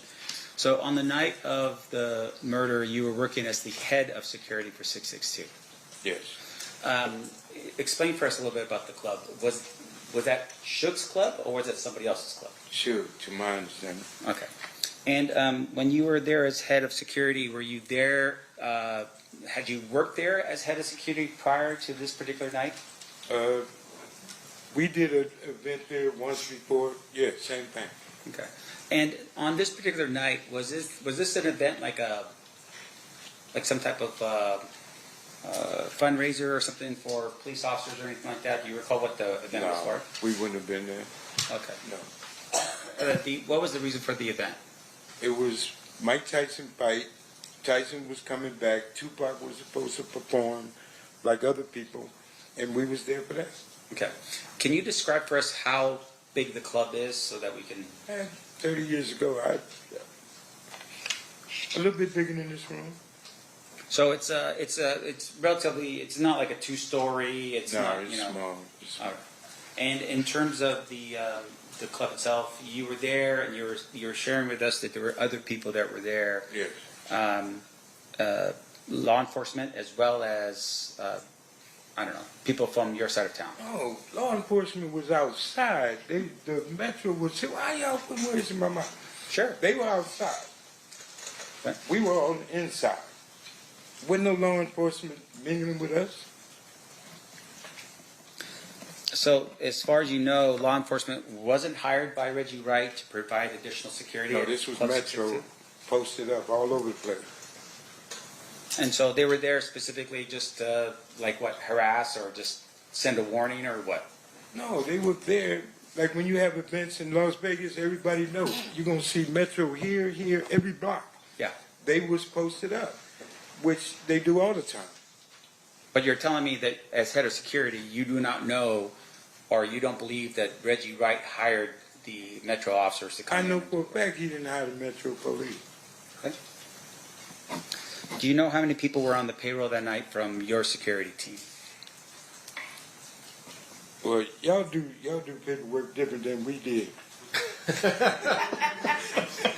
Our paperwork was getting cash money. Our paperwork was what they call under the table.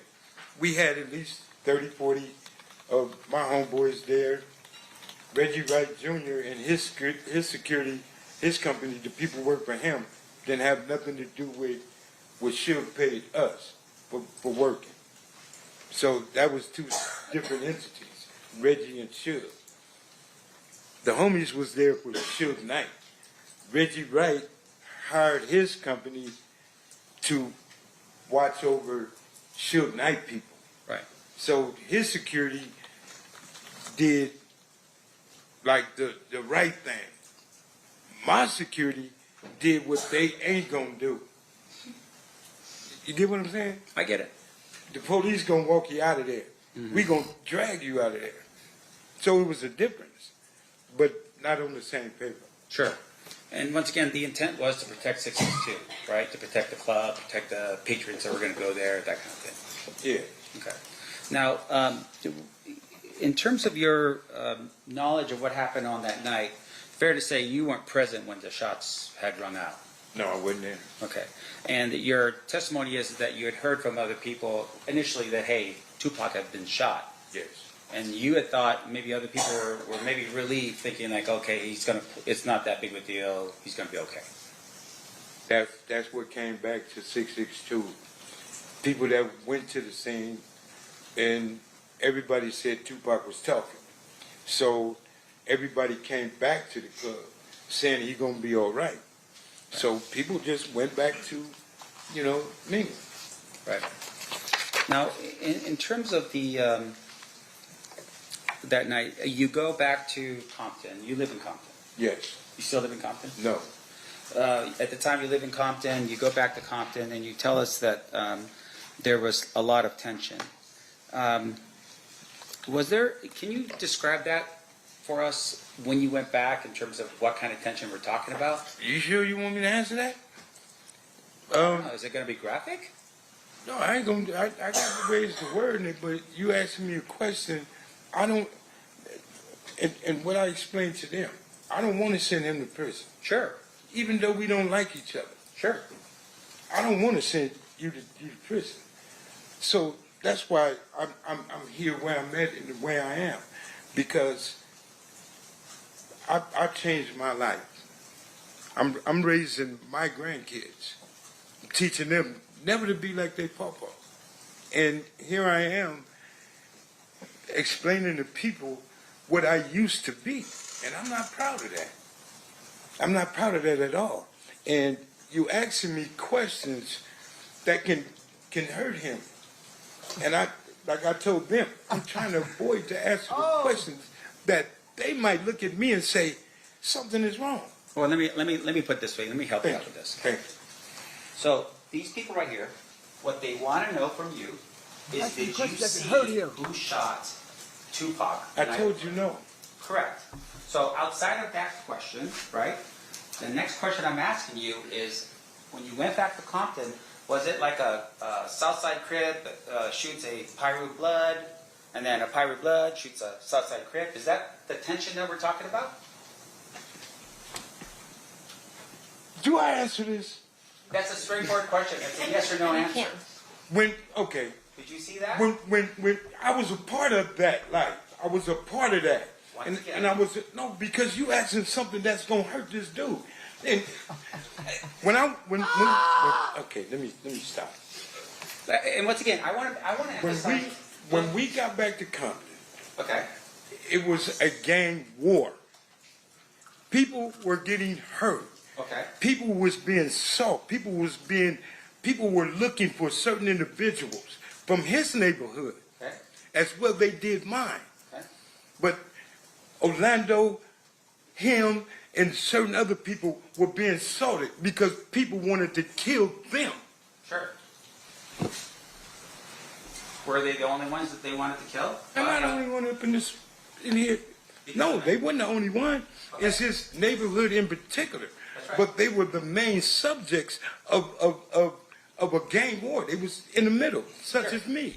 So you're telling us that people back home somehow had some type of information that said that guy, as a bunch of other people, were involved in what? In the murder of Tupac. Okay, but my question to you...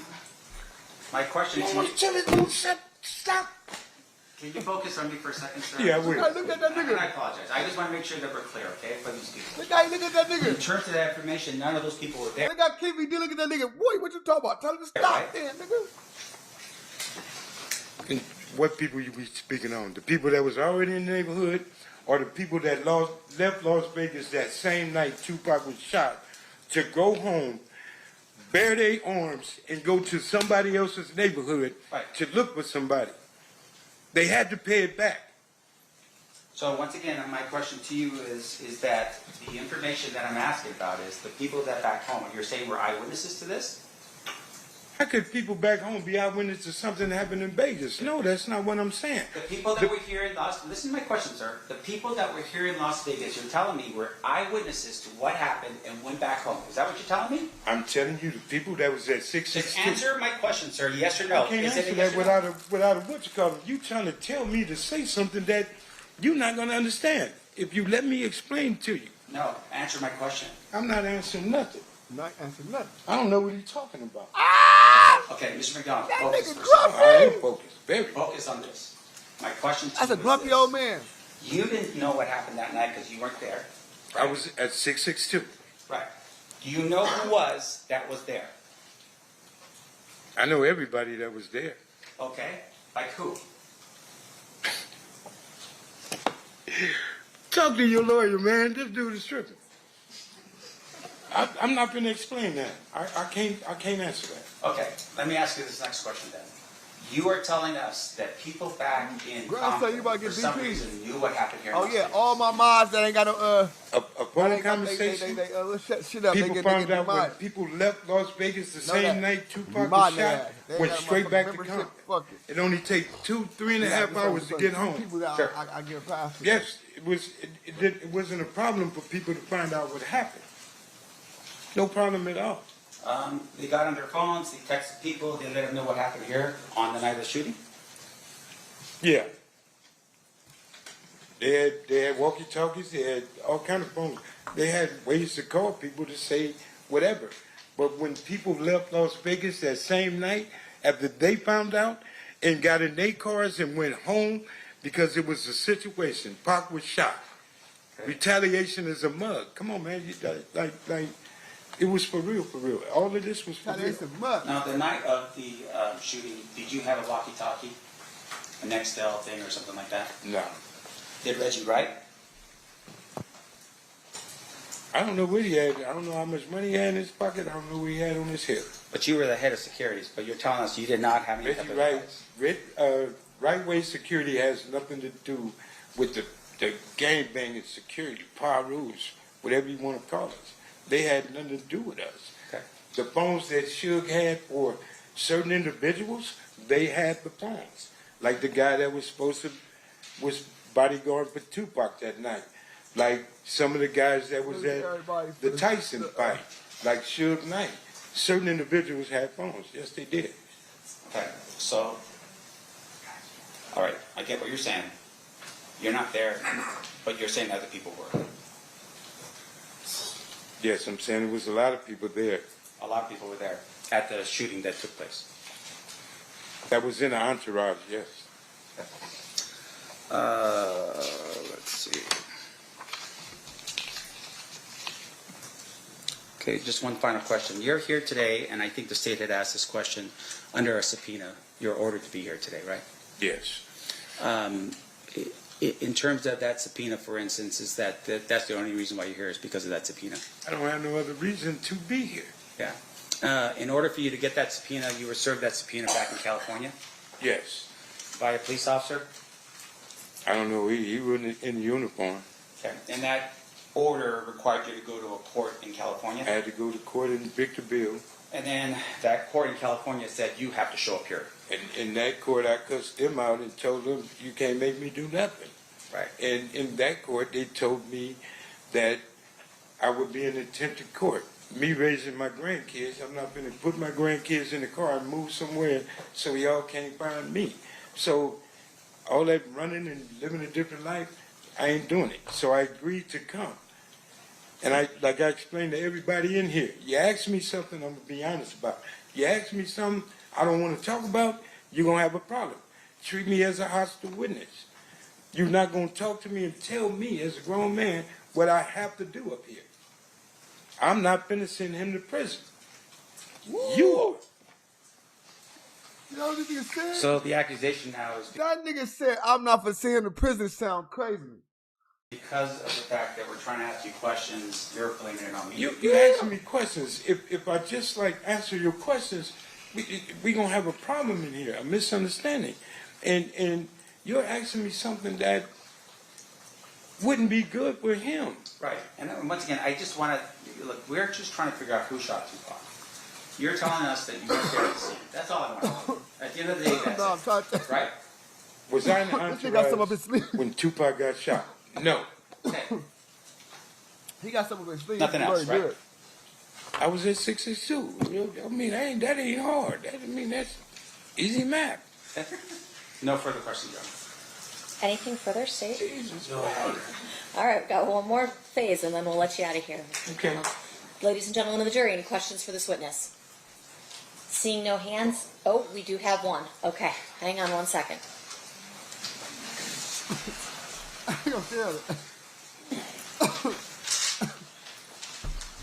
He really like fuck.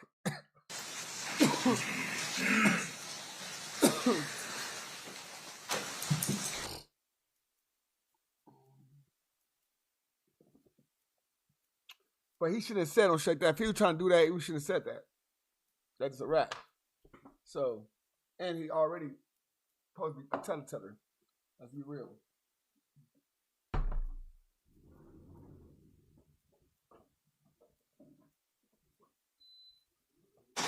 All right, I have a question for you from one of our jurors, if you can answer it. Did Reggie Wright Jr. instruct security to not have firearms the night of the fight? I know, but hey, you can. The jury can ask questions, bro. But I ain't gonna lie, but they jury, they been on top of it, bro. I don't know if this is Nevada shit, but they jury be on top of it. They been asking questions off the back. And the jurors' questions going more on the prosecution, on the defense side, nigga, every time. To be honest, I don't know if Reggie Wright told his people, all the police officers, not to have guns, and I don't know why. He sure didn't tell us because we had ours. And that's the honest truth. All right. Any follow-up based on that, State? No, Your Honor. Defense. I just want to clarify what the witnesses said. You're telling us that you had guns that night? Yeah. I just want to know.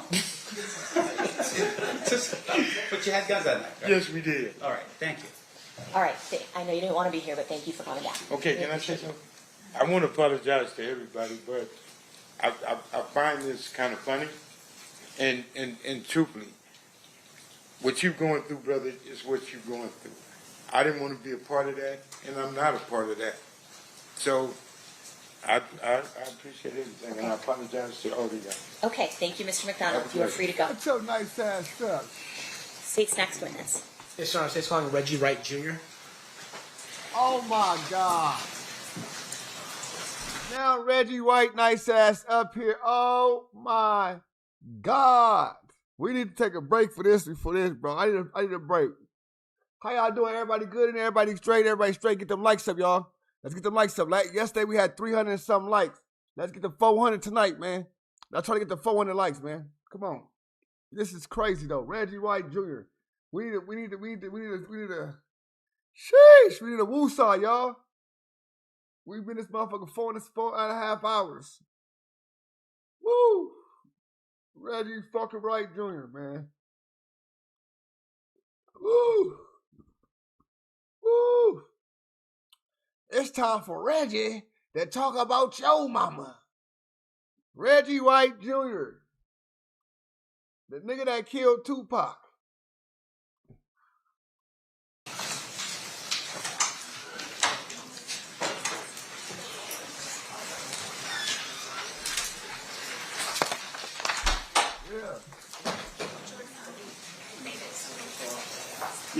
All right, Jordan's investigating the burning smell. Anyone like smelling that? The burning smell? Maybe.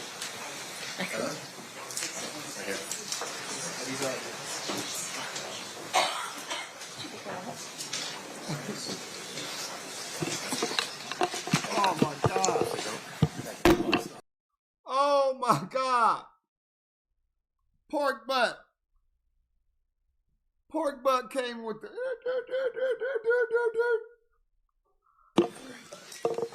If anybody's smelling something burning, it's a burnt bagel from back there. So don't worry, we're all. I see that anybody smelling something, it's Reggie's backside. It's Reggie smelling like boo boo. Okay. Are we able to? Is this good? I think he was leaving them like that to swear, and then we'll turn them off. Okay, perfect, got it. All right, we'll have you sworn then, Mr. Wright. Please raise your right hand. You laugh like you be little. You do solemnly swear the testimony you're about to give in this action shall be the truth, the whole truth, and nothing but the truth, so help you God? Yes, ma'am. May I please have you state and spell your first and last name for the record? Reginald Lilburn Wright Jr. Reginald. Lilburn is Lil. B as in boy. URN. Wright is WRIGHT. And I'm a junior. Thank you, sir. Whenever you're ready, Mr. Paul, you may proceed.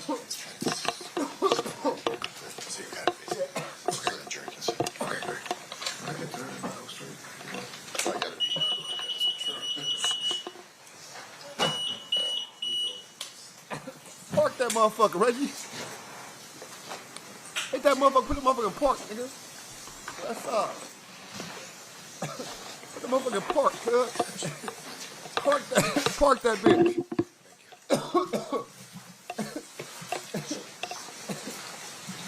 You're good, sir. Good afternoon, sir. Good afternoon, sir. Do you mind if I call you Reggie? Yeah, of course. Okay. Sir, where did you grow up? I grew up in the city of Compton, California. I was born and raised there until about the age of 19. And who is your father? Who's your father? My father is Reginald Wright Sr. And where did your father work? He worked for the city of Compton Police Department. And at some point, had he risen up the ranks of the Compton Police Department to become a lieutenant, is it, of gangs? Eventually captain, but during most of his career was a lieutenant. Where did you ultimately become a police officer yourself? Yes, sir. When was that? I was a civilian jailer from 1985 until 1989, and then I became a police officer from 1989 until I retired in 1996. And why did you retire?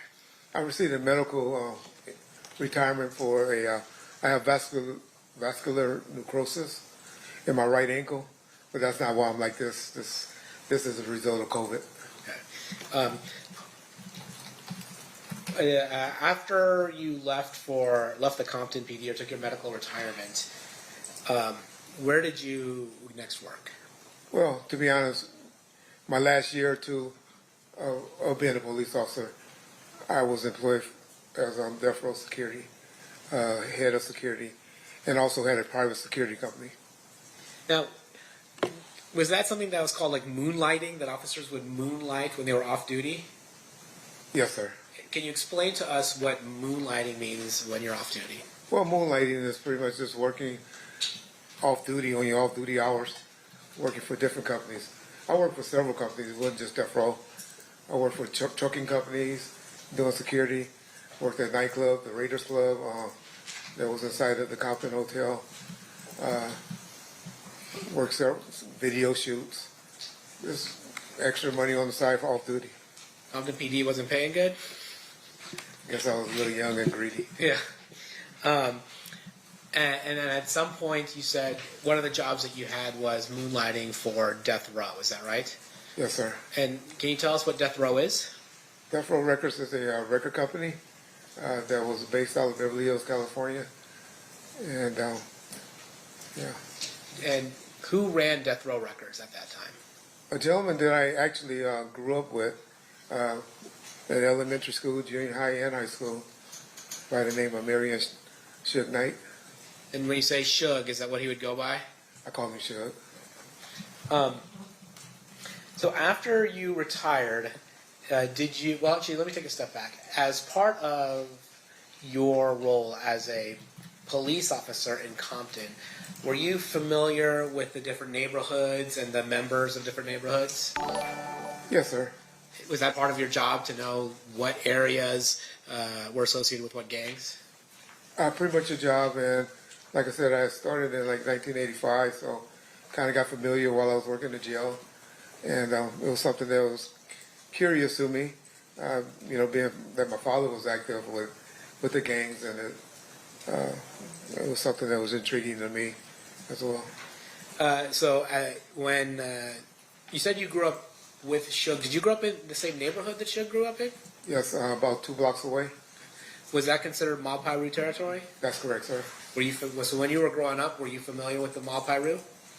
They came on eventually later. It was really a Looters Park, Piru area.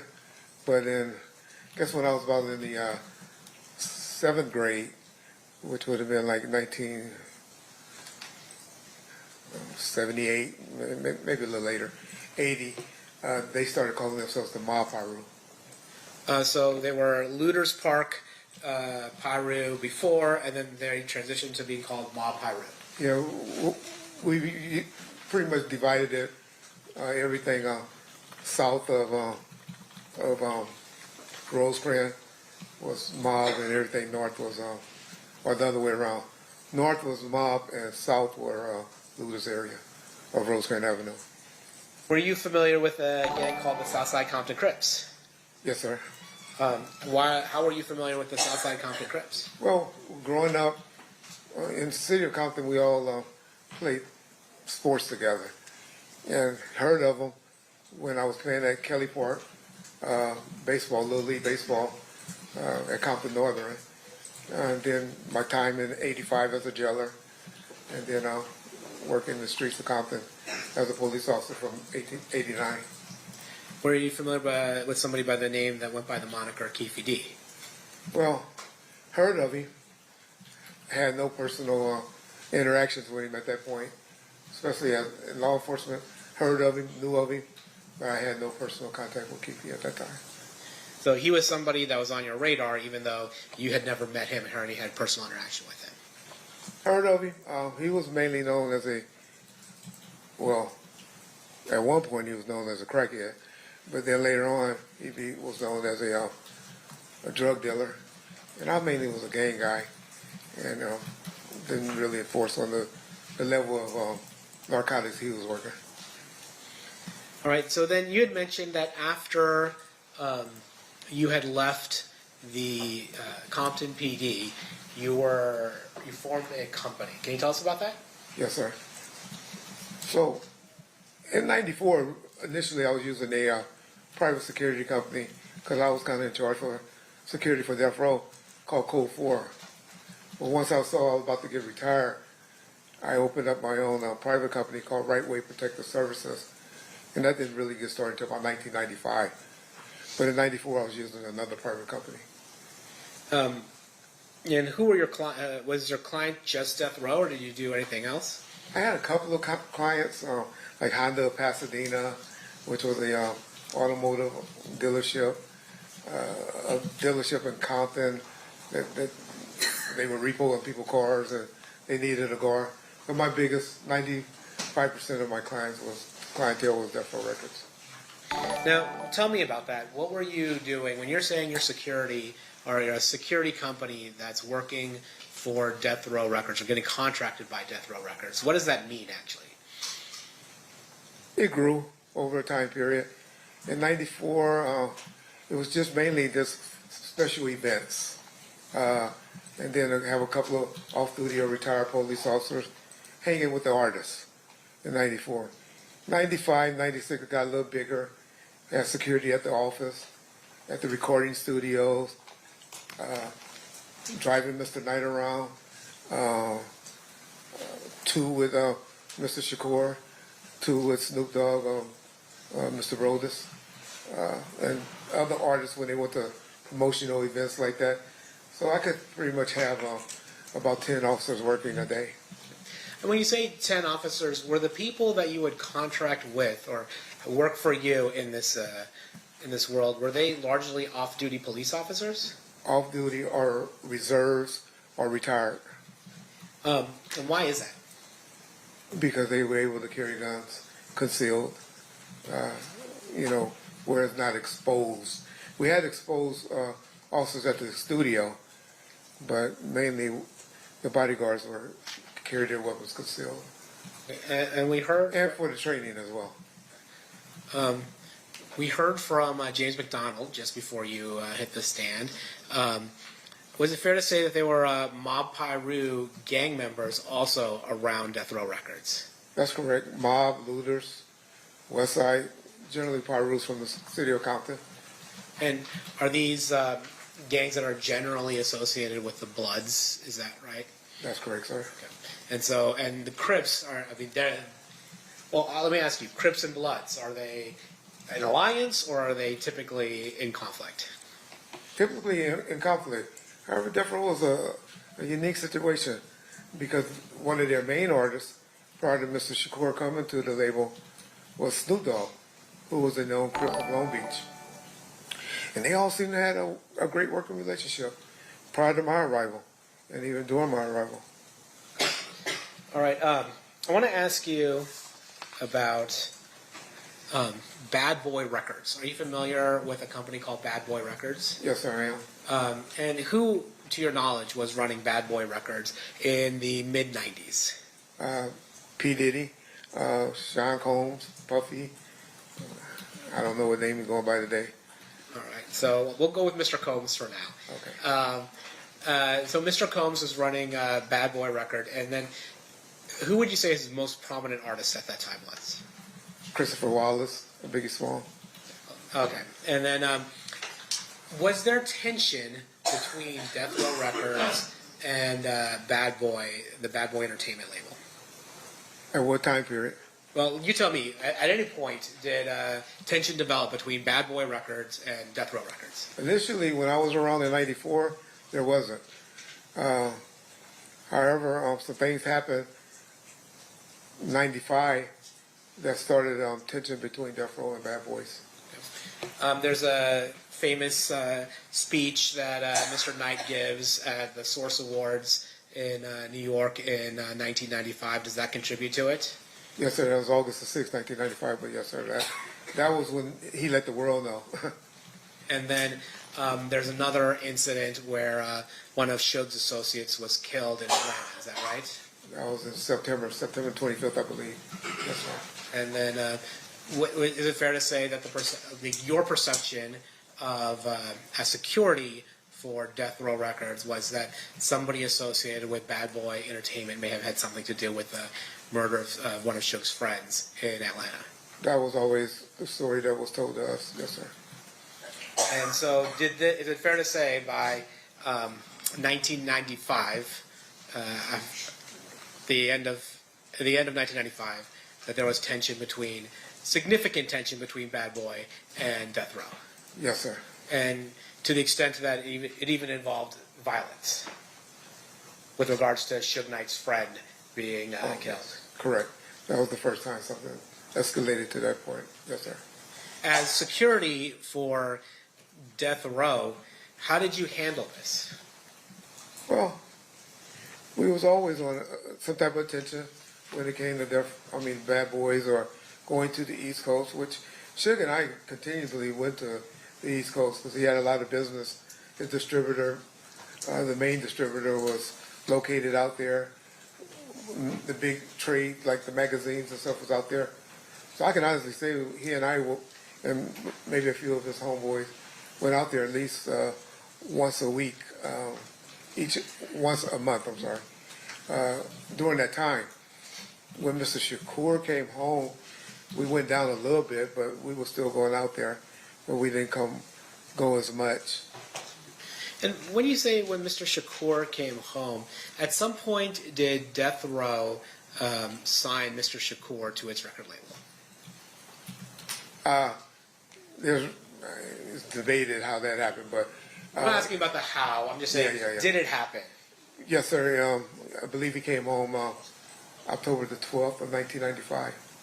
Now, as security for Death Row, were you aware that Mr. Shakur was actually out on a bond, an appeals bond from prison from New York?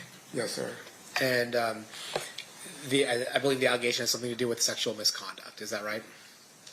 Yeah. If you don't know. I mean, something like that. I wouldn't call it that, but yes. Okay, whatever it was, there was some kind of issue. Mr. Shakur is in prison in New York, and then Death Row Records posts an appellate bond for Mr. Shakur. They have some other companies, but yes, sir. Okay. And then Mr. Shakur does he move to where Death Row is, or does he stay in the New York area, or where does he go? No, I remember. I picked him up from the airport.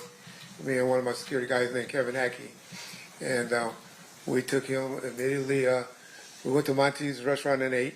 Then we went to the studio, the recording studio that night, and from that point on, we got him into a room, took him to the Peninsula Hotel, where he stayed for, I believe, a month or two. Then he got a spot on Wilshire, and later on a house in Calabasas. As the head of Right Way Security, which was contracted by Death Row Records, were you responsible for Tupac Shakur's security? Yes, sir. How did you handle Tupac Shakur's security? Well, I had two guys that were primarily always assigned to him. One guy was a guy by the name of Kevin Hackey, who was with him a lot at the beginning. Later on, towards the end, a gentleman by the name of Frank Alexander was the one that worked with him as well.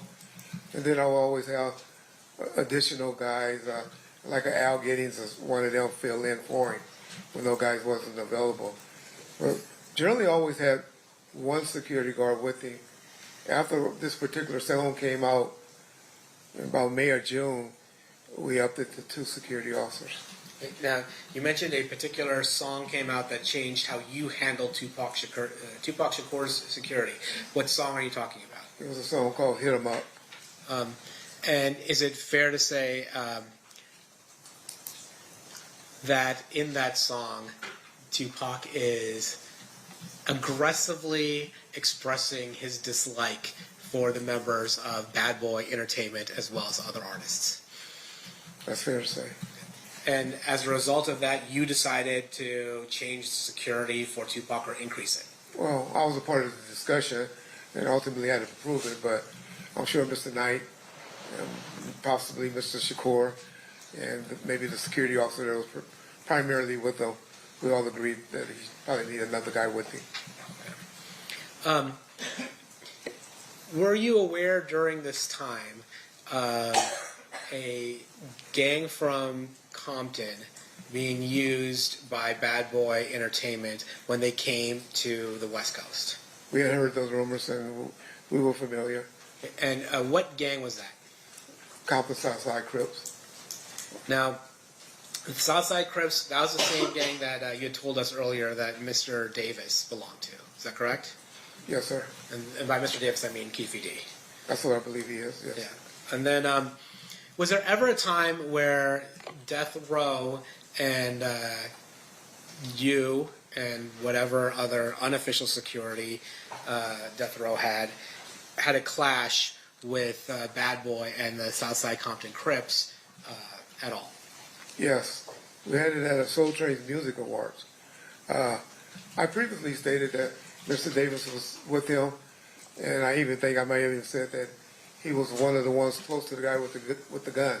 Never said he was the one with the gun, but there's been out there, social media, where a gentleman has came out and admitted that he was the one that actually had the gun that particular incident by the name of C. Gutter.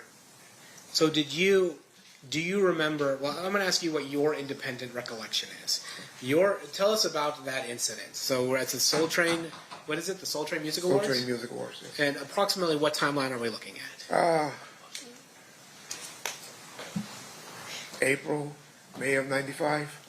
Of 95? Sorry, 96. Okay, of 96. I'm sorry. And you had mentioned before the song Hit 'Em Up. Was this before or after the song Hit 'Em Up? That was before Hit 'Em Up. Okay, that was before Hit 'Em Up. Yes, sir. Okay, tell us what happened at the Soul Train Music Awards. We pulled in. Originally, we had an entourage of about 50 people with us, but they only allowed two cars of us to get back in the back parking lot because that's where they had all the setup and the motorhomes and stuff like that. So we drove in the back. Mr. Knight, Mr. Shakur, and a few of the outlaws was inside of a Hummer, and myself and Frank, which was Tupac's security that night, Mr. Shakur's security that night. We drove in behind them. As we was getting out of the vehicle, or getting ready to park, Mr. Shakur saw Christopher Wallace and Puffy and a group of people, a few guys that I recognized from the South Side, in that entourage. As they were, Mr. Shakur immediately became enraged and started yelling, and confrontation between Mr. Small, Biggie, and Mr. Shakur took place to the point where one of their guys brandished a weapon. And then that's when I pulled my firearm and towards him and begged with him, pleaded with him not to raise the gun. There was some security from the Nation of Islam there. They got in the middle of it, broke us up. The gentlemen took off and ran towards the street in the parking lot. I'm sorry, who ran towards the street? The gentleman with the gun and a couple of the people that was with him took off and ran. Now, you said that South Side was providing that type of backup. They were with them in entourage, yes, sir. Do you recall whether Dwayne Davis was one of those people? Believe he was. I know he was with them, but like I said, I don't believe he was the one with the gun. All right, let's fast forward to September 7th, 1996, or that weekend. When do you come to Las Vegas for that weekend? I came out that Friday. I believe that was the 6th. The Friday was the 6th. I think the 7th is the day. Yes. Oh, okay. So I came out that Friday. So we had a nightclub that was in the process of being open. And out here, I guess, there's some type of cars that everyone that work around people just having alcohol. I think they were called town cars or something like that at the time. I had to get all my security guards to have those particular cars for that night because the attorney that was assisting us in getting the club open said, hey, y'all got to be really on y'all P's. We got to have everything on point because if everything goes smoothly tonight, there's a good chance we're going to be able to get the permits transferred from the previous owners to Mr. Knight's name. Okay, so I want to stop you there. Okay. First, you're talking about you got advice from an attorney. Do you remember who that attorney was? Yes, sir. Who was that attorney? George Keefe. Okay. And then when you got the advice from the attorney was generally telling you got to be on your P's and Q's, so to speak? Yes. When you're talking about being on your P's and Q's so that the club can be transferred to Suge Knight, was Club 662 at that time in Mr. Knight's name? No, it was perceived that it was. People believed it, even because of the name change. Excuse me. But it hasn't officially been, the paperwork hasn't officially, or never was completed. It was never done. Now, you talk about the name change. Explain to us a little bit about the name change. Well, we had a sign and all of that called Club 662. Explain to us what 662 means. 662 on the keyboard of your phone, it will spell out the word MOB, which means Members of the Bloods. Well, nobody has keyboards on their phones anymore. I forgot about that. And so the club itself, the name of the club itself rang out that it was a blood-affiliated club. That's correct. Now, what advice did Mr. Kalisis give you regarding being on your P's and Q's for that night in order for Suge Knight to be able to obtain approval for running that club? So he advised, and the main thing that came out of that meeting was he advised all of my security guards, even though that they were authorized to carry guns, being off-duty police officers and stuff, that we shouldn't have guns on our possession inside of the club on that night.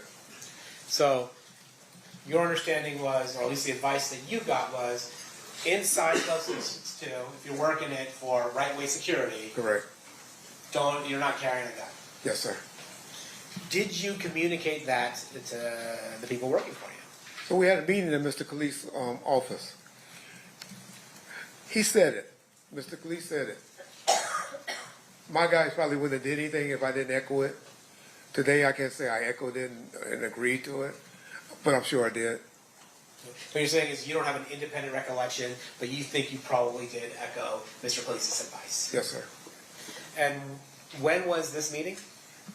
That Friday after they had all came from the town cars meeting, because I took them all to Fridays, and we went and ate at Fridays after that meeting. So it was that Friday. Okay. And then, so the process was with your folks, people working with you, was that they had to get their TAM cards or whatever temporary work cards required to do the work that you needed them to do in 662. Then have a meeting with the attorney.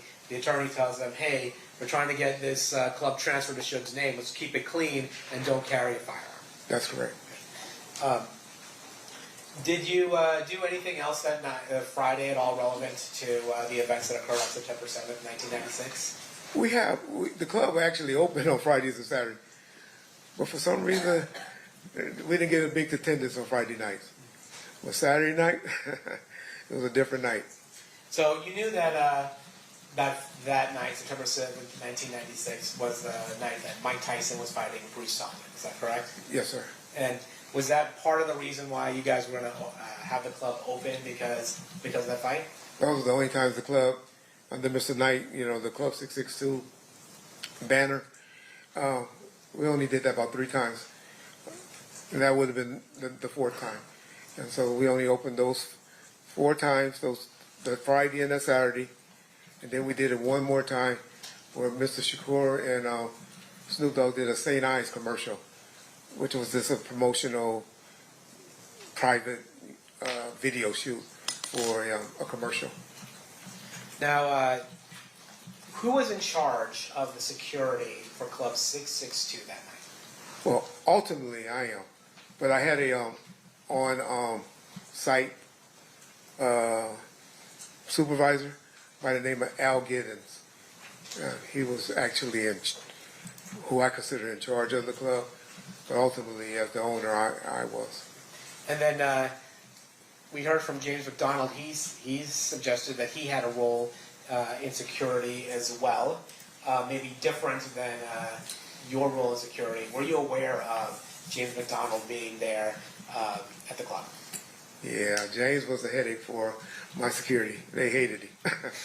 But he and I, we've been knowing each other over 52 years, So, I mean, that was like my brother. So, James used to do it as a hustle. What James would do is go outside, get guys that looked like they had a bunch of money, and bring them to the front of the line. And that drove my security crazy, but James was just out there working the door. Sugar have a bunch of his homeboys to come and be on the lookout, still, blood related, pyro related, to be around. But James was mainly doing a little side hustle. Now, in terms of as the person in charge, or the person contracted to be in charge of death row security, were you aware that Tupac Shakur was going to come to the fight on September 7th, 1996? Definitely the plan. That was definitely the plan, and there was a reason that I knew he had to come, but that was definitely the plan. Okay, well, tell us the reason why he had to come. So we, Mr. Keefe, who he had something worked out, because that's why we had off-duty police officers. I don't know if they were off-duty. They were in uniform, so I don't know if they was working off-duty or they were on duty. But my guys were responsible from the door inside, where the police officers were responsible for the door and the street, traffic control, and the parking lot. And so I guess how they got that approved was... well, if you're guessing, okay. I don't want you to guess. Were you the person responsible for whatever event control or traffic control that the Las Vegas Metropolitan Police Department did? No, sir.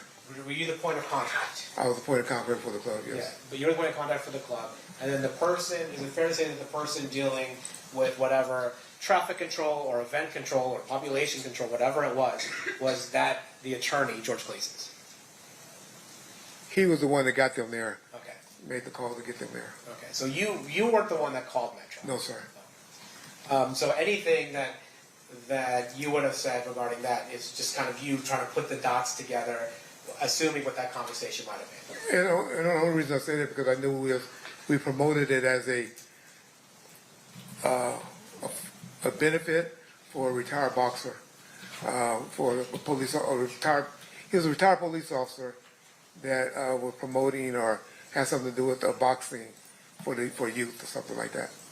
So that kind of is adding to the P's and Q's that make Mr. Knight look better when they transfer when they're trying to transfer this club. Hey, we're also holding a benefit. That and also Mr. Shakur was trying to work off some community service hours that he needed. I don't know how they made it happen in LA County. And so Mr. Shakur was scheduled to perform that night at Club 662. Is that right? Yes, sir. And so you're telling us that it was your understanding that Mr. Shakur performing at Club 662 at this benefit would help him accumulate hours for community service. Yes, sir. So when was Tupac Shakur supposed to come to Las Vegas? Well, they always came up on that Saturday. I know that they arrived about 4 p.m. on that Saturday, but if they were scheduled to come out earlier or not, I'm not sure.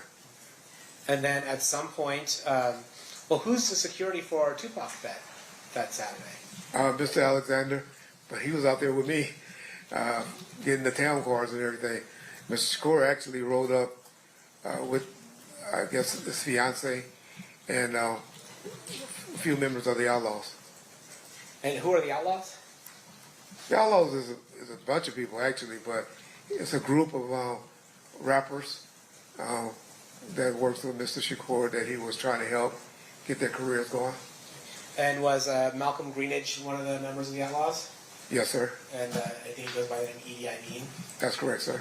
And Qatari Cox, was he one of the members of the Outlaws? Yes, sir. And then Afula, and I always get the name wrong, but Mr. Afula, was he also one of the members of the Outlaws? He was as well. Okay. And you said Mr. Alexander was the person that's supposed to be working security, or the person assigned for security for Mr. Shakur, but that he was with you. So on Saturday, was anybody with Mr. Shakur? No, sir. And you had mentioned earlier that after the song Hit 'Em Up had come out, and that was probably, 3-4 months before this, you had assigned 2 security officers to Mr. Shakur. That's correct. So where's the other one? Well, that was Mr. Hackey, Kevin Hackey. He was scheduled to also be attending Wright, and that's who I actually thought was going to be with him, coming up with him, because he normally was with him. You know, him and Mr. Alexander, they kind of worked out who would be with Mr. Shakur. And for some reason, he didn't show up. He now telling me he had a late arrest, and he was stuck at the hospital all day dealing with her arrest. So the fight night arrives. Where are you? Do you go to the fight? I went to the parking lot of the fight, so it was kind of hectic to get inside, but also got a call from Mr. Giddings, Al Giddings, who was my supervisor at the club, and they was having some logistic problems, some problems there, and I elected to go and get things in order at the club. So you get to the parking lot at MGM, see it's a little crazy, and decide to head over to Club 662. That's correct. And was Club 662, it was on Flamingo, is that right? 1700 block of Flamingo, yes, sir. Okay. Actually, can I see Exhibit 2? I'm going to publish Exhibit 2, which has already been admitted. All right, actually, Mr. Wright, you're not positioned great for any of this, but there we have. Can you see 662 up there? I don't have my glasses. No worries. I'm sorry. I got you.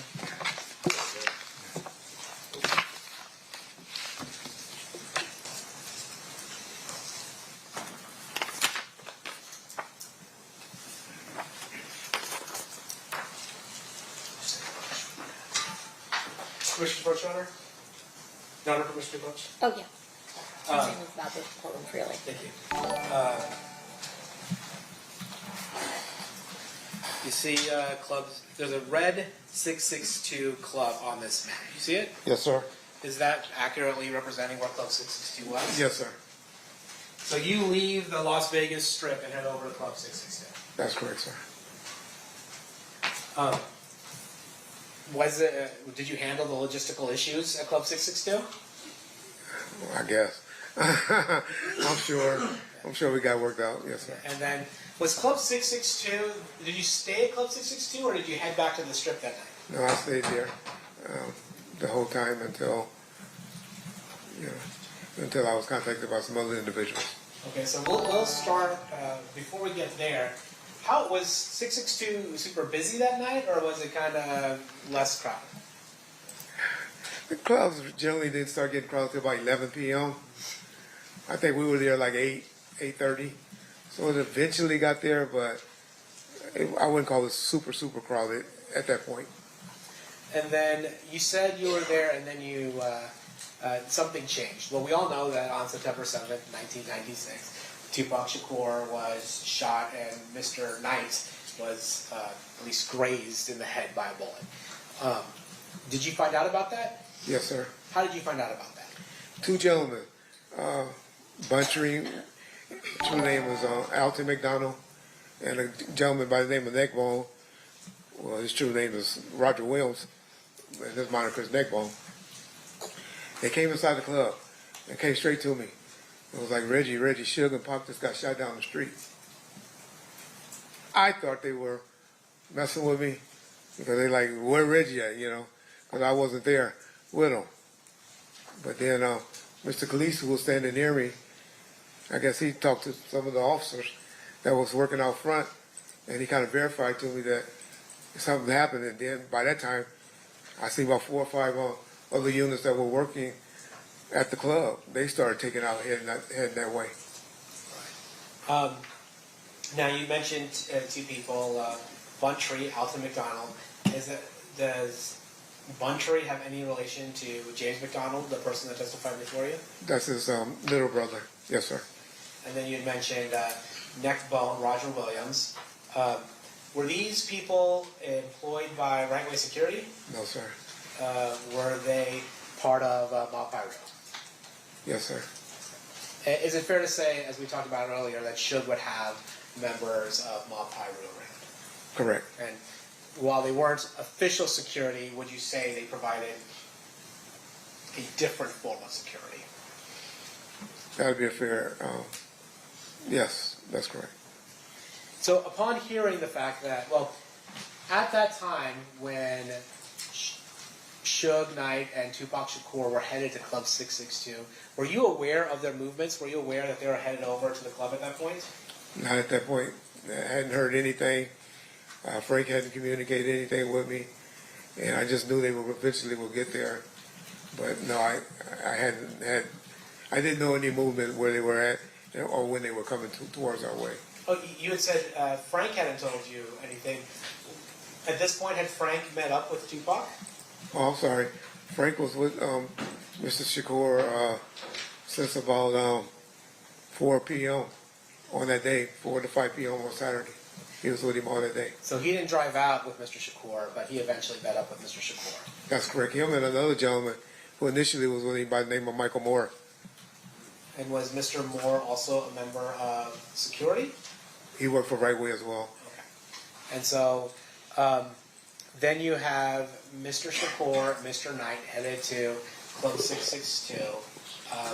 To your knowledge, were there other people headed over? I guess we already heard about Neckbone and Buntry. Were there other people headed over to Club 662 with Mr. Knight and Mr. Shakur? On driving over, was it more than one car, or were there a number of cars driving over to Club 662? And I can only speak on what I know now. Yeah. Okay, well, no, back then, did you know? I just know who normally with them. So after Buntry and Neckbone tell you that Mr. Shakur and Mr. Knight had been shot, and you seem to get some confirmation from the attorney, what do?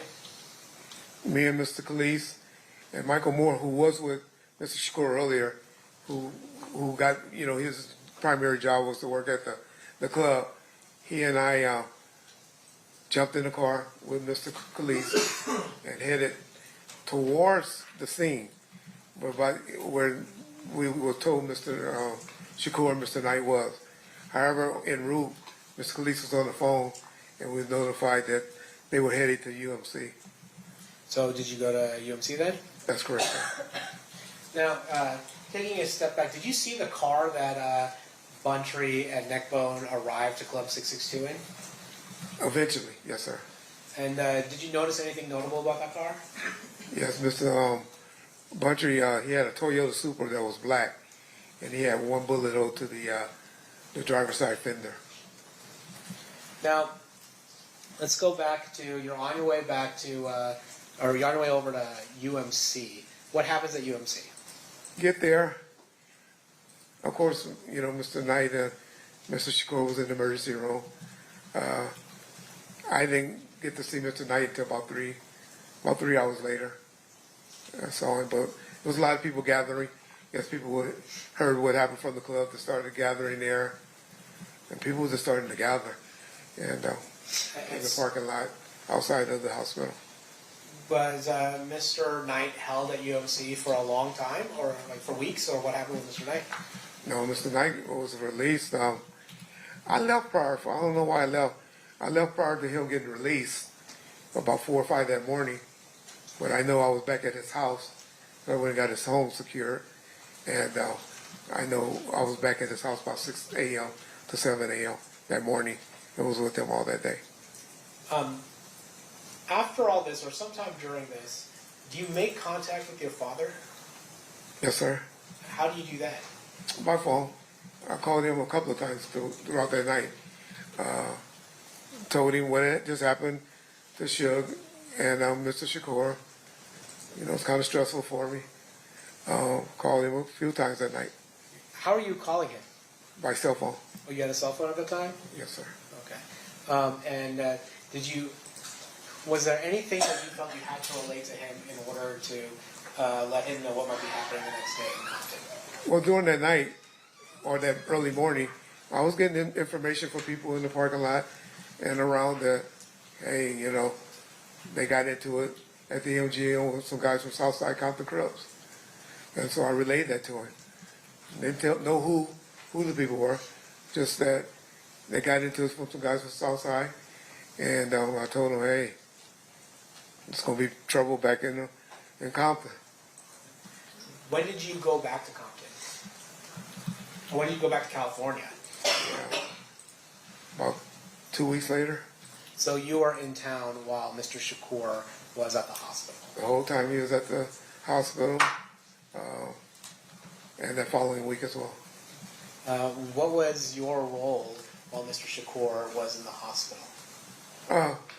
I had 2 guys assigned outside his door the whole time he was fighting for his life. And they were there just we had problems with, I remember a candy striper trying to sneak up and take a picture of him while he was lying, fighting for his life. And we were just trying to keep people out. Of course, Ms. Shakur, his mother, was in charge, but just mainly trying to keep people out that she didn't want in or got her permission to come in to see Mr. Shakur while he was fighting for his life. And then you had said after Mr. Shakur had passed, you stayed in Vegas for another week? That's correct. Why is that?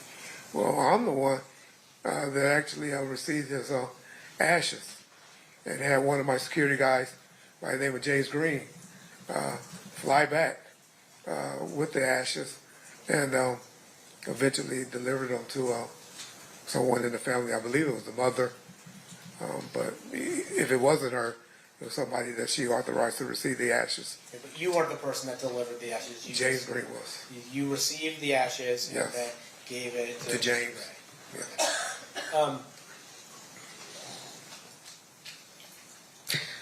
You know, I want to ask you this just straight. Did you have anything to do with the murder of Tupac Shakur? Absolutely not. Courtroom opens.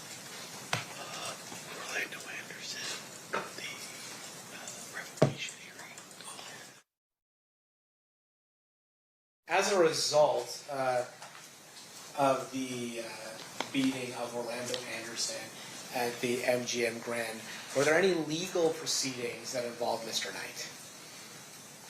Yes, sir. Is it fair to say that Mr. Knight was on probation at the time of the beating at the MGM Grand? He was. Actually, can we show 115? Actually, I don't even know that Mr. Wright can see. We can take the computer up to him. I just have to open it. It'll go off the screen though if I take it off here. You want to do it on your computer so he can see it up close, and I'll play it for the jury. I assume you want. You want the white one, right?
Coordinate this, Judge.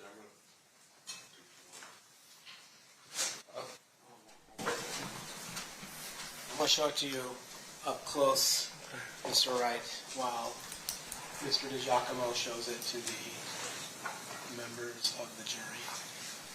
And Mr. DiGiacomo, before you said you want to start it? yeah, for the record, this is State's Exhibit 115B at 7 minutes and 4 seconds. Okay.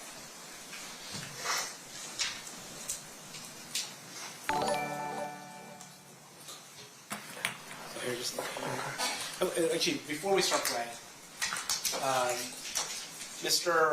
Wright, have you seen the MGM video before? Yes, sir. It's fair to say you've seen it more than once. Yes, sir. And that partly because it was part of a revocation proceeding that involved Suge Knight. That's correct. Now I'm going to show you 115B, starting at 7:04. I'm clicking. 1 second, not just yet. I'm clicking right. This is the video that you've seen before? That's correct, sir.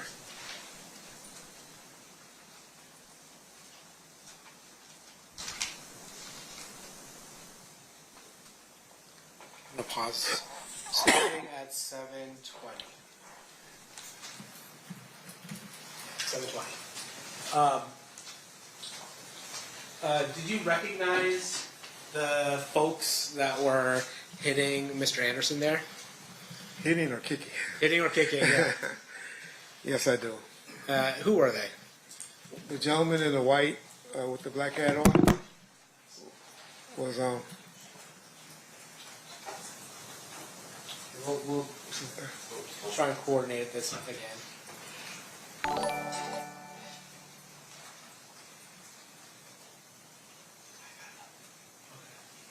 Oh, can you see it? I can see it, yes, sir. Oh, okay. Well, then can you tell us the people who are involved in this? That gentleman right there in the white is Buntry, Alton McDonald.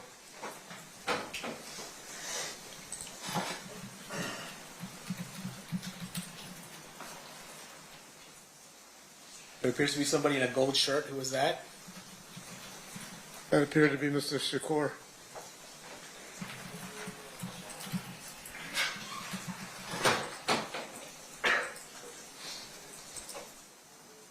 There's a person in gray on gray, looks like outfit. Do you know who that is? The one that I saw that's right in front of Mr. McDonald right now is Roger Williams. Okay. I thought it was blue. I saw Okay, the blue. maybe I'm talking about the wrong thing. You're talking about this. Yeah. I'm gonna approach her. Show again.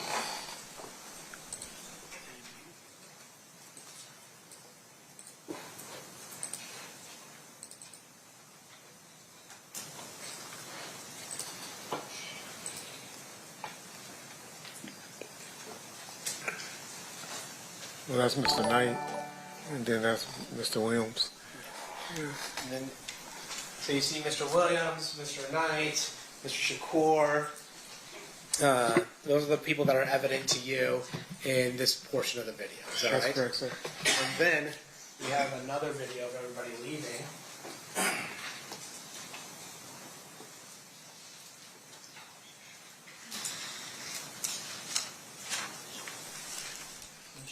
Can you see that? I see it, but That's fair. That's it.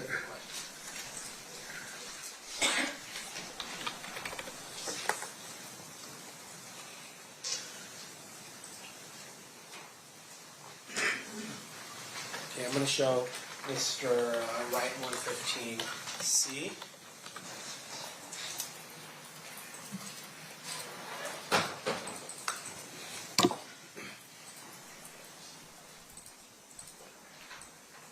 and Mr. Shakur, Mr. Knight, Bluntry, Mr. Williams.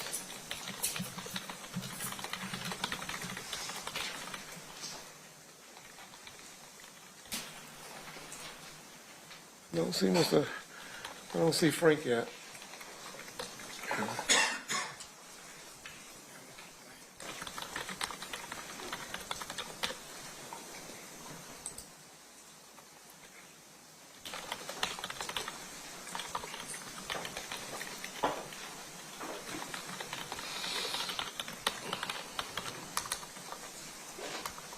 Okay, there you go. Mr. Alexander is the one with no sleeves on his shirt. And he's leading the pack now. Did you see Trayvon Lane? I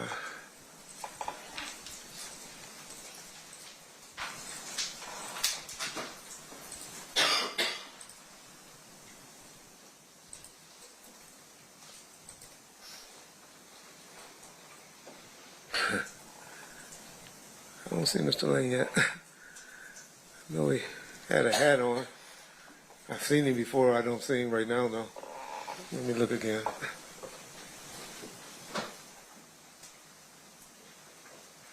It's Frank. Mr. Shakur.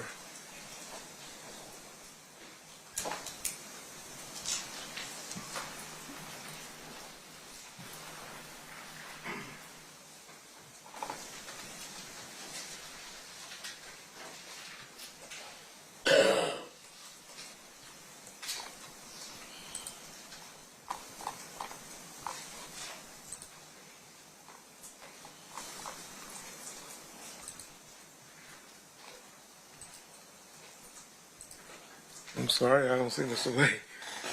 It's all right. I'm sorry.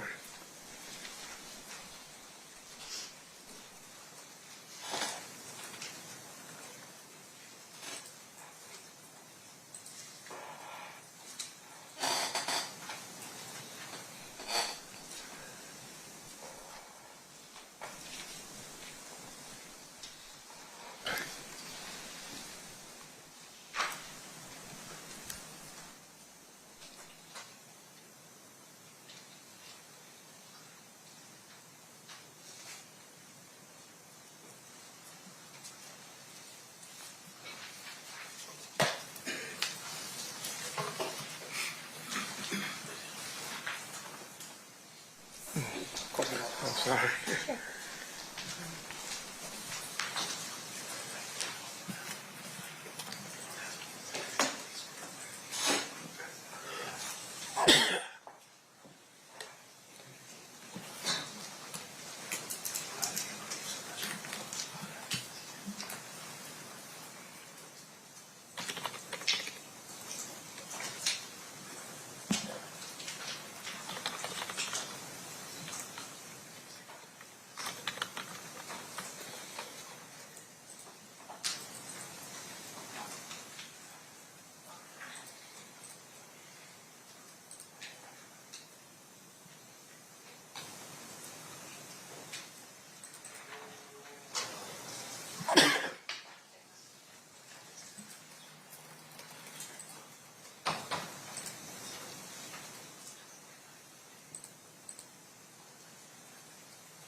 ask you to focus on the people leaving now at this point. Okay.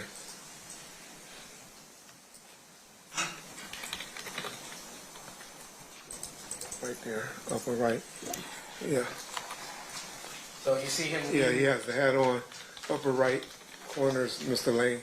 So you see him leaving the scene, but you don't actually see him during The altercation. you don't see him actually hitting I didn't see him, no.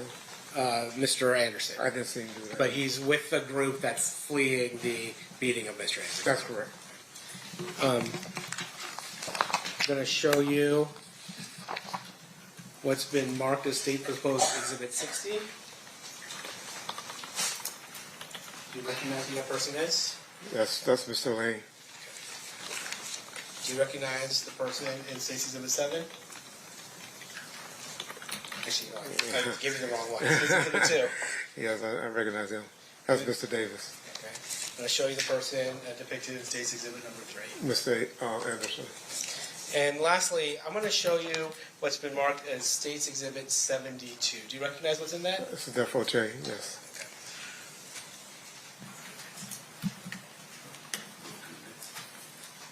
Your Honor, I'm going to move these exhibits into evidence. No objection, Your Honor. So admitted. Can you show number 6? This is Mark 6. I think it's 060. There you go. Is that the person you identified as Trayvon Lane? Yes, sir.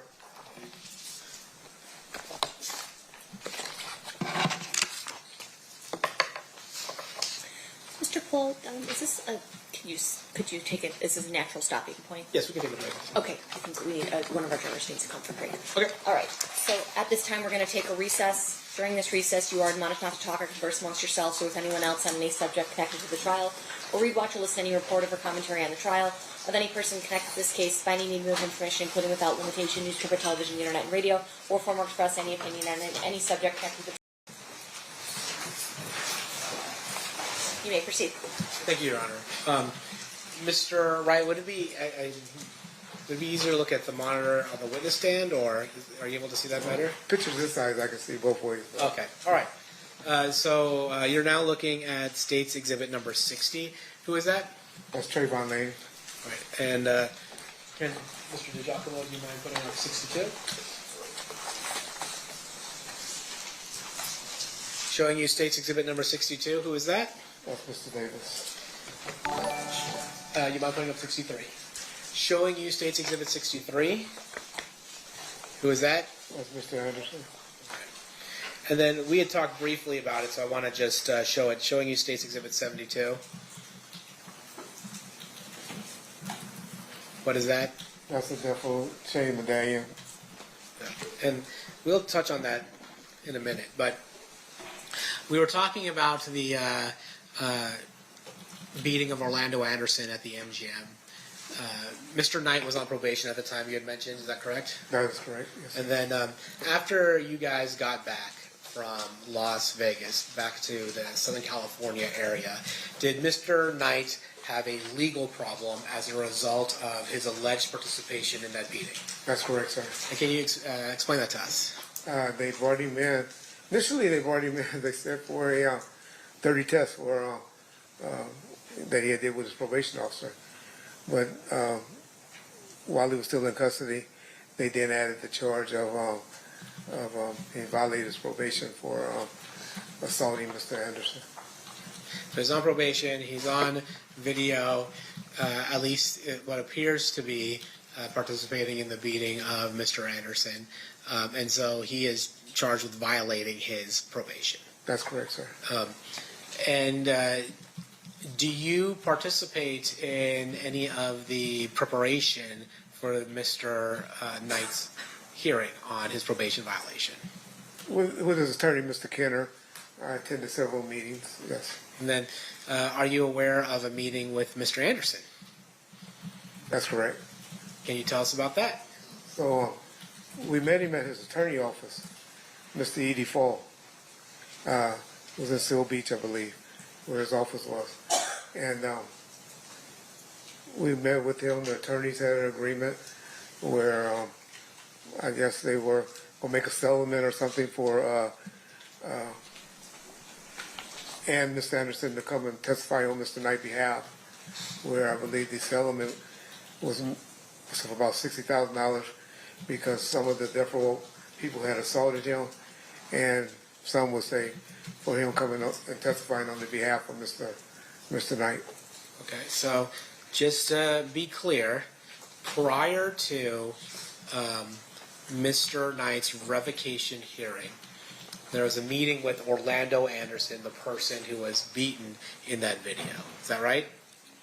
That's correct. And then there was an agreement that $60,000 would change hands between Suge Knight or Death Row or some aspect of that side to Mr. Anderson. Is that correct? That's correct, but that was made between the attorneys, Mr. Kenner, who was also present, and Mr. Fall. Okay. I'm not saying that you're the person that did that. I'm just saying you were that. I was at the meeting, myself and Norris Anderson, who was the general manager of the company at the time. Okay. And then at that probation hearing, is it fair to say that Mr. Anderson said that Mr. Knight was just trying to stop the fight and not participate in the fight at all? That was his testimony, yes. Okay. And that was after he received the $60,000? That part I don't know. That was after the agreement for the $60,000? It was an agreement in place, so. Okay. And then is it fair to say that the judge disregarded Mr. Anderson's testimony and revoked Mr. Knight's parole? Objection is leading. Sustained. Well, did the judge believe Mr. Anderson's testimony? So Mr. Knight was subsequently violated for his probation and received 9 years sentence. And as a result, when Mr. Knight was imprisoned for those 9 years, who was running Death Row? After about 4 or 5 minutes of his incarceration, I became the general manager of the company. We show the Death Row. What do you call that? Pendant. Pendant. We show the Death Row pendant. Can you tell us about the distribution of Death Row pendants to various people that were associated with Death Row? Mainly the artists received them, and then people, close associates of Mr. Knight, they were given out to different people for Christmas presents of 1995. Yes. Were you aware of whether or not Trayvon Lane had received a Death Row pendant? He was one, yes, sir. And is it typically wore on a chain around one's neck? That's correct, sir.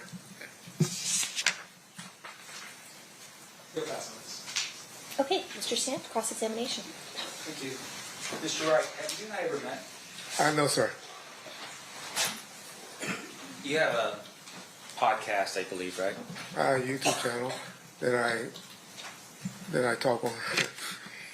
I'm sure you're probably anticipating the next question. In your YouTube channel, you have spoken a little bit about me, for instance, right? That's correct. And you have spoke about me as well.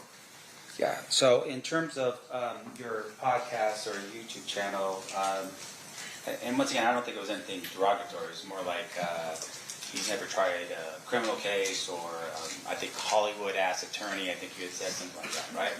Well, you did about 10 interviews in the last 2 months, so I may have said something like that.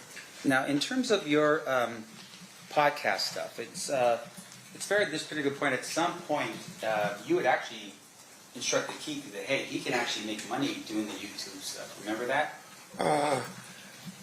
It didn't go quite like that, but I did pass his number to a few YouTube channels after he and I had this discussion about doing something on my channel, but I refused to pay him because I'm not giving someone I believe is Tupac Killer money. Sure. You had an interview with a Mr. Mogg. Do you remember that? Detective Mogg, yes, sir. Was he a detective at the time? He was. Okay, so he's a detective at the time, and he sat down with you, and you had a conversation with him, and you basically told him that you had advised Keefe D about the, I don't know, how much you can get paid doing YouTube stuff. You remember that? I don't remember that, no. Now, you don't remember that, or you don't believe that? I remember Kevin Coffey, but to say you can make $5,000 or $10,000, I didn't have any conversation like that with Detective Malls. Okay, so you don't know or you don't remember. I just want to make sure we're different here. I remember meeting with Detective Malls. I know I am the one that started passing Mr. Davis' number around to do more interviews to get him to talk. Yes. Okay, so when you volunteered to Detective Mogg, Keefe number, you said, I set him up with a couple of interviews. Correct. And because I promised you, if y'all ever listen, I promised him I would. We talk bad about each other, but I'll hook you up. I'm kind of know all these YouTubers out here, and so I kind of hook people up with them. Quote, you want to make some money, N-word, unquote. And then question was asked by Detective Mogg, so what do you get paid for your interviews? And you respond, oh, I get about $2,500, $3,000 a show. You remember that? That's accurate, so I might have said that. Now you also said $5,000. I got my F. He was crying about his taxes. You were referring to Keefe in that, right? He was crying about his taxes, Keefe? I'm not sure. I got him about to go blast him next week. He's getting $3,500. So they pay you because they get views. They get paid, man. YouTube, every million views you get about 6,000 to 10,000. And then that's the channel. Okay. Not the person. And then once again, I'm talking about the YouTuber. And so if you do a bunch of them and you get 100,000, and they break them up into like 5 or 10 minute segments, and you can get a 15-second segments from me, and you get 200,000 people to view it, you can make $8,000 to $10,000 off of me. And you just gave me $2,500, $3,000. You remember saying that to Detective Mogg? I'm sure. Those sound like accurate statements, so I'm sure I did. And once again, it's clear to show that there's a business with YouTube, right? That's correct, sir. And so when you post something online, you're posting it online with the hopes that you're going to get paid for that. Yeah, and that didn't start until about 2021. Sure. Or 2020, after COVID. Yes. Now, with regards to your role here, you were the head of security for Suge Knight. Correct. And I want to make sure I'm clear. Where did you grow up in Compton? I mean, my address is 1628 East Pine Street, Compton, California. Where's that at in terms of, because we're assuming, and you could tell this jury otherwise, that wherever you grew up or whatever your street was, you, by default, was part of a certain gang or color. I never gangbanged. Always wanted to be a police officer growing up. However, guys that I grew up with, was in the sandbox with, played sports with, yeah, they were Mob Pyro's affiliate. Okay. Some police officers, some football players, Right. several type of people grew up in our community. And at some point, you get yourself out of it. You become a police officer. I never was in it. Okay. All right. Thank you for correcting me. You become a police officer for about 5 years? 90 to 96, 6 years, yeah. 6 years, and you have to retire medically. Correct. And you had shared with us earlier that you created this security company. You were moonlighting, sort of doing your job during the day and then doing this other side hustle at night. That's accurate. And that side hustle became your full-time gig when you were no longer a police officer. That's correct, sir. And so in terms of who you were, the main service you provided services for would have been Death Row Records. 95%. That's correct, sir. And in essence, I mean, this was your number one client, right? I agree with you.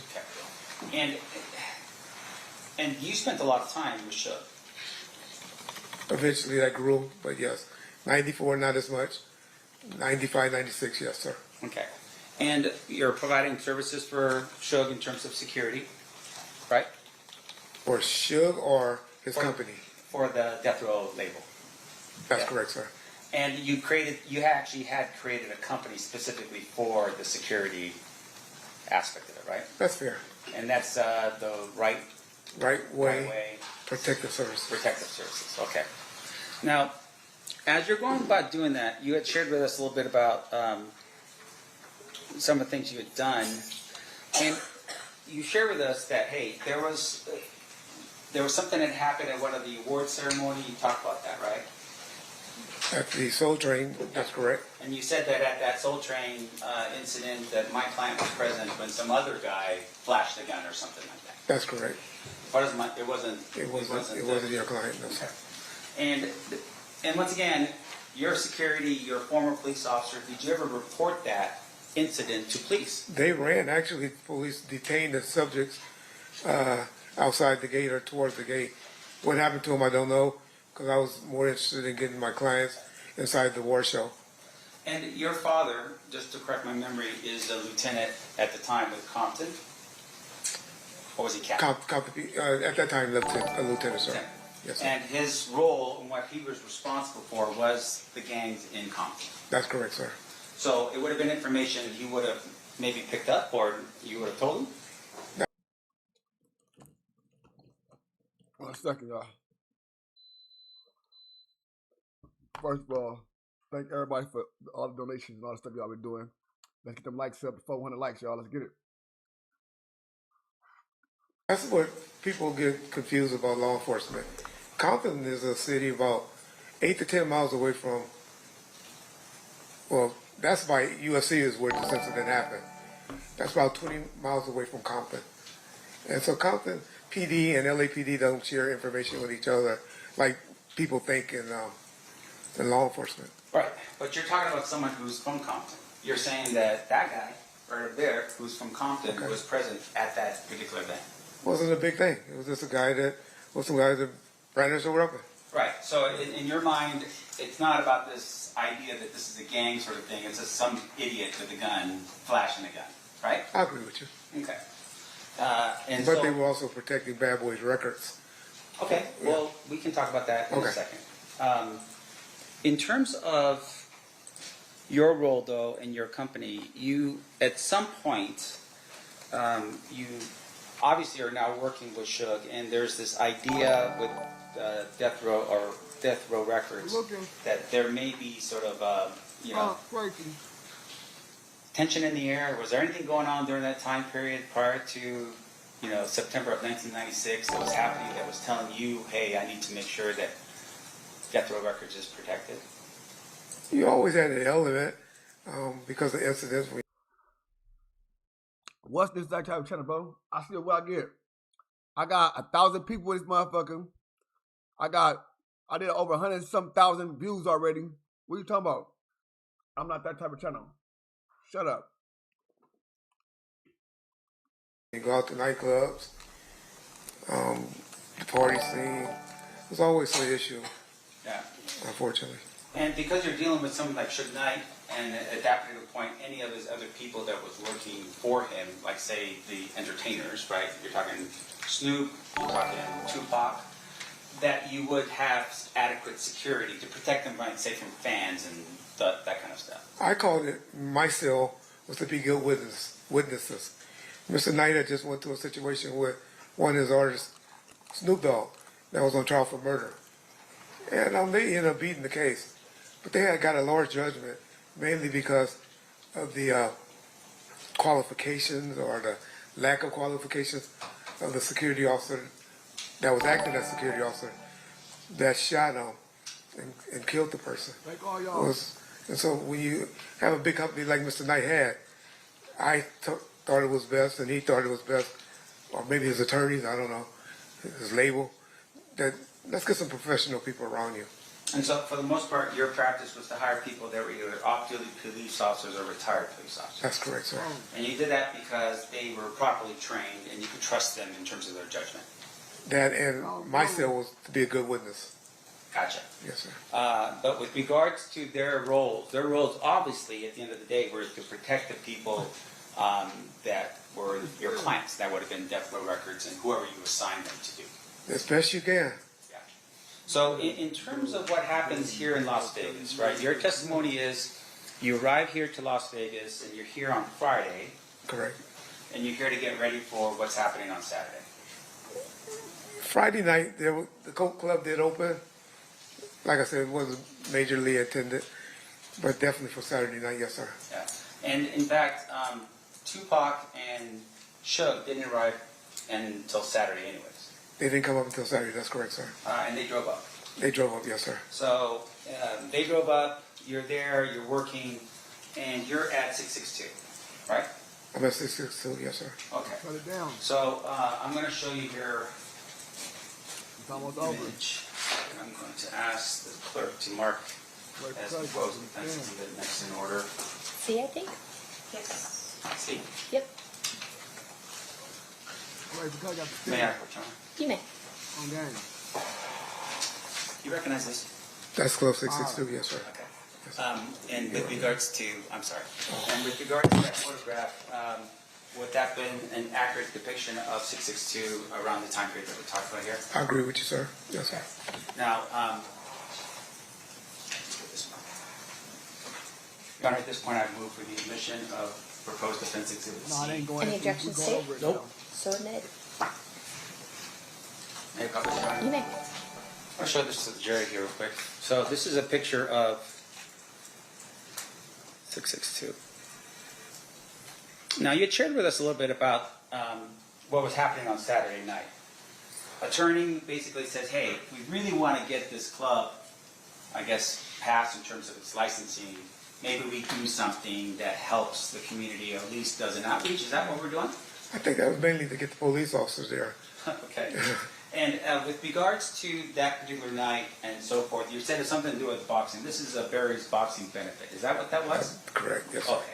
So this picture would have been taken pretty much at the time of when this event had gone down in September of 1996. I believe that night or Yeah. or that week, yes, sir. And with regard to Barry's boxing, do you know anything about what Barry's boxing is about? Just that he was a retired police officer that was helping young kids in the area with boxing. That was about it. Or you know, association or a foundation to raise money for youth coming up. Is what I remember. So, Mob James just testified a little while ago. Okay. If his representation was there was no event like that that was happening in September of 1996, would he be wrong? Let me just say this. They don't be in the know like that, you know. We're not as transparent as maybe we should be with you know, the homeboys. I mean, but obviously this is sitting on the front sign of the entrance going into the facility, right? I went in that club that night and I ain't never noticed that. Well, let me ask you this though. In terms of what was happening, was Mob James the head of security that night? So James' responsibility is he had a lot of juice with the homeboys, and they have something they call Code Red, where everybody come out and support each other.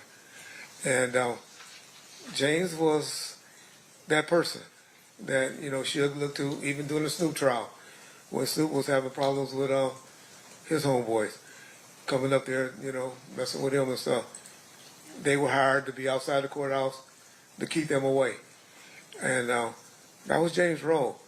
So, and James was with Suge at the beginning.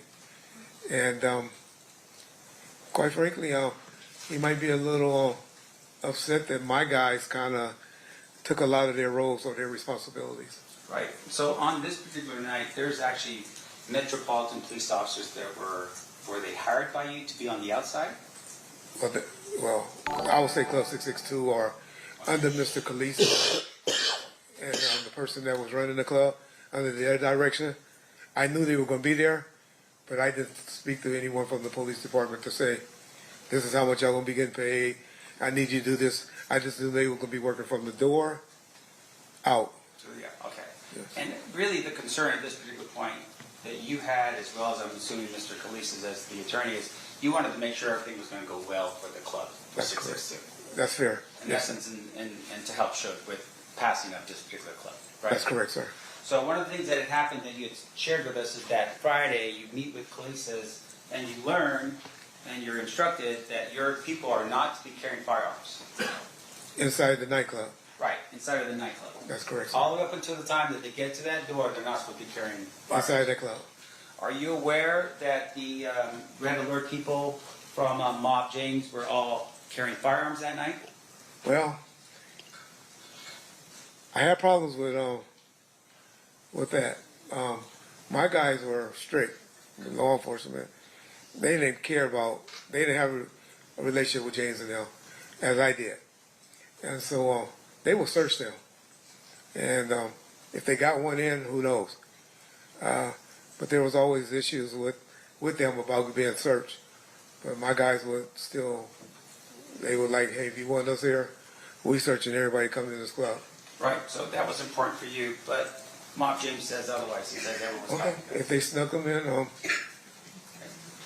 And it happens. And yeah, and with regards to your meeting with Mr. Kalesis, once again, you're there, and do you have at that particular point any ownership interest at all in Death Row Records? None. So you are a separate entity. You are just the security company hired to provide security for Death Row Records. My company, Right Way, was making money, but I also received a salary from Death Row. Okay. So, and you're in this meeting, and once again, the meeting is to help Suge get this club approved so he can make it happen. That's correct, sir. And your job is, really honestly, is just somebody who's providing the security to the club.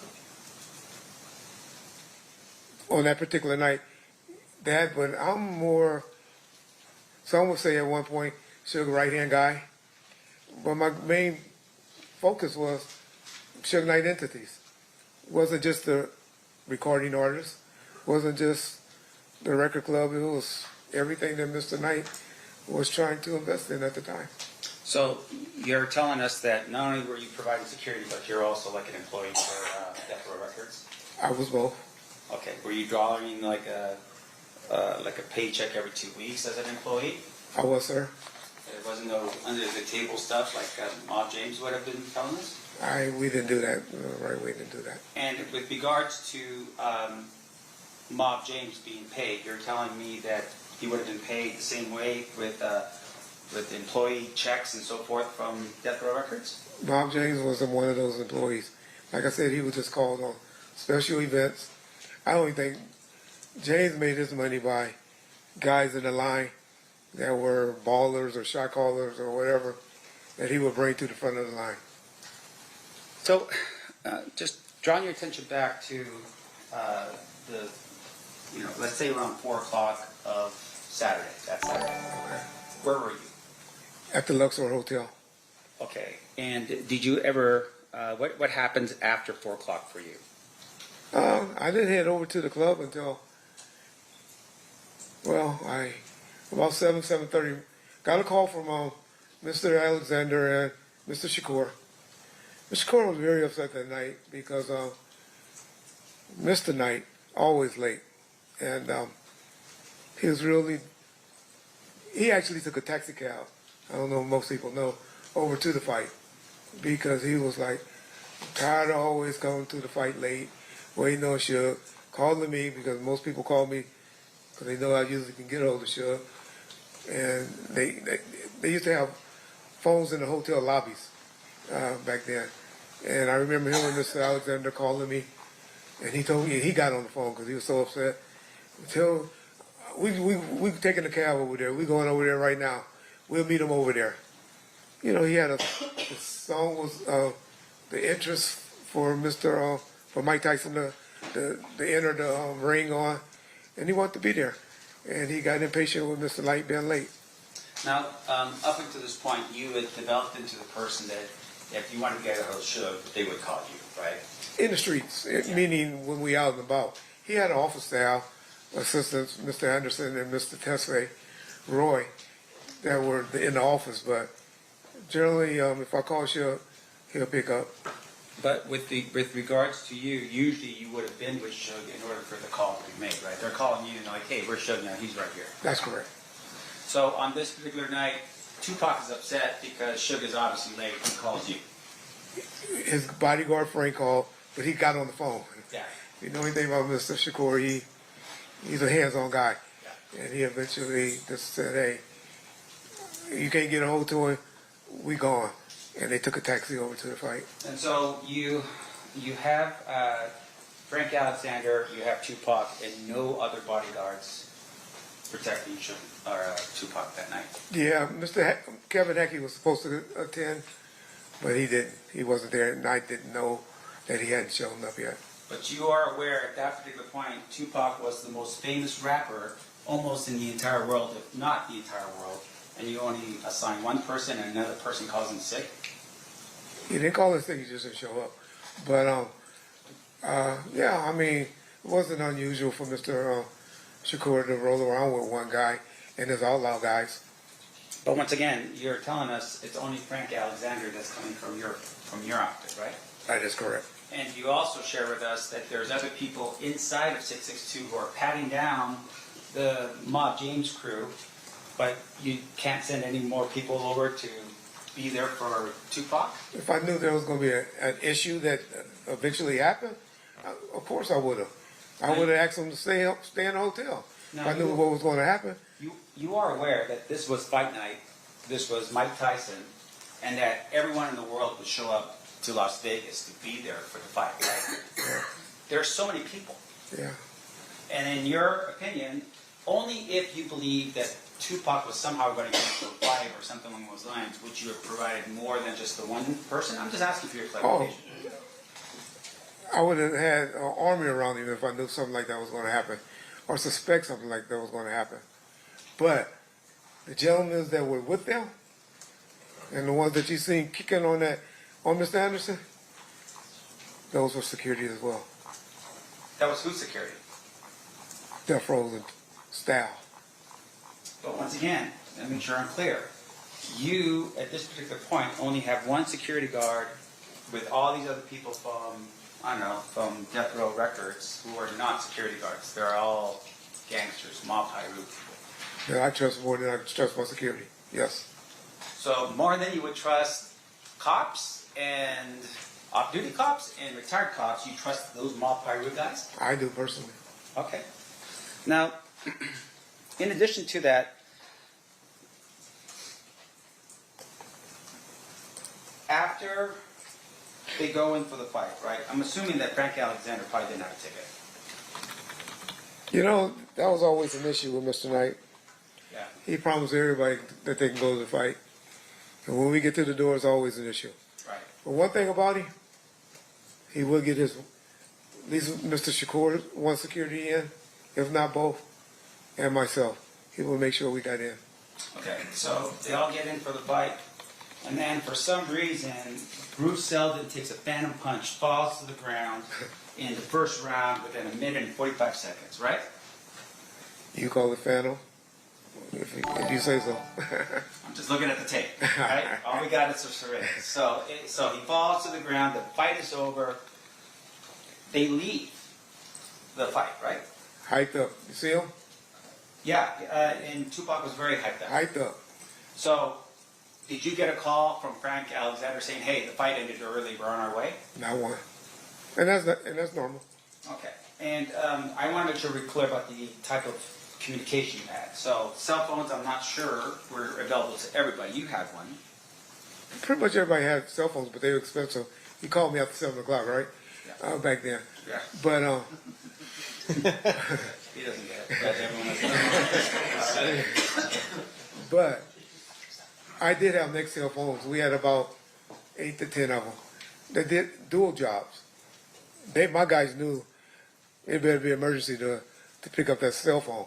Yeah. But the two-way walkie-talkies on the Nextels, you could use them to call. That's how we communicated. On that picture with Buntry, you'll see one hanging out of his pocket. That's what the type of Nextel phones we had. And so, going back again to what Frank has, Frank does have one of those radios. He had one, but later learned, after we do Monday back quarterbacking and stuff, that it was dead. So, he is there, he doesn't call when you leave the fight. Now, does he call you after the situation happens with Orlando Anderson? No, sir. They all rush out, right? They all go back to, I think, to Luxor. That's correct. But You don't know that because no one calls you. Haven't heard anything. Didn't know it was an issue. So you're still sitting over at 662, you're worried about making sure the club passes inspections, and you're there and you're waiting. In the meantime, people get picked up at the Luxor and then they're transported all the way to Suge Knight's house. I mean, But again, if you don't know, you can just yeah, tell me. yeah. I just assume You don't listen. yeah. I don't know. I don't know. Okay. Now at some point, they're traveling down Flamingo, and the shots occur at that particular point, right? But you don't know. Correct. And so you're sitting at the club and you don't know. I wasn't sitting, but yeah. Oh, well, whatever. I mean, I'm sure you're working, right? So you're working, and your concern is making sure the club passes and that the club passes for Suge Knight. Even though his attorney's present, all these cops are on the outside, and you have the security proficiency of Mob James on the inside, right? And about 25 to 30 of my guys. And so, once again, yes, 20 to 30 of your guys. Correct, yeah. Retired police officers or off-duty police officers. Correct. And they're all there. Correct. And at some point, you get notice that that Tupac had been shot, right? I got notified. Correct. Was it through the Nextel walkie-talkie stuff? No, sir. How did that happen? Mr. Williams and Mr. McDonald ran up to me and told me. Okay, none of your people, but two of the people that were associated with the death row people. With the entourage. Okay, and they're the ones who told you that hey, something went down with Tupac. Correct. And so at that particular point, what did you do? Like I said, I didn't believe him at first initially, but we're talking seconds now. Mr. Keefe somehow, verified that, yeah, something's going on. And then me observing a few of the police cars that was assigned at the working the parking lot or the taking off license sirens going towards that way made me believe that something's going on. Now, did Suge Knight ever appear at the club and continue partying that night? I don't know, but I have heard James say that before. But what about just from your Monday night sitting down with your people going over what should have been done better? Was there any conversation or any way that you learned that Suge Knight actually showed up to party the night of the shooting? The party was over. The party was over. They probably were still there at the club, but it wasn't like no partying going on, especially after people heard what happened. I can see that. Now, we talked a little bit about the death row chain. Do you recall telling Detective Mogg when he visited with you that you sold your death row chain because of hard times? I had a platinum one. Yeah. That's correct.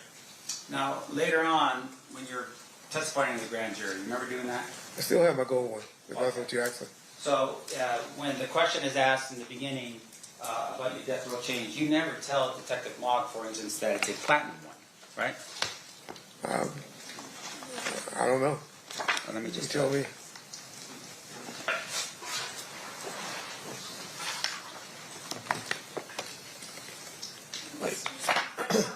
The camera's on. You want to turn the camera off? Oh, sorry.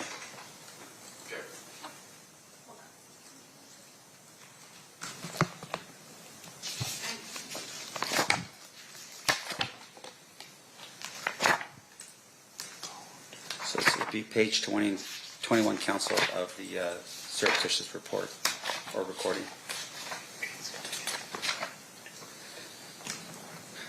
So you say, the question that was asked by Detective Mogg, you were describing the chains as cheap. He said he had asked you, got a $300 chain? He said, yeah, one of those cheap little chains because they were messing around with the same women and they got one and he got mad about it. My presumption. Are we talking about Keefe? Yes. Yes. So what? What did expensive ones look like? Do you have a picture of those? And you said, yes, sir, I can show you the one that Tupac would have. And then the question's asked of you by Detective Mogg, did you ever get one of those chains? And you respond, yeah, I had one. And then the question was, what happened to it? And you said, shit, hard times hit. And Detective Mogg,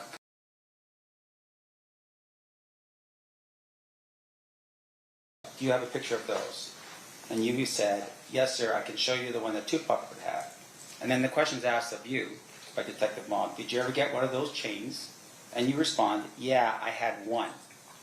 And then the question was, what happened to it? And you said, shit, hard times hit. And Detective Mogg commiserates and says, yeah, I hear you.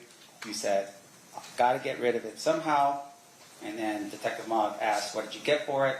And you said, I got about $5,000, right? Yeah, that was the platinum one, or the white gold one. You can watch, and I'm sure you have, several interviews, pictures with me with my gold chain on. I wear them on several YouTube videos. But fair to say, of course, that, when you said you had one, it's not one gold, it's not one platinum in this book, right? Like I said, the one I sold was the platinum one. Now, in addition to that, later on, when you're testifying before the grand jury, the question that was asked by one of the jurors was, and I want to make sure I'm clear because I don't want to mess up I want to be accurate with you. Your Honor, I think this is improper impeachment or refreshing recollection. I'm not quite sure what we're hearing to Mr. Wright before asking the predicate question. Let me just do this as a refreshing of his recollection, Your Honor. I just didn't want to. So it's sustained. So I don't know that he said he doesn't remember. Okay. So let me ask you this. You were asked by a juror. Again, I think you have to ask the substantive question first. Determine whether or Mr. not. Blood, you're going to have to talk louder because your mic's not. Okay, I'm sorry. I think you have to. You approach. I can stand. I apologize, Your Honor. Everyone approach.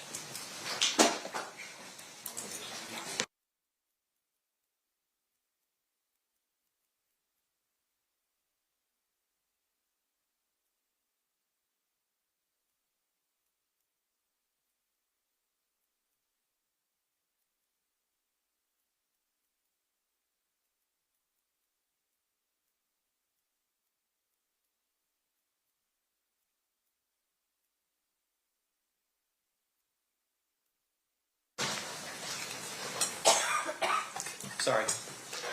So were you asked this question by a grand juror? Again, Your Honor, I think, again, you have to ask the predicate. He's trying to impeach and or refresh recollection about something of substance. You have to ask, procedurally, you have to ask the substantive question first, not what you were asked this. Are you talking about the chain question? Yes. We've gone up and down about the chain. And so I believe what he's already answered in the chain things. I don't understand.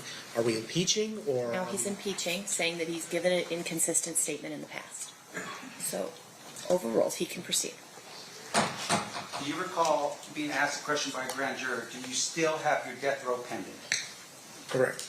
And you had said, yes, you do. I do. You didn't say there was gold, you didn't say it was platinum, you just said I had my death row pending. That's correct. Okay.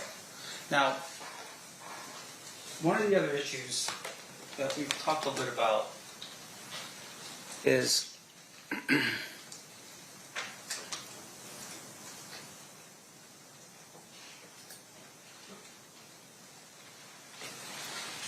and once again, I apologize. Maybe the state can refresh my recollection because maybe I was thinking about something else.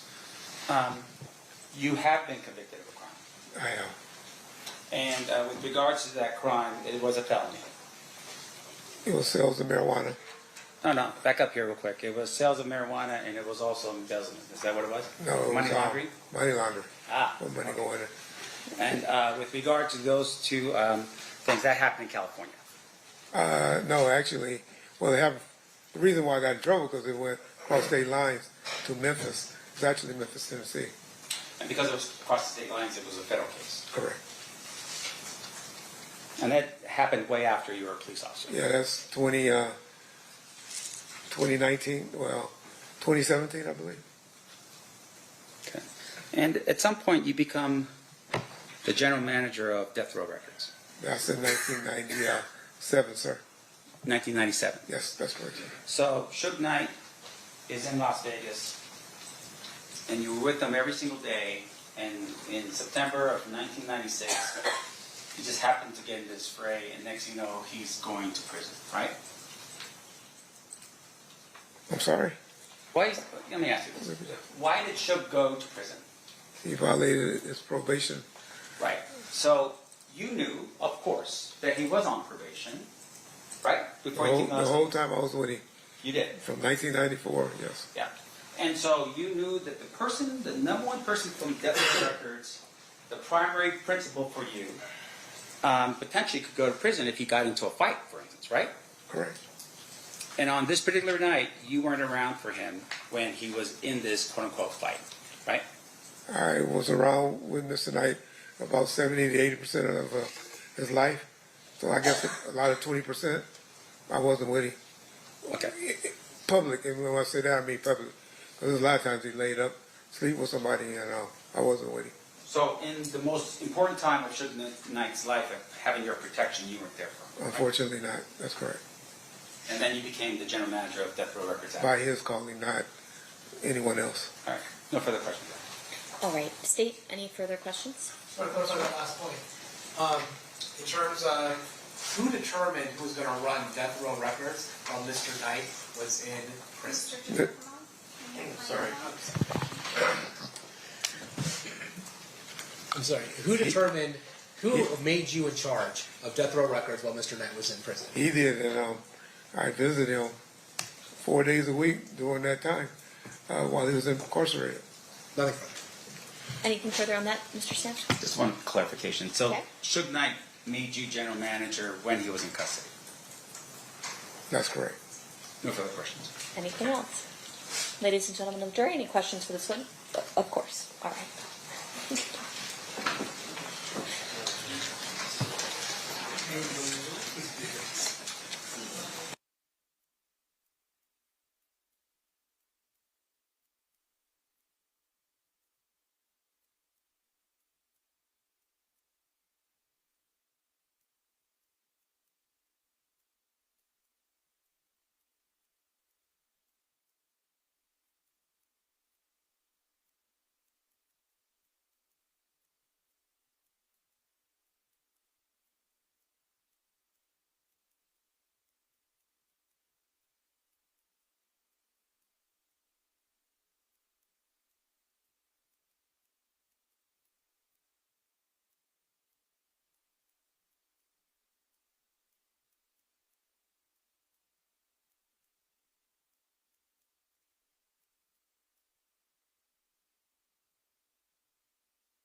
Everything gone, my bad. Everything gone.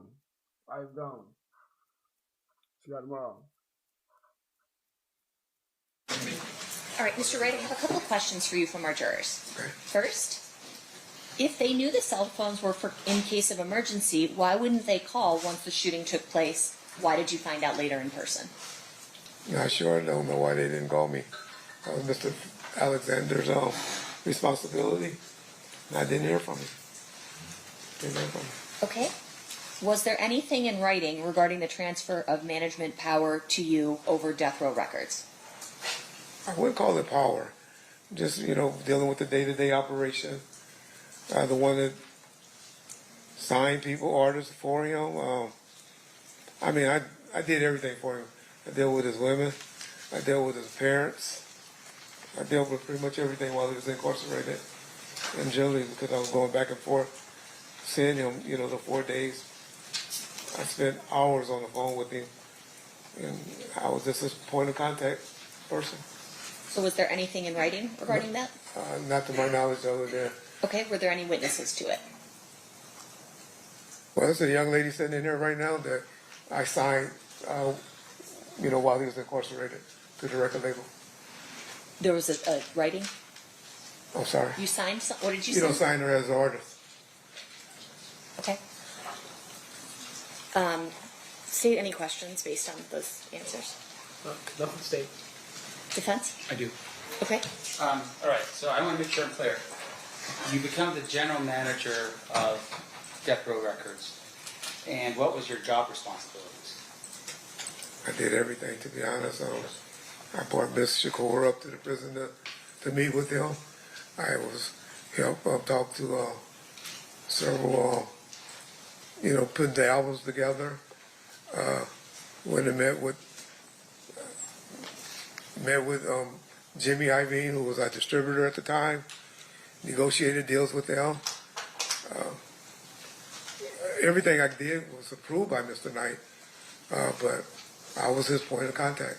Did you ever have a power of attorney signed by Mr. Knight to sign on his behalf? No, what I would do is have everything generated, and I would send it. His attorney would come visit him on Tuesdays. If it was something real important, he would sign it on Tuesdays. And if I needed before then, he was married to a young lady by the name of Michelle, or at least she thought they were married.